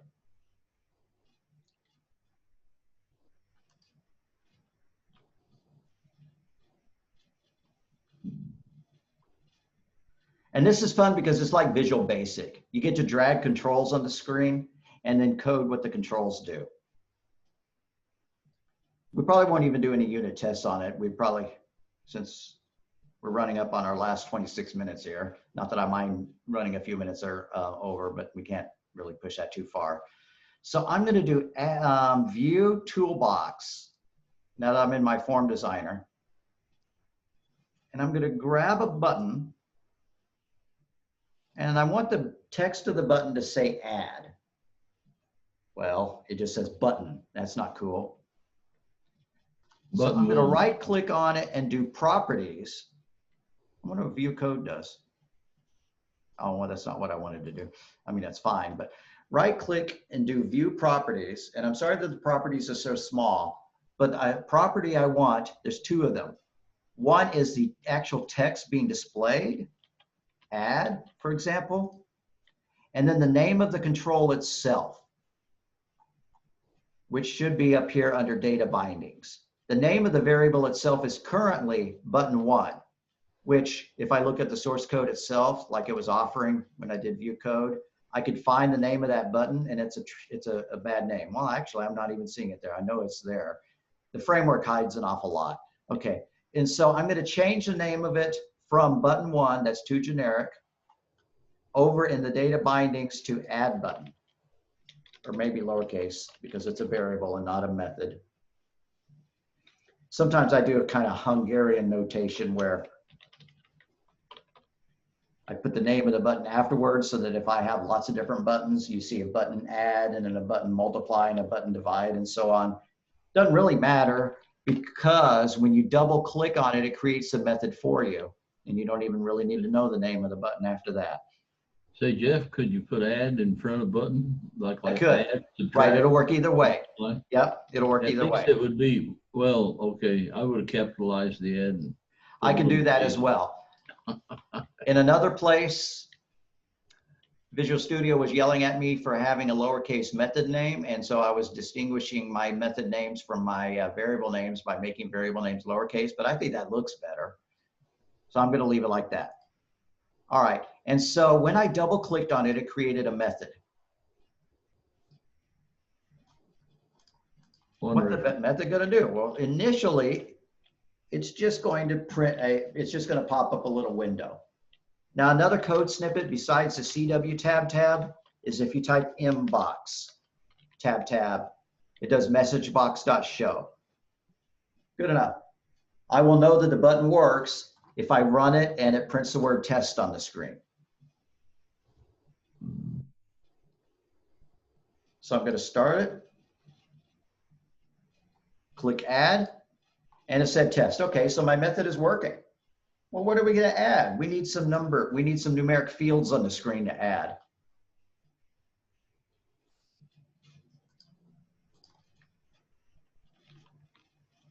I wish I could zoom in on this, guys, and I don't really know how to do that. So I'm sorry for the small print. Can you blow the button up some? No. I mean, yeah, I could drag the button and make it larger, but that doesn't help the fact that my properties are also tiny, right? But you could change the font if you want, right? You know, I could go and find the font in the properties. Right now it's an 8.5 font. I can make it a 16-point font or something like that. Yeah, that's good. Now we need 2 fields, right? So I need to drag 2 text boxes out. How did you add the button in again? I dragged it from the toolbox. So if you don't see the toolbox, do view toolbox. That'll show it. And then it was under common controls. Whoopsie, where'd you come from? Get lost. All right. And then I just grabbed it and I double clicked. But before I double clicked, I changed the text of it with the properties. Interesting. Yeah, because you're able to get your toolbox to like form nicely with the form. Mine is not doing that. It's just going over everything. Oh, I'm sorry. You might be able to grab the toolbox and drag it around until it docks appropriately. If that's the problem. Probably size it too. Yeah, the double lines come up. So yeah. Okay, so I'm going to add a text box. That's going to be the first number that gets added. I'm going to drag out another text box. That's going to be the second number that gets added. And I should add some labels, right? But I'm not gonna. And then I'm going to put the result here below it.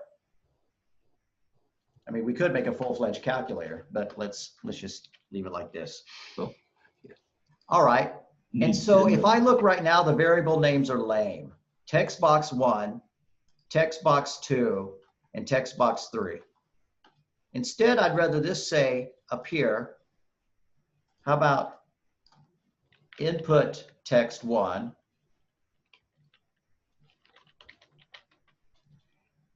how about I make this one say input text 2, and then this one's going to be result text 1, right? Or just result text. or total, whatever. And I could do the same thing. I could make their fonts larger if I wanted to. Right now, this font's tiny. I'm going to make the font larger to match the button. Click on him, find the font setting, change it to 16. Do that for the third one. We're good to go.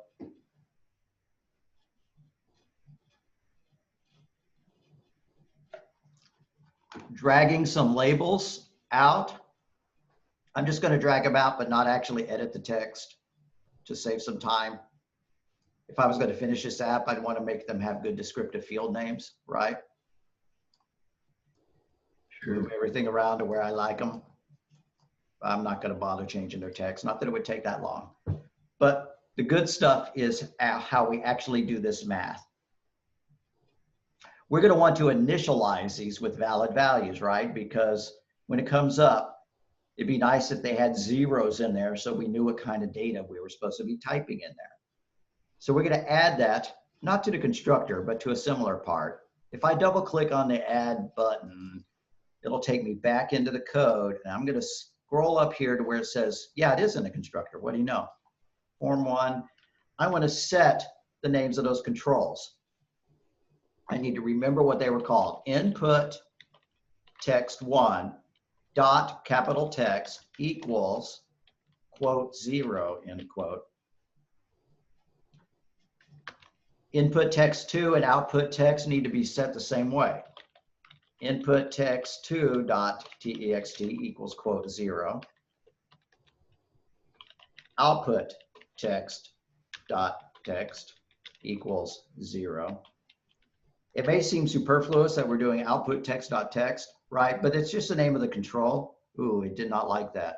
What is the name of that Oh, control? it needs a 1, output text 1. Is that what I called it? This dot out. No. What is it called? Label 3. Result. Okay. Result test. All right. So result text dot text equals 0. And we would like for that control to be read only, because we don't want them to be able to type in anything into the result. So we should be able to make it read only. I'm not going to pull my hair out if I can't figure out how to do it within 10 seconds, but we could disable it. We could say enabled equals false, and that would gray it out. But I want it to be non-editable. So I need to find out which setting makes it non-editable. Have a constant or whatever. Or Maybe it's just called read only. Yeah, read only. read only is equal to true. So when I run it now, it should initialize my 3 fields with zeros, and this one is read only, so I can't change it. Now, it doesn't do anything, right? You know, still just prints test, but we're more than half the way there.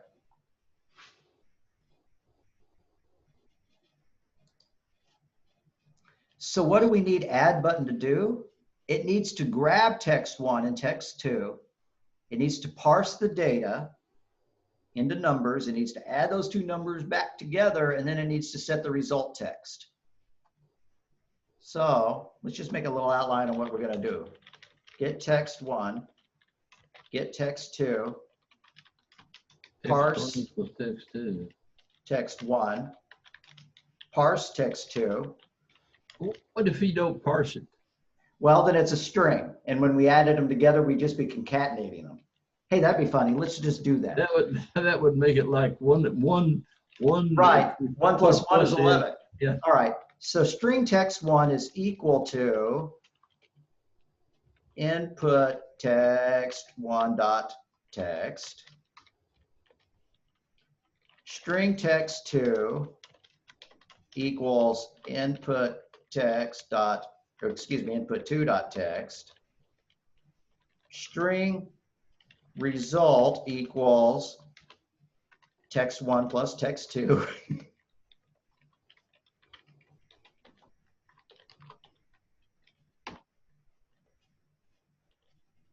And then we're going to set our result text property, right? Result text dot text is equal to that result we just calculated. Obviously, this is not really what we want, right? But this is just for fun, because it's actually some stuff we want. Yeah. 00. Put 56 back in there. Yeah. Or 66. Yeah. Anyways, that's not really what we want. We need to parse them and convert them to numbers. We could do it all in one step, which makes it a little bit silly, because if we do it all in one step, then we won't be able to do any error handling of note. But we could just say double dot parse text 1. Will you post these, by the way, when you're finished with all of them? Absolutely. Double dot parse text 2. But we need to convert all of that back to a number. They definitely didn't like And that. so why don't we make this our double result, right, is equal to all of that. And then our string S result, that could be D result for double. S result is equal to the text version of that, right? So D result dot to string, or why don't we skip that step and do result dot to string. This will work if they are valid numbers. We're not going to like the results if they are invalid numbers. We should use try parse, or we should use a try catch in order to handle invalid input. So 1 plus 2 is 3.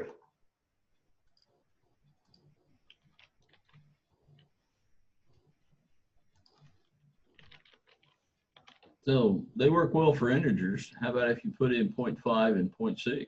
Yeah, let's give that a shot.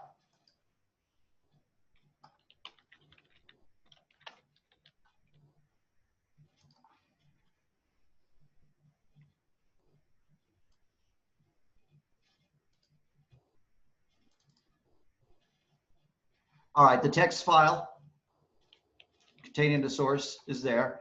So yeah, let's test it. Jeffrey, I got a quick question. Yes, sir.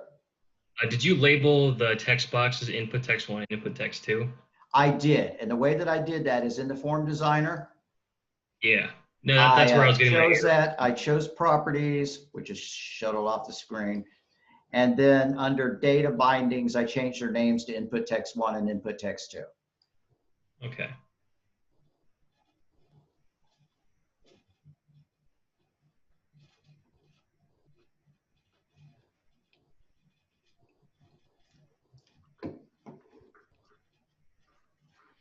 All right, the problem with adding unit tests is we don't have any methods of node, do we? We have a button handler, but it's not,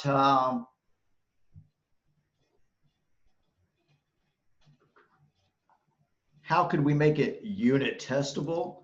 We could write a static function which took 2 pieces of text and added them together, right? Static or public static string add, and it took string text 1 comma string text 2, and it did all the stuff that we did down here, right? Double result equals double dot parse text 1 plus double dot parse text 2. And then return result dot to string. Again, this is just lousy error handling. And so now all this needs to look like is this. I'm going to edit this part to use that method. Don't need these comments anymore. String, sorry, Java habit. String result equals add input text 1 dot text comma input text 2 dot text, and then say input text result text dot text is equal to result, right? And now we have a method that we could actually test, right? Could we test this one as well? Well, yeah, we could try to create a sender object and some event args and hope that passing null into it would make it work or whatever. But it takes considerably more knowledge with the framework to test a GUI app than I have. And it's certainly doable, but it's just beyond what I know. You have to simulate the button pushes. Yeah, right? yeah, you have to be able to send events to it. Yeah. All right, so did we ever? We never did Yes. check floating point. Okay, cool. Well, Seems to be working. Now I'm going to type in something bad. oh, two decimals. Kablooey, it should have blown up, and it did. System And- format exception. Yeah. So we could put a try catch here inside of add to handle that, right? We could do this. Please try all of this stuff. But if we get an error, catch, don't need that word system in front of it. And let's just return the word error, right? Or format error, or bad data, invalid. Input error. Yeah, input error, I like that. Yeah, classic input error. We're not gonna tell them what's wrong, but it's input error.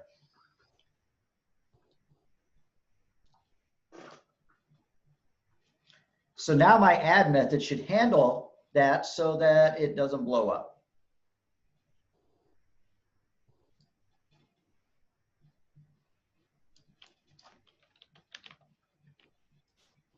One, We two, should three. stretch this out a little bit so that they can see it all, but Didn't even have to hit the second button. yeah. I want to do that. I want to stretch that out. Here we go.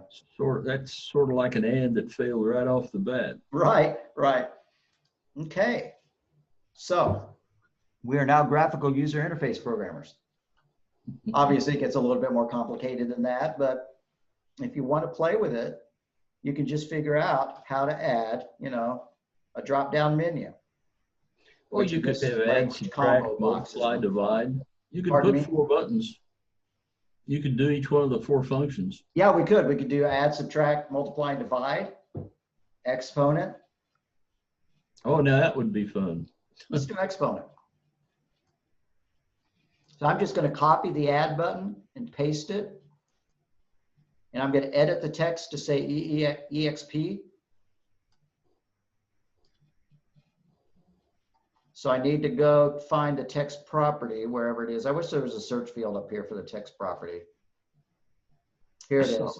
I The saw text the name is- a while ago. Currently add. Some editors let you right click it and change it from there, but oh well. Here it is. It's gonna Give it be an up X- arrow. Or a symbol up arrow. Yeah. And then under button, what is the button currently set to? Button 1, that's dumb. We called it the exponent button.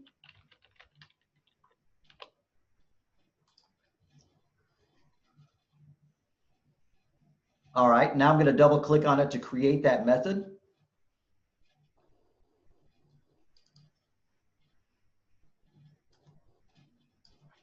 It's going to look an awful lot like the add button, except it's going to call a different function. It's not going to call add, it's going to call exp.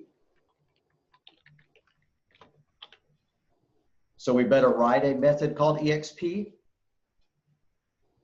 So I'm going to come up here and copy the add method. Make it say exp.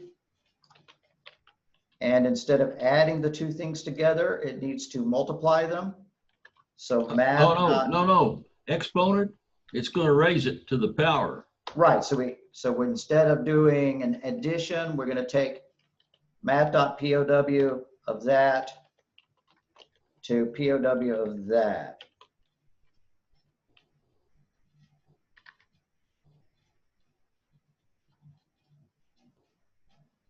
Yeah, true. It's declared but never used, but that's all right. I mean, I guess we could. What would happen if I did this? Is POW in the library? Yes, math.pow, it's one of the library functions. For some reason, most of these languages don't support, I can understand. Yeah. All right, so there we go. There were build errors. I was hoping it would be perfect. Oh, I can't do that because it's not an error. All right, return error dot, I was playing around anyways. Error dot message. I want to see the actual text of the message, which the user would not want to see. So I'm going to fix that just to say input error again. But for now, I want to see the text of it. All right, so if we try to raise 1 to the power of 2.2.2, input string was incorrect format. Okay, nah. So let's just return input error.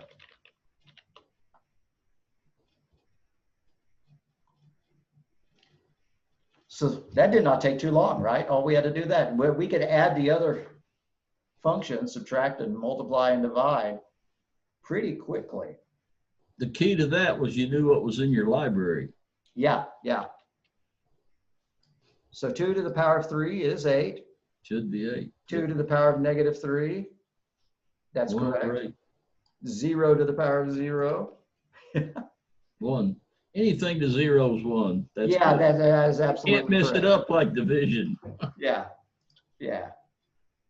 And I've seen the proof for that, but yeah, you just accept that. Anything to the power of 0 is I always call it by definition. right. Yeah. Okay, a few design patterns that help in designing a testable GUI application. WinForms tend to use Model View Presenter. Yeah, and WPF uses Model View View Model. Yeah, yeah. Yep. You have more experience with it than I do. That is cool.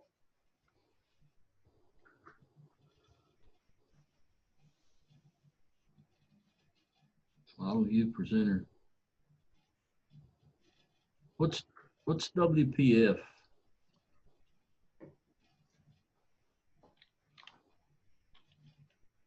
Windows presentation forms?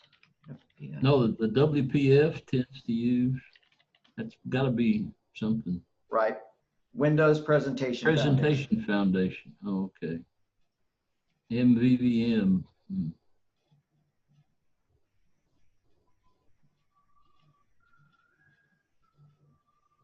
Yeah, and that came along right after I stopped doing full-time C++ development. So I need to learn it. Avalon. Wow. 3.0 and 2006. Interesting. Well, we're right at 4. We're right at 4. What else do we have? And Jeff is correct. When you're creating your GUI in Visual Studio's, WPF is definitely one of the choices you get.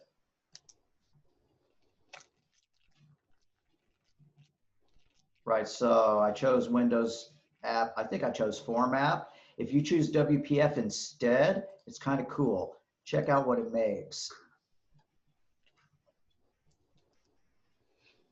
The editor, the form editor looks very similar, but it's creating XML down here.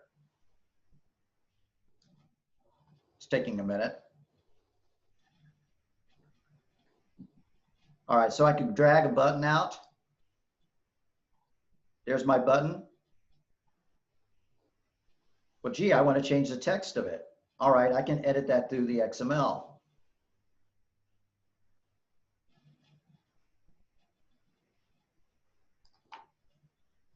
That's going to be my add button. Right, and so now it says add. How did it blow it up? I held the control key and scrolled up, which was not working in my Windows form, but it does in the WPF editor, which is nice. Wow, that's really a big button. Yeah.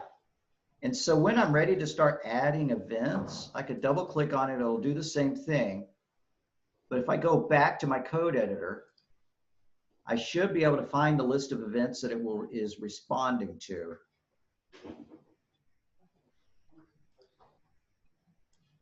I'm not seeing it, but I know it's here.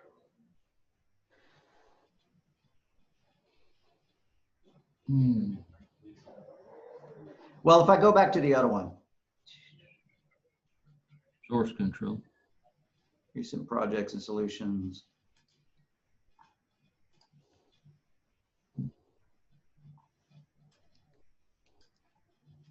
And then I check one of my buttons.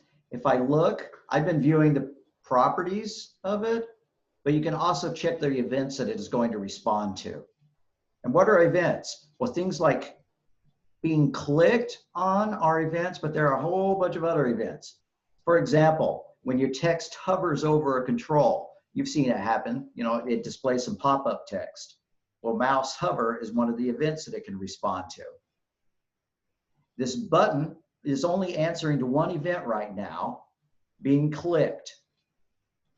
You could make it so that as you're typing into the form, it's not allowing you to type in characters, right? It's supposed to be numeric only input. So we could have our event checking to see as it gets changed, If they type in a number, then, excuse me, if they type in non-numeric input, just forbid it, right? If they type in Yeah. accidentally Like if you 2.8. typed in A or Right. B or C, yeah. Yeah, so they have text changed. That's one of the events you can add. And what if you add one by accident? You know, I double clicked on this and it made a method for text changed. It doesn't hurt anything, but say I want to get rid of it. I go to the events, I come over, find the text changed, and I just pick that and I back it up. Now it Oh. should be gone from my code. Instead of 1, 2, 3, you went 3, 2, 1, something like that. Yeah. All right, guys. Jeffrey, Pardon me? I have a good question. For the code, am I getting an error for like the button one click thing? Like I changed the name of the button to add button, but I guess I might not have changed the actual the event name. How do I do that?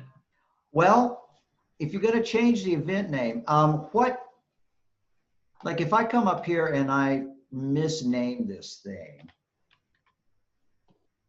then I can go back to the designer and boom, okay, great, I've totally Yeah, broken that's it. the error I was getting, which means even though I changed the name, that's why I changed it to like add button. So Yeah, like under the name is add button, and the text is add, but I don't know how to change like the actual like, event thing for code purposes. yeah, if you can get to the point where it'll load the form designer back, it's always an option to just remove the thing's event handler completely, right? And even delete the button and re-add it or whatever, so that you could change the variable name. But you But ought to also be able to come in and highlight the name of the method that you want and then rename it that way. And if you can find the control name, which I don't know why we can't find our control names, well, you could always force the issue just by saying, you know, add button, and then highlight that and right click and rename it to something else. That would probably work as well. you know, I'm just getting like errors for that button. I just wonder like how you fix that, or did you even get or did I change the name in the wrong place? You might have to show me, you might have to send me a picture of it. Grab your phone and text me a pic.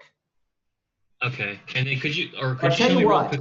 I'm going to stop Yeah. sharing my screen so that you can share your screen. That'll be more fun. Okay. All right, so Will all right, that gang, I think automatically we're pretty change? much done. screen? If you want to stop, then you can. I'm interested in hanging out until everybody's, you know, tired of hanging out. So I'm going to stop my screen share so that you can begin yours and so we can look at your code. And by the way, so you'll post these codes to, like the project folders on the website? In Canvas, yes. There's already Okay. a project awaiting for you. You don't have to work on it until tomorrow because we can do it in class. But if you want to look at it overnight, you know, Mhm. some of y'all will be able to get it done in 15 minutes. So, you know, you may want to look at it overnight, in which case I don't know what you're going to do tomorrow. But go ahead and take a look at it if you want. Yeah. No, I just wasn't able to complete all the code you wrote because I had problems I was figuring Right. out on my. Yeah, so I did upload the code, but obviously your framework, I mean, you know, anyways. So go ahead and share your screen if you can now. Mm-hmm. Jeffrey, Yes, sir. I'm going to go ahead and start off toward the house. All righty. So All righty. I'll see you tomorrow. I see we've got the door unlock. It's supposed to be on for tomorrow automatically. Okay, I hope so, because there's not going to be anybody else in the building but us. Well, last Friday I was lucky. Yeah. Or I guess we were both lucky. Okay. We'll see you tomorrow. See you tomorrow. You too. Thank you. Okay. Are you able to see my? Just a second. I'm saving my PowerPoint, so I'm not seeing yours. Oh, maybe I am. Just a second. Leave meeting. Okay, here's yours. All righty. So double click on the add button just to show me what happens when you do that. Yeah, so I mean, in my code, I'm like, I know I haven't All changed right, the and so button. then you have input.txt1 and input.txt2. Go back to your form designer now. But it's just this button, one click. I can't change it even though I've changed the name here to add Okay. button. Right, And I've like, yeah. right. So back out that, click on the lightning bolt over here. I wish you could see where I was pointing. Maybe I can go into annotate mode. The lightning bolt. Yeah, click on the lightning bolt to the, click the lightning bolt there and you'll see the name of the click method. You could just back it up, backspace over it completely. Or yeah, change it to be your new one. Okay. Okay, And then cool. I'm assuming here I want to change, I guess for these, I can. Yeah, so now or- click on the, Yeah, I could change the name, or there's no text in here, I suppose, but in here, so I just, what is it? We labeled it input yeah, it's text called the one. binding. So Oh, there's the So what name of should the I- variable, text box 1. Yeah, you actually had it on the screen.